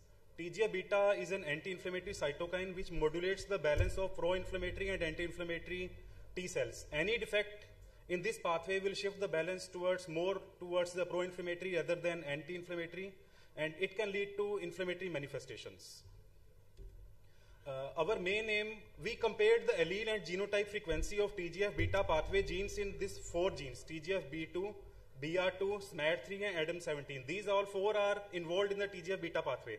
We studied different polymorphisms and compared this in children with KD and healthy controls. In children with KD who had CAAs and without CAAs, we simultaneously also measured serum TGF-beta levels in patients with KD and without KD, and similarly in patients having aneurysms or without aneurysms. Inclusion criteria was patients who fitted in AHA criteria, and patients with a proven infectious etiology were excluded from the study. This study included 47 cases of Kawasaki disease and 46 controls. It was done in our unit from July 22 to December 23. Genotyping was done by CASP, polymerase chain reaction, and serum TGF-beta levels were analyzed by ELISA. These all equipments are available in our allergy immunology lab of our unit. This is a sample allelic discrimination plot which we get while genotyping the CASP assay. So coming on to results, majority of children were male, while other parameters we tried to keep as random as possible so that any bias was excluded. All patients presented with fever, while some patients had rash or other manifestations of Kawasaki disease. So coming on to result of plasma TGF-beta level between cases and controls. The TGF-beta level was low in cases. Median was 105, while in controls the median was 175. Although result was not significant. because these cases included all the patients who presented with Kawasaki disease, in which we did genotypic assay. It included patients in acute as well as in convalescent phase. So it didn't come out to be statistically significant. When we compared this finding in patients who presented with acute, convalescent and control, the result was that patients who presented in acute phase, the median level was low as compared to patients in convalescent and control. This was statistically significant with p-value very low. While comparing TGF-beta levels in patients with Kawasaki disease who had aneurysms or no aneurysms, the result was significant, but the patients who had aneurysms, the median TGF-beta level was low, while in patients who didn't had aneurysms, the median TGF-beta level was more lower than patients with aneurysms.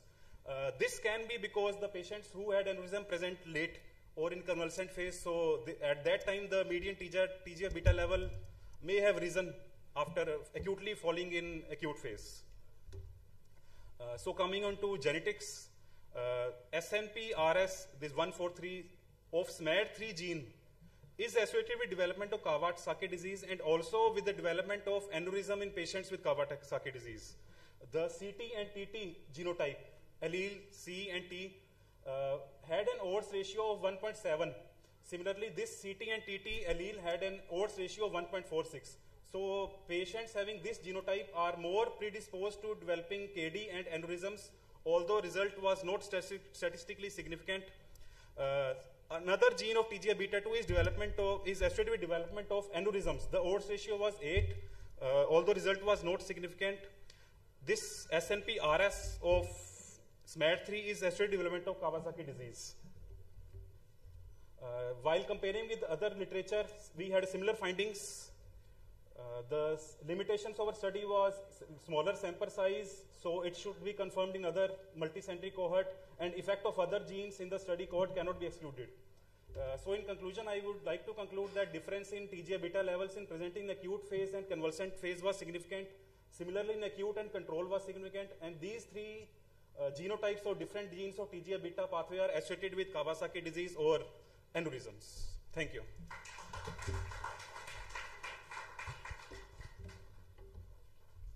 What was your beginning hypothesis before you began this study?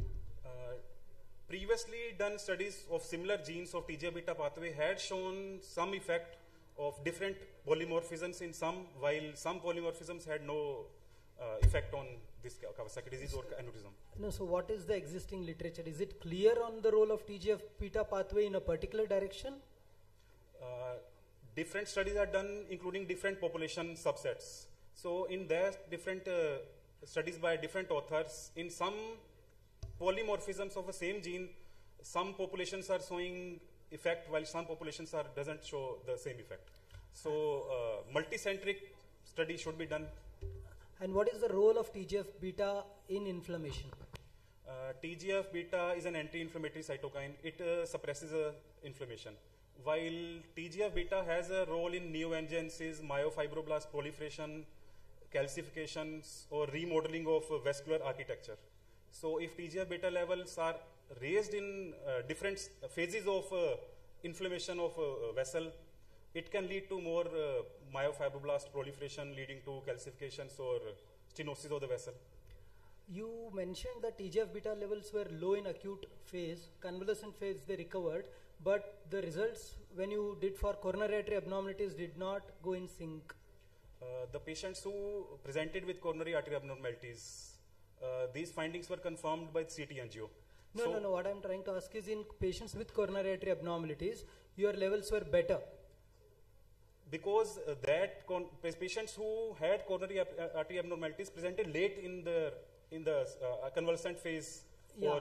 So my suggestion is, because this cytokine is going to go up and down, until you time it well, the comparisons will not be meaningful. So I think acute must be compared to acute and convalescent should be compared to convalescent. Otherwise it will give you an impression that patients with CAA have a better TGF-beta profile. Yes. So that's confusing. This was a case control study, ideally cohort study, including the same patient with the TGF-beta level in acute phase and then in convalescent phase should have been done. Because of limitation of sample size and thesis work, we couldn't do that. Okay. So TGF beta being significantly low in the acute phase than the convalescent phase or the controls, that is quite expected. What is the major takeaway from this study of yours? As shown in some slides, the TGF beta levels rise in convalescent phase or in later stages of the inflammation. So TGF beta is also presumed to be having a role in different vascular diseases involving vessels such as Marfan syndrome or Loeys syndrome. So if we suppress TGF beta in later stages of inflammation by TGF beta inhibitors, it can lead to less development of coronary artery abnormalities. On the odds ratio you showed, any data from the other ethnicity on the same? The results which we got in our study are comparable to the results which are published in the literature. But our significance or p-value was not attained because of limited sample size. Thank you. Thank you. Thank you, Dr. Manish. With this, we come to the end of today's presentations. I would like to thank our chairing faculty, Dr. Sidnath and Dr. Ravikirti. I would also like to thank our judges, Dr. Sagar and Dr. Suparna. I request Dr. Manoj Kumar sir to present the mementos to the chairing faculty. Up next, we'll be proceeding with the award presentations for all the competitions organized over 2 days. I'd like to request our faculty from the organizing committee to come up and announce the results of the same. I now call upon Dr. Puneet, faculty, Department of Pediatrics, AIMS Patna, to announce the results of the quiz.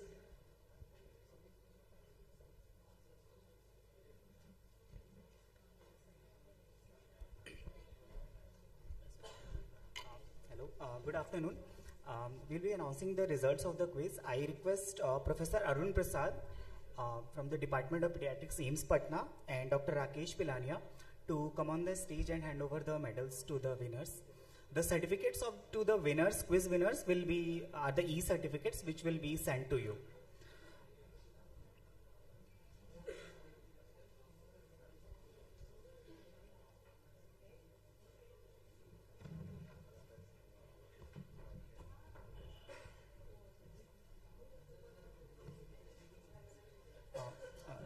So in the quiz, the first position is Dr. Gayatri CV from PGI Chandigarh.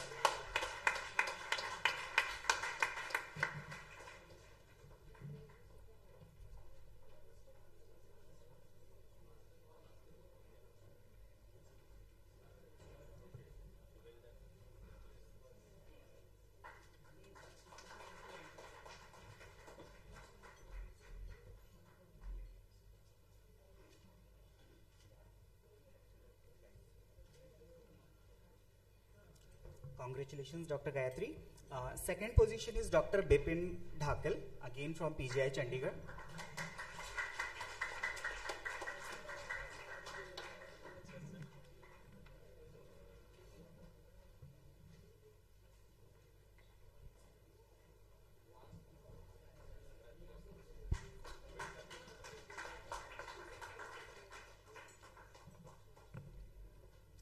Congratulations, Dr. Bipin.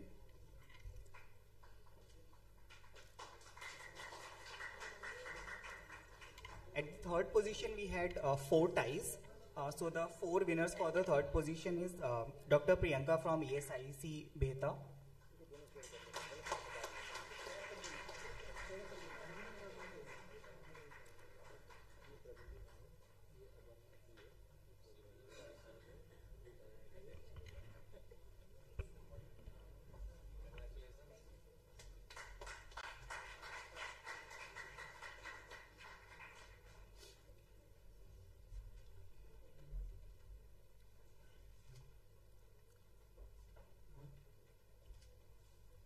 Congratulations, Dr. Priyanka.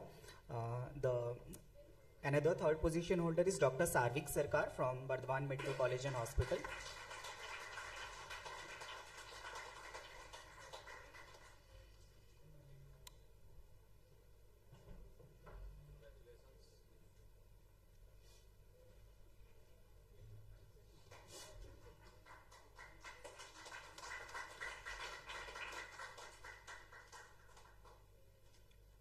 Congratulations, Dr. Sarkar. The Next person is Dr. Rashmi Gupta from PGI Chandigarh.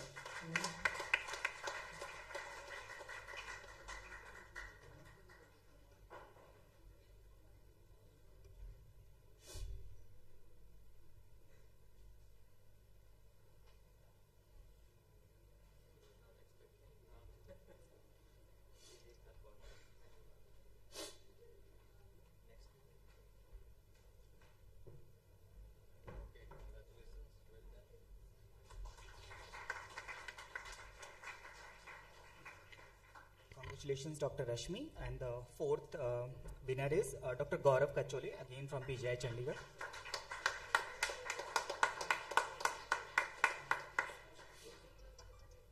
He is our first semester junior resident.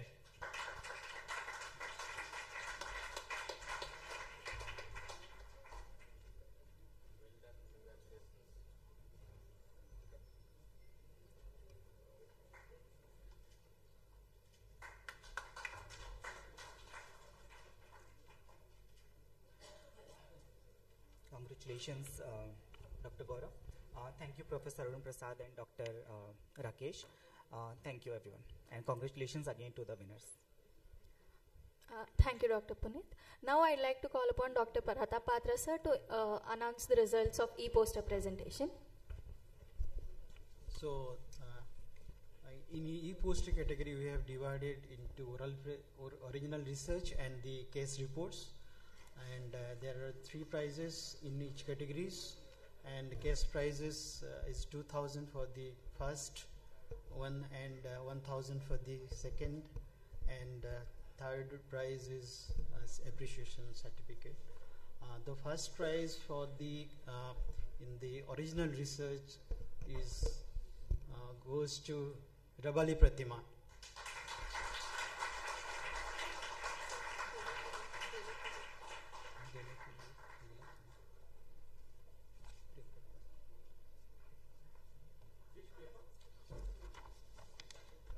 The topic is infliximab in patients with KD, experience from a tertiary care center.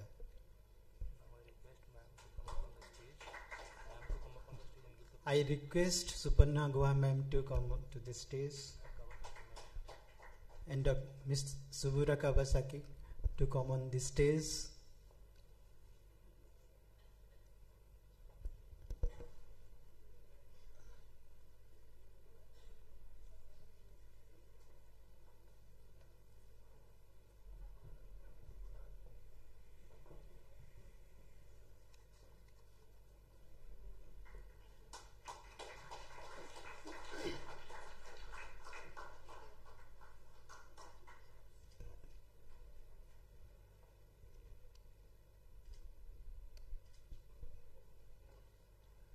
The second prize goes to Kumar Abhinav.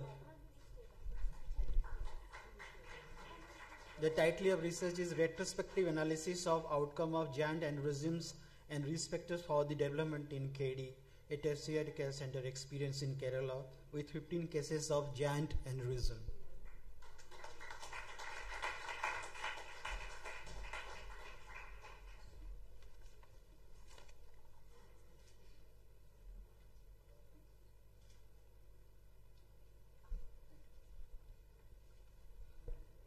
The third prize goes to Akshanksha Dhiman.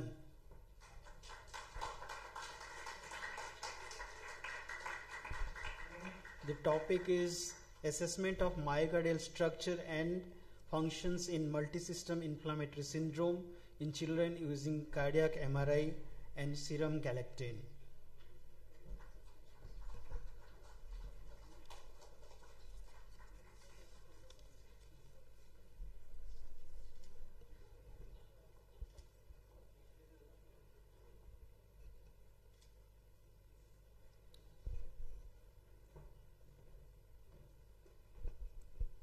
In the case report section, the first prize goes to Saqib Ali.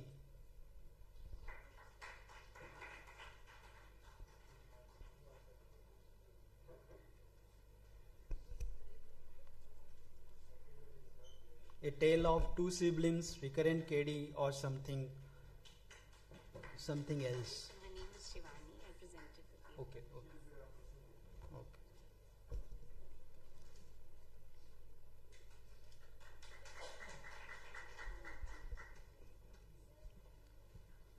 The second prize goes to Jinu Kumar from Guwahati.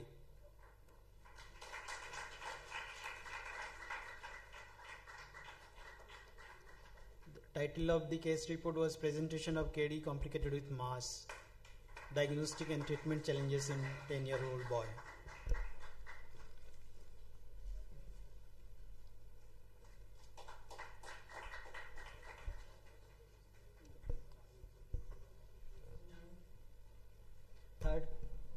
Third prize, the joint winners, Dr. Anita Nandi and Dr. Rasmi Gupta.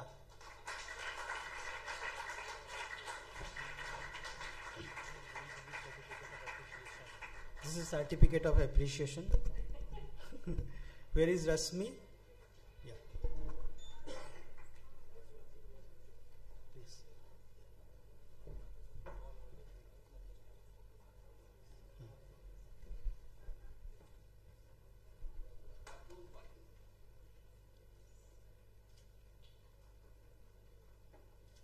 So congratulations to all the winners.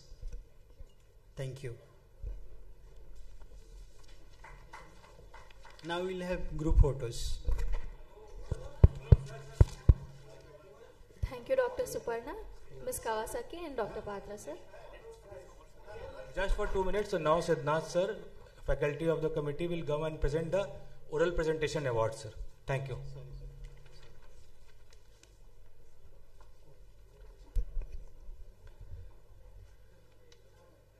Now for the awarding the winners of the oral presentation, I would like to call on the stage Dr. Surjit sir and Dr. Mamoru Ayasawa.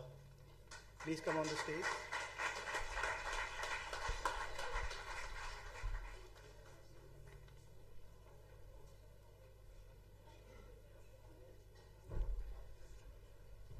So we have two categories. First category, it's clinical research. So the first prize, that is Dr. Tomisaku Kawasaki first prize with cash money of 5,000 rupees. It goes to Dr. Pragati.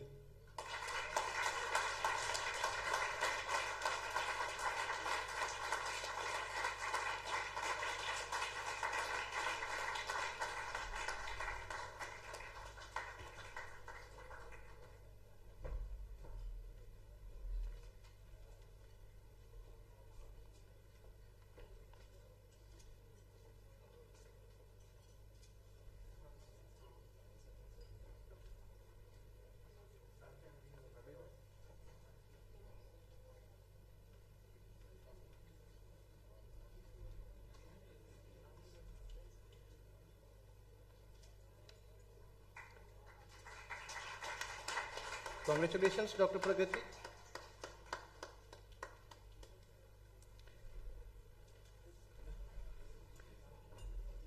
Now the second prize, Dr. Hiroshima Kato, second prize with cash prize of 3,000 rupees. It goes to Dr. Dev.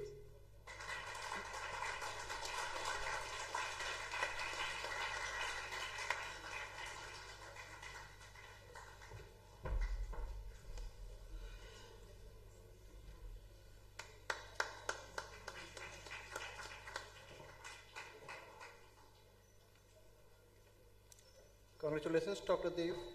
Now for the third prize, with a cash prize of 2,000 rupees, we have joint winner Dr. Gayatri and Dr. Kumar Abhinav.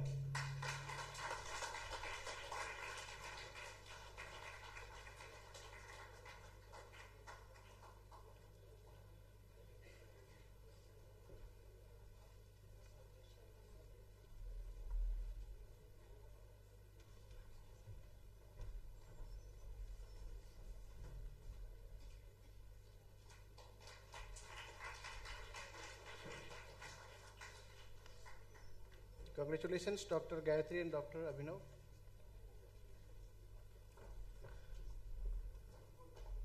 Now in the second category, that is basic science research, the first prize, the winner of rupees 5,000 rupees, the winner is Abarna T.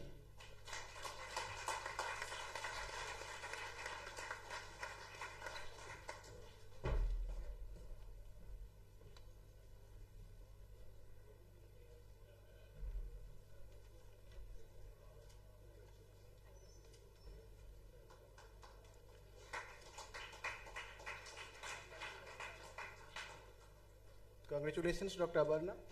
And now I request all the prize winners to come on the dais for a group photo.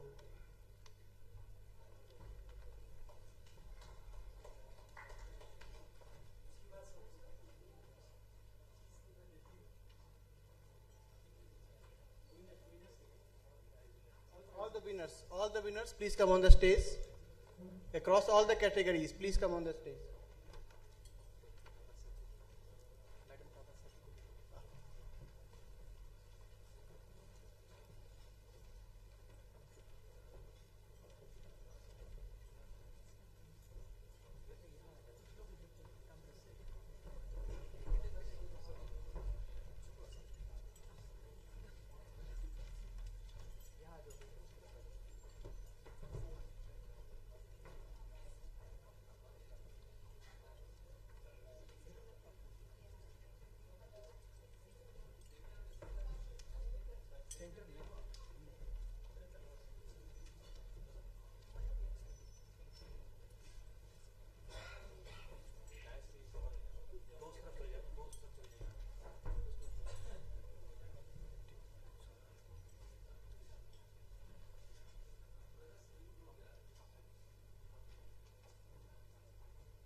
Please stay. Now I request everyone to come on the stage.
Thank you.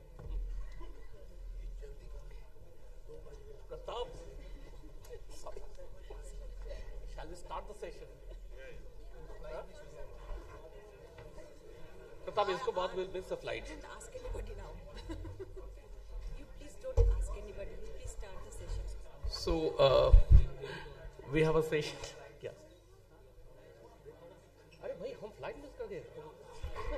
I cannot afford it. I have to leave by 15 minutes.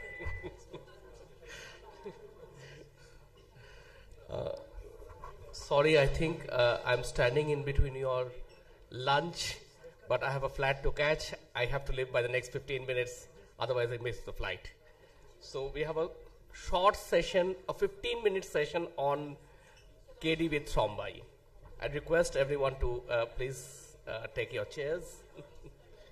One.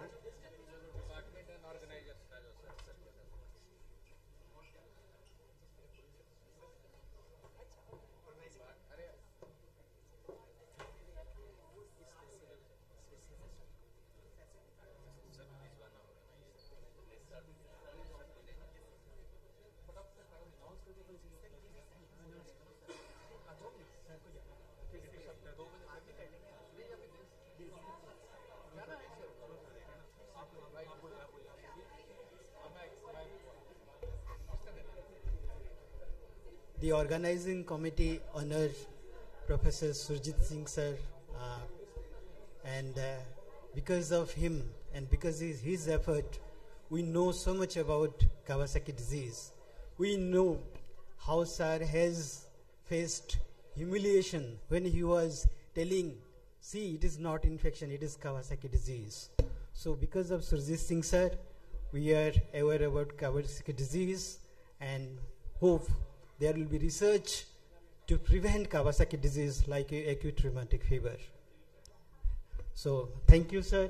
Thank you for your guidance for this conducting this conference. And now I'll request Professor Arun Prasad, Priyankar Pal sir to come onto this stage to felicitate Professor Surjit Singh.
Next, we'll have the panel discussion of Kawasaki disease with coronary artery thrombosis. I'd like to invite Priyankar Pal sir, is already here to moderate the session. And the speakers for this session are Dr. Manisha Chakrabarti and Dr. Devdatta Mukhopadhyay. Welcome to the stage. Thank you very much.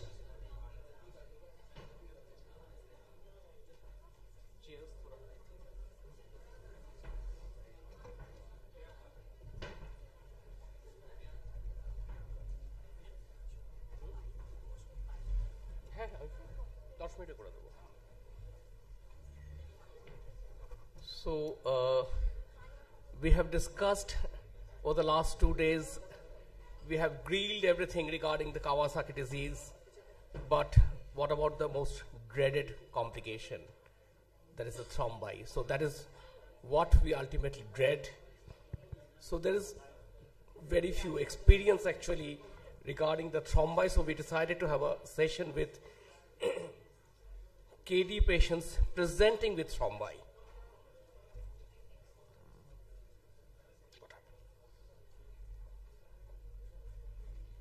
Slide change here. No, slide change. Oh yes, thank you. So what about the incidence? So there was a recent paper in 2023 which shows that the cumulative incidence of coronary artery thrombosis in giant coronary arteries was 59%. It mainly occurred during the acute phase with a median time of 16 days after onset, male sex, LED involvement, and a giant aneurysm were associated with higher incidence of coronary artery thrombosis.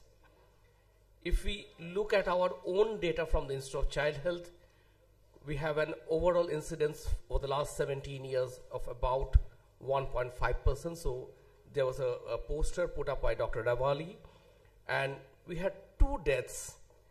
So both deaths were related to this coronary artery thrombosis. One occurred during the thrombolysis itself. So let us have a patient. This patient was just with us. So Devdatta and myself, we had managed this patient just 1 month back. So this is a 9-month-old baby admitted with fever for 11 days, and it was a missed KD. Echo at diagnosis, you can see there's a giant aneurysm of the LMCA, and there's a 4.6 into 3.5 thrombi at the LMCA bifurcation. I would request Devdatta to just show the...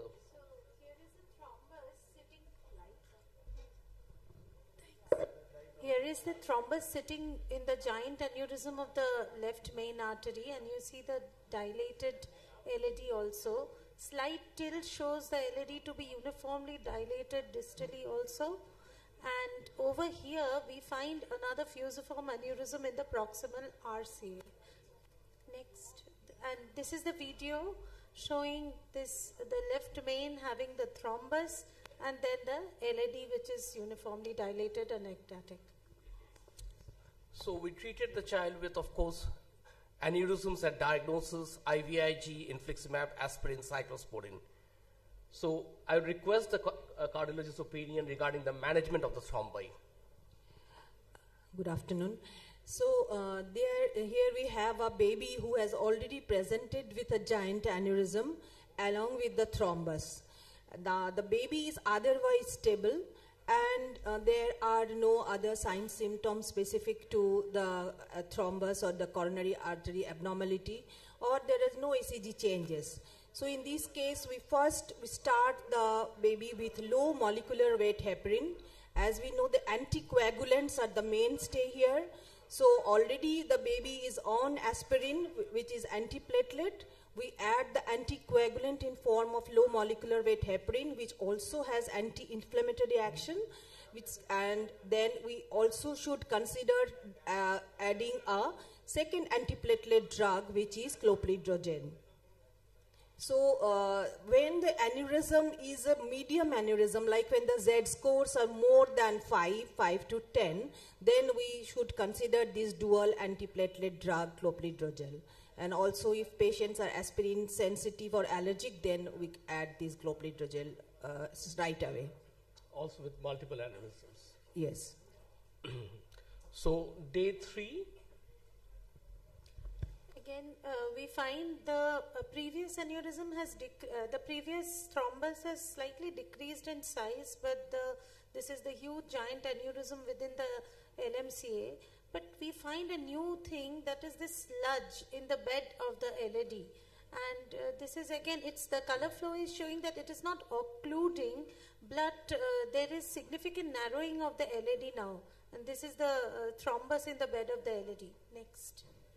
And the same thing, we are quite scared to see this huge thrombus developing in the bed of the LAD, a new onset thrombus, in addition to the previous one.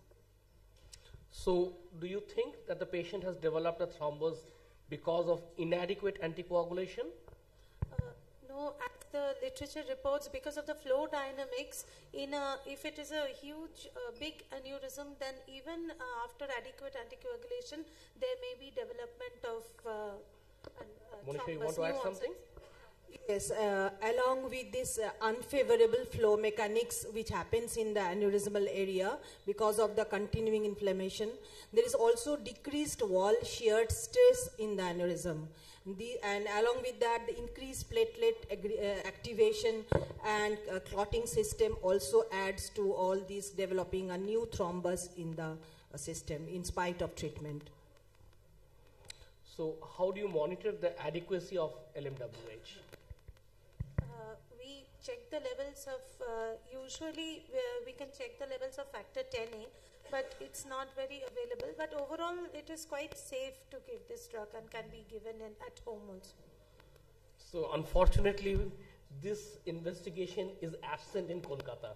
I inquired throughout Kolkata, all the labs, all the hospitals, but none of them are doing the anti-factor 10A activity. So this is, I don't know what about the other parts of the country. So now that there are 2 thrombi, how would you like to monitor the baby?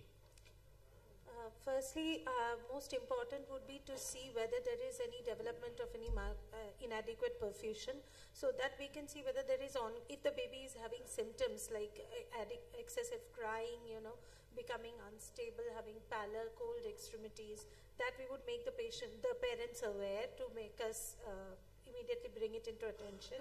And secondly, we would do a serial ECG, echo, and also the cardiac enzymes, TROP-T and CPKMB, especially highly sensitive troponin, to see whether there is any ongoing ischemic changes or not.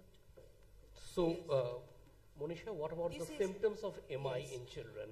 Yeah, many of them, to start with, they're asymptomatic, but we have to count parents, especially about the symptoms of MI in children which might be missed, like how we are getting so much of missed patients.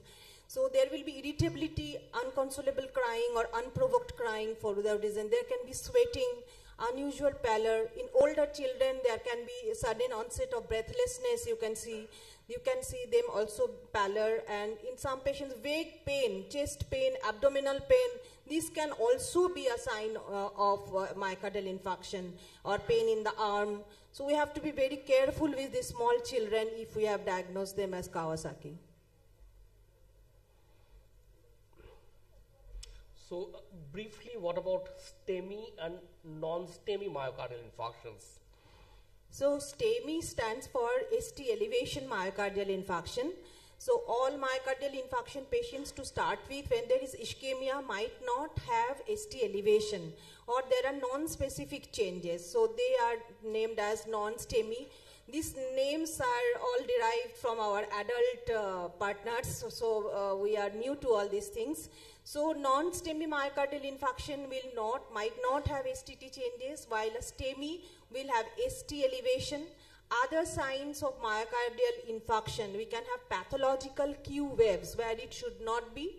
There can be STT changes. There can be left bundle branch block because the circulation in the left side will be less, so myocardial infarction resulting in left bundle branch block. There can be regional wall motion abnormalities of the left ventricular function that we have to see by echo and stress echoes and strain echoes.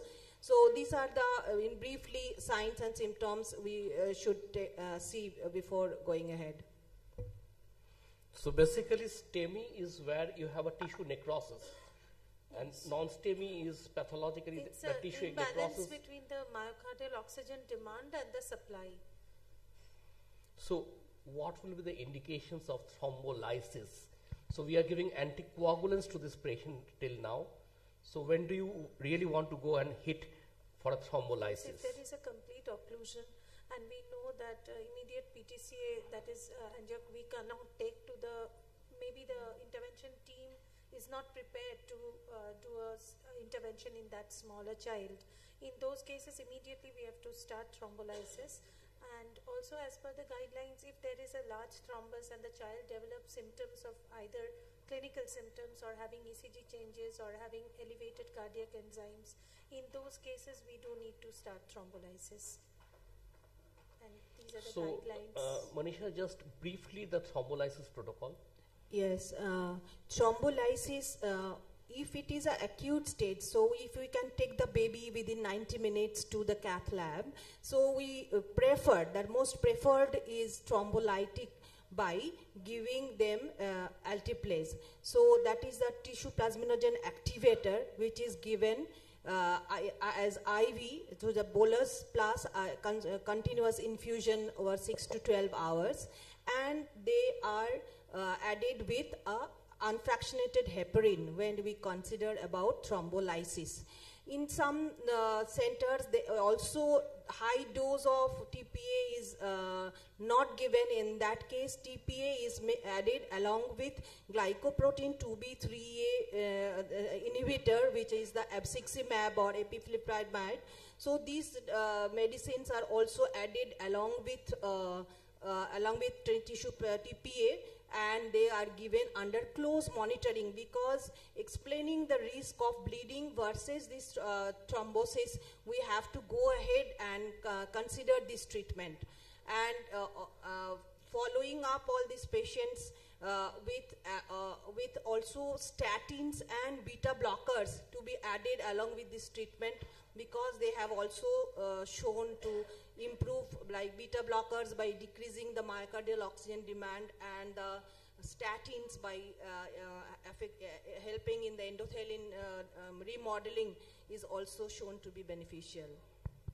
And how long would you continue the anticoagulation? So anticoagulants, it all depends on how the baby improves. So we have to closely monitor these babies with ECG, echo, and in the giant aneurysms like these, whenever there is aneurysm, by a CT angiography, as well as we have seen in a lot of our studies since morning. So we have to do these investigations, closely monitor the child, and we still the coronary Z scores come to normal, at least less than 2.5, these anticoagulants should be given. So in the acute phase, we give the anti-thrombotic agent and add the anticoagulant, that is the low molecular weight heparin. We continue to 4 to 5 weeks, and then when the baby is stable and the inflammatory markers have come down, we switch over to warfarin. And this warfarin along with the antiplatelet agents should continue till the coronary Z scores are normal. And they also need to be followed up in other different ways, like their physical activity, pregnancy, all these things. So, Devdatta, just yes, a short... This is the last follow-up we had, which was just the day before I came here. So this was the lumen of the LED, completely free of the thrombus, apparently from the echo, because we are planning a CT angio after that.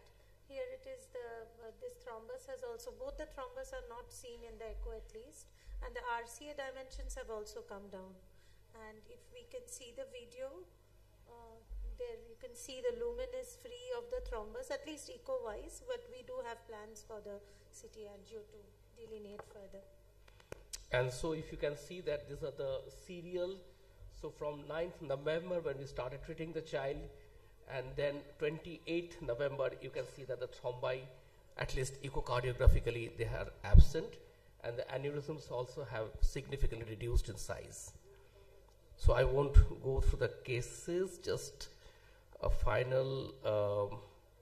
So what we have encountered, this was a day 11, a baby presenting with giant aneurysm and thrombi. So over the last post-COVID, what we have observed that early incidence. So if you can see that this poster that Ravali made, so 4 of the patients had thrombi post-COVID, and 3 of them had thrombi by day 10. So that's a little early incidence of thrombi. I don't know whether COVID has anything to do with that. Okay, thank you. I close the session. Jaldi.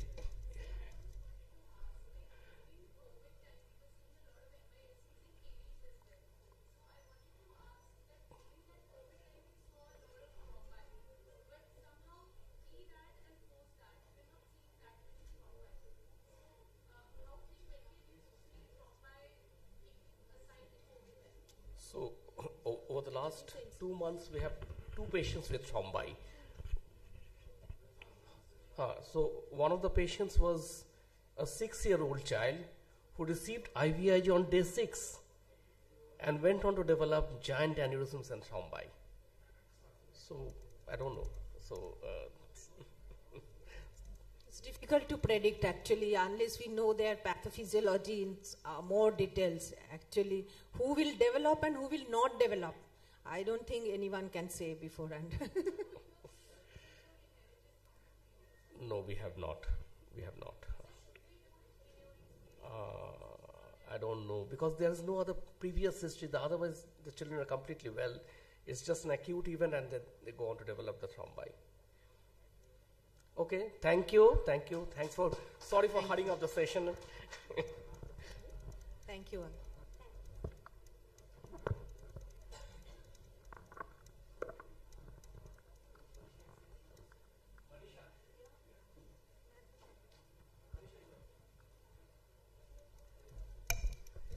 Requesting Patra sir to hand out the mementos to the chairpersons and speakers of the last session.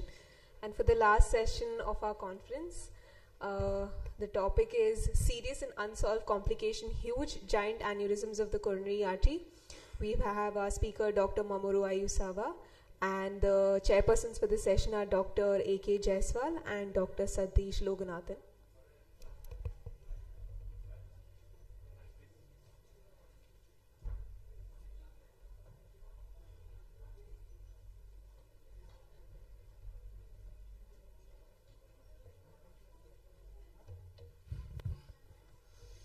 So, welcome again. So, good afternoon to all. Though, because we are already late and waiting for the lunch, most of the people, I won't take much time. Everybody is introduced already. They know Dr. Yosaka, and he is talking on very important topic and very dreaded complication of Kawasaki disease, that is a giant aneurysm. I think without wasting time, I will request sir to kindly start his scientific elaboration. Please, sir. Thank you very much, Chairperson. I wish all of you are in time of flight.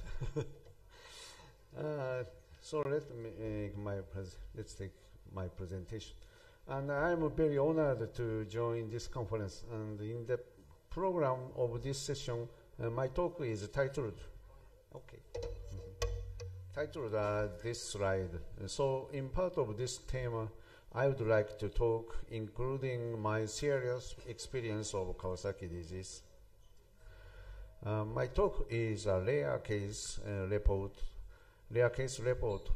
among my 2,000 experienced case of Kawasaki disease so far. It is a condition that has rarely been discussed, and I think it is necessary to think together about these disasters that occurs in Kawasaki disease, and need to continue to think about the strategy. The matter is rupture of coronary artery aneurysm. I don't have any COI to disclose. The rupture of coronary artery aneurysm in the acute phase, which we will talk about today, is just like a catastrophe. Although it is very rare and suddenly encountered, and it is difficult to predict when and by whom it will be experienced. And it leaves leaving a deep psychological shock and after trauma. The problem is that there is currently no definitive solution, which is why I used the analogy of today's title. First of all, as a background of this story, the number of patients and the changes in treatment based on the nationwide survey of Kawasaki disease in Japan. The patient I experienced encountered in 2003. Japanese style of KD treatment at that time was not 2 grams per kilogram administration of IVIG, and which was becoming widespread in some areas. And at our hospital, we used 400 milligram per kilogram for 5 days, or 1 gram per kilogram for 2 days for the severe case. At my hospital, we manage about 50 cases of Kawasaki disease every year, and the existence of the refractory cases has become a problem. But the number of cases of coronary artery aneurysm with immunoglobulins has been decreased to about 5% per year. There were no cases of death in the acute phase, and it was a time when the use of steroid drugs and was still criticized in most institutions. Our case was in 2003.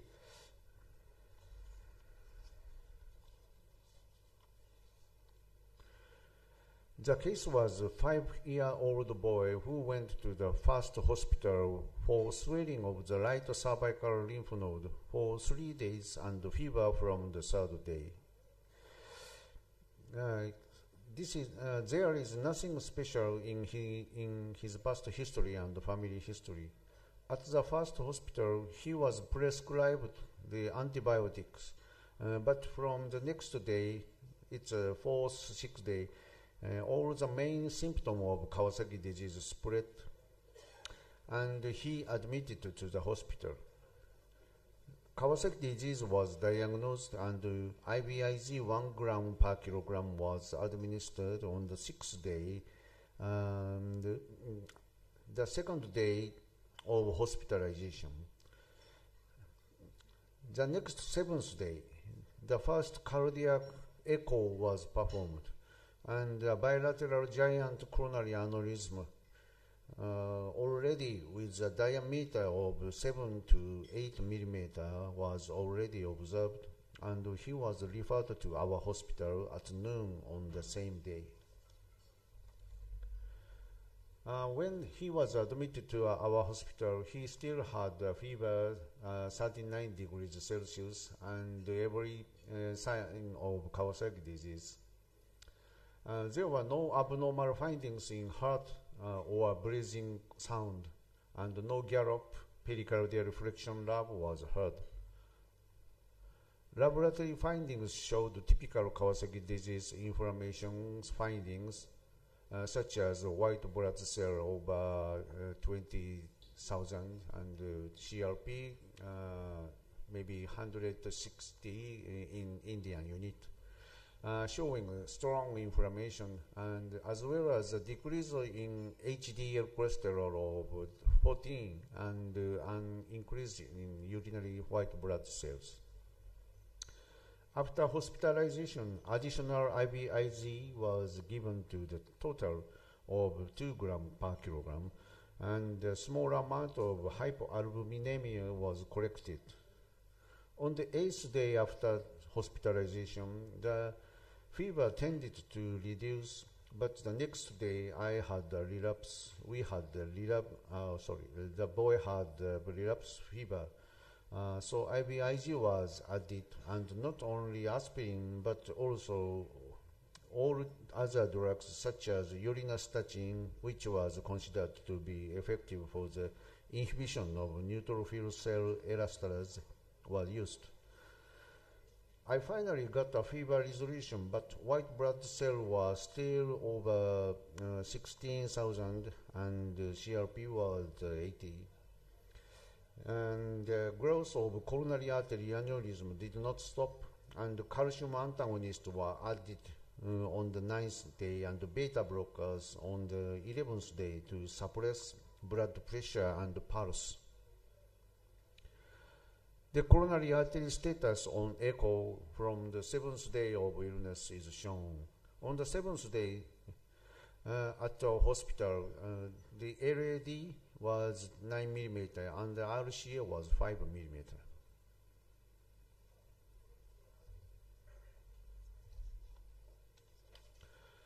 On the 10th sick day, LAD 10.5 millimeter, RCA 7.5 millimeter.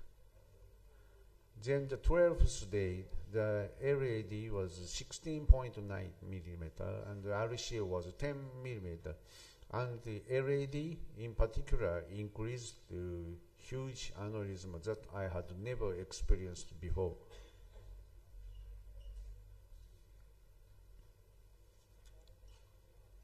Sorry.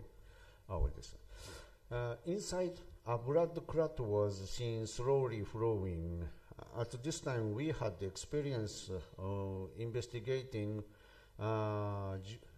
12-year-old fulminant myocarditis by performing in ECMO, and we consulted with a cardiac surgeon, but there was no precedent for this, and no surgical idea was given to the child, who was even younger and had continuous systemic inflammation. I felt strongly disappointed. I prepared myself for the possibility for the rupture had been reported in the past. And the time passed quickly. The next morning at midnight on the 13th day, cardiac arrest, and died without responding to cardiac tamponade treatment and resuscitation. In this case, the measurement of coronary artery diameter echocardiogram for each day of illness is shown. For reference, the G-score for RCA and LAD on day 13 calculated as plus 11.7 and plus 14.3 respectively. It can be seen that the rate of increase in the diameter of LAD accelerates further after 10th sick day. As for treatment, I believe that all the medical methods that were considered good at the time were performed. Compared to today, the result may have been different if the amount of number of IVIGs, combination of steroids at the early stage, and the addition of infliximab when it was judged to be seriously resistant to IVIG. The consent of pathological autopsy limited to the heart getting from patient parents. The huge aneurysm, 4 centimeter long by 18 and 6 millimeter in diameter, starting at a distance of 8 millimeter from the LAD bifurcation, had very thin walls, and small crack perforation was observed at 18 millimeter from the beginning of the aneurysm. The aneurysm wall was damaged by intense inflammatory cell infiltration, including neutrophils, lymphocyte, and macrophage, and show panvasculitis with focal fibrinoid necrosis. The aggregation of inflammatory cells consisting lymphocyte and plasma cells was scattered throughout the myocardium and the pericardium, accompanied by focal necrosis of muscle cells. The valve was intact. No ischemia and was detected in the myocardium. Moving to discussion.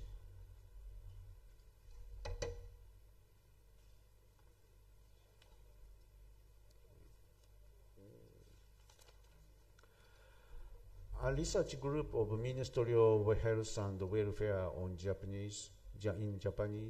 Japan conducted a research study of the causes of death seen within 2 years after the onset of Kawasaki disease by Professor Kato of Kurume University until 1980s. And as a result of my research in the 1990s, only 2 to 5% of coronary artery aneurysm rupture have been reported among the cause of death from Kawasaki disease. You may be thinking that you will never experience this.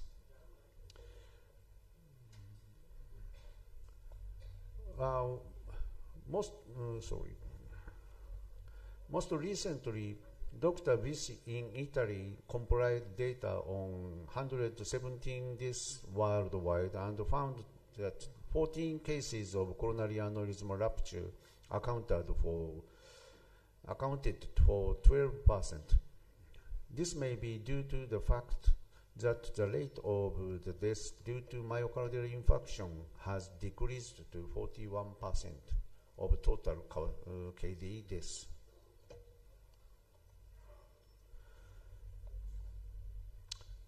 Including our experience, there have been reports of 8 previous cases. 3 cases have been reported from Japan, 2 from United States, 1 from Italy, 1 from France, and 1 from Hong Kong. The French case ruptured at 5 millimeter, but it was thought that high blood pressure was involved. Even after our experience, although it is rare, it seems there were 6 cases which are summarized in this table. It seems to occur somewhere in the world once every 2 to 3 years. At least 2 cases have been reported in Japan. In one case, steroids were used in acute care, and ECMO was also used, which led to death.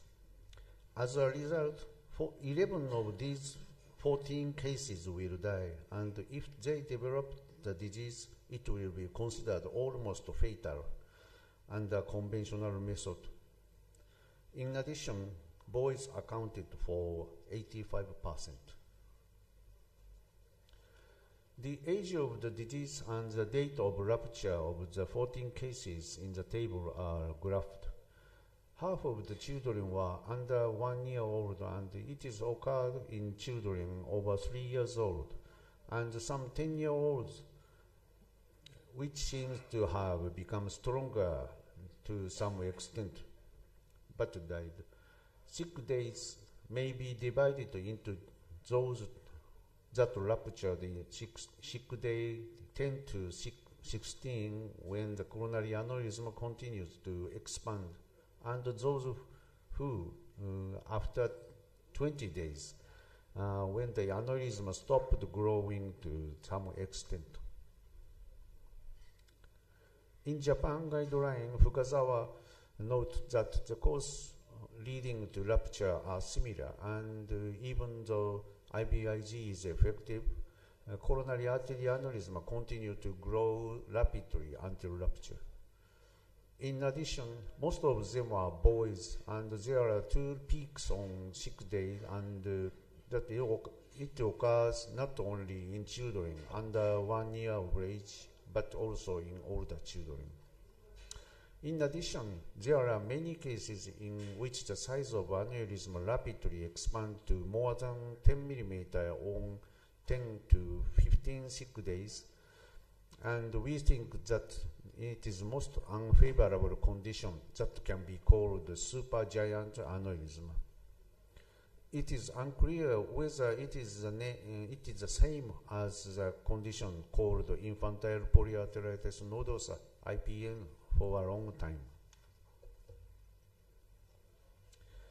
Your interest may also be in the report of Kawasaki disease associated with the new coronavirus. There is a report in February this year that a 2-month-old infant from North Carolina in United States developed Kawasaki disease 6 days after the onset of COVID-19. Despite the antipyretic effect of IVIG, due to the very low age, 2 months, the inner diameter of the LAD is 7.3 meter, but it is a huge aneurysm with a Z-score of plus 30 or more. And there were reports of rupture and death on the 26th day of the disease. Only 3 cases have been reported to have survived after the rupture. It's variable for considering countermeasures.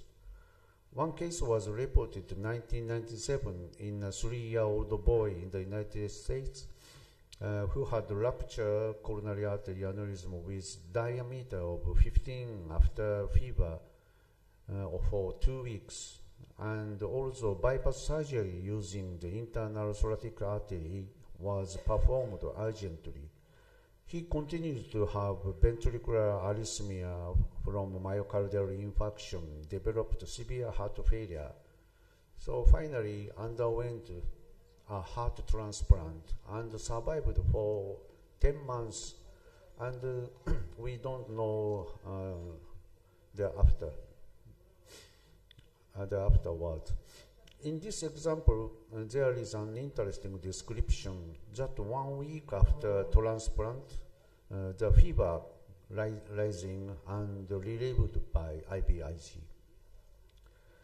The second case was a 5-year-old boy reported in Hong Kong in 2003, and at fourth week, he had an aneurysm with an RCA of 30 millimeter, and when he was scheduled for CABG, he ruptured the day before, and he performed bypass surgery with a saphenous vein, which was successful. But since it was a vein graft, I'd like to know, it's very interesting case, and to see how it's currently being done. The third case was a 3-year-old boy who was experienced in Japan 2 years ago. And although his 17 millimeter LAD ruptured, he underwent emergency pericardial drainage and ECMO and coronary artery patch repair. But his post-operative heart failure was severe, and he survived by performing CABG and assisted circulation for 3 weeks. But severe neurological sequelae remained. None of them were able to receive surgical intensive care according to the best plan, and unfortunately,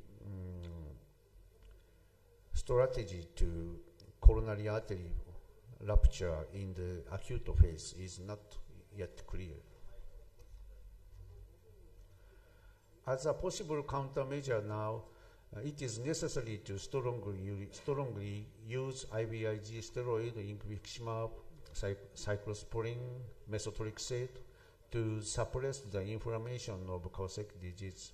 But it's necessary to detect the rupture of coronary artery and take preemptive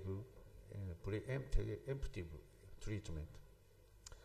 From a medical point of view, in cases where there is a concern about the possibility of rupture, there is report that the general anesthesia in the intensive care unit to control blood pressure and pulse and wait for the vasculitis to go away.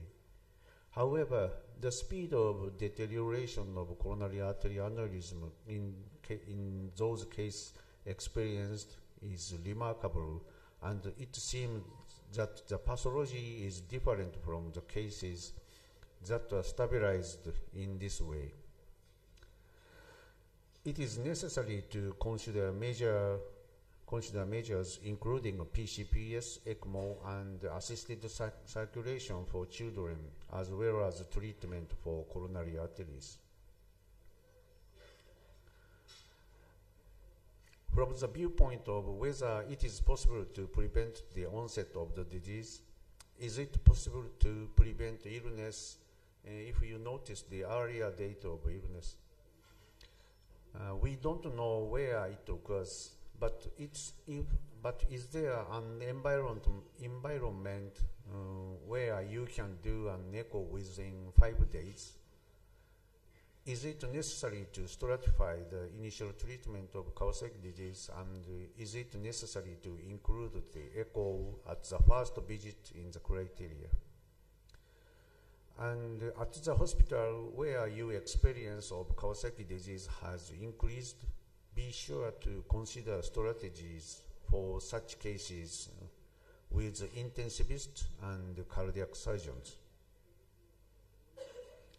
By the 15th day, supergiant aneurysm rapidly exceeds 10 millimeter in diameter and is a condition that should be considered separately from ordinary experiencing coronary aneurysm, I think. Sedatives, beta blockers, and calcium antagonists may reduce wall stress on extremely expanded blood vessels. In addition to medical treatment, ICU placement and surgical treatment are required for management. Determining the most appropriate treatment is very difficult, but it seems that more aggressive intervention may be needed by surgical, but for survival by surgical repair or intensivist method. I would like to express my gratitude to Dr. Tomisaku Kawasaki, as well as my mentors, Dr. Masahiko Okuni and Dr. Kensuke Harada, Dr. Masato Takahashi in Los Angeles to Seattle, who currently reside, as well as all the doctors who have guided me on Kawasaki disease, and especially these colleagues who could hear my poor talk at last stage of this meeting. Thank you very much. Thank you, Dr. Yasawa, for your brilliant presentation and giving insight of this very dreaded complication of Kawasaki disease. Yes, I would like to know one thing, that what were the lab predictive values for developing this giant aneurysm? Any specific, like leukocyte count or CRP or anything like that? So one can predict that probably this child is going to have this thing. In our case, the presentation of this Kawasaki disease sign was very severe, especially the eye congestion or lip color and erythemas and fever. And examination is extremely high about WBC over CRP. So this is different from the ordinary Kawasaki disease, who have moderate inflammation signs.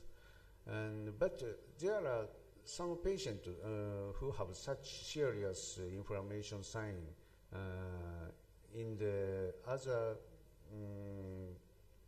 coronary aneurysmal changes, not so serious ones. And I think probably these group were very different responsiveness of some inflammation of Kawasaki vasculitis, especially to the coronary artery. Maybe it's some genetic factor or some related agent from outside. We don't know because of rarity of these cases. So we can't examine correctly, but some different situation is on this patient. Thank you. Any suggestion or any questions?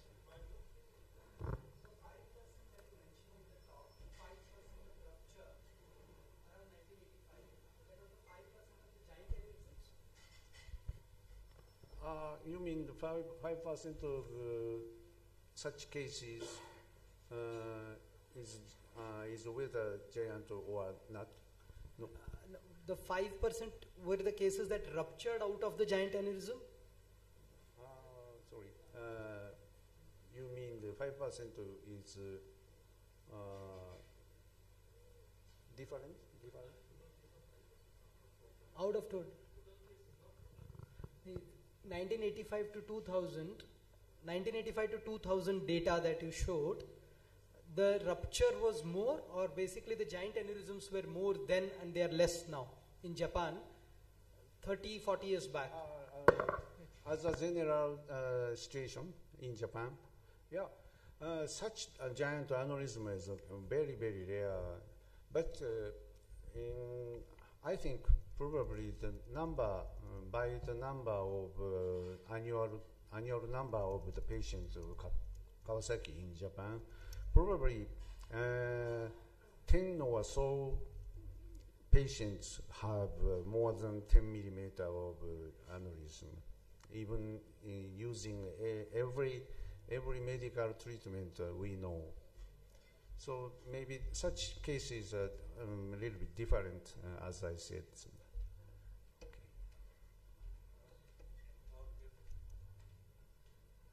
So here we conclude, and thank you again for your brilliant presentation. Thank you. Thank you very much.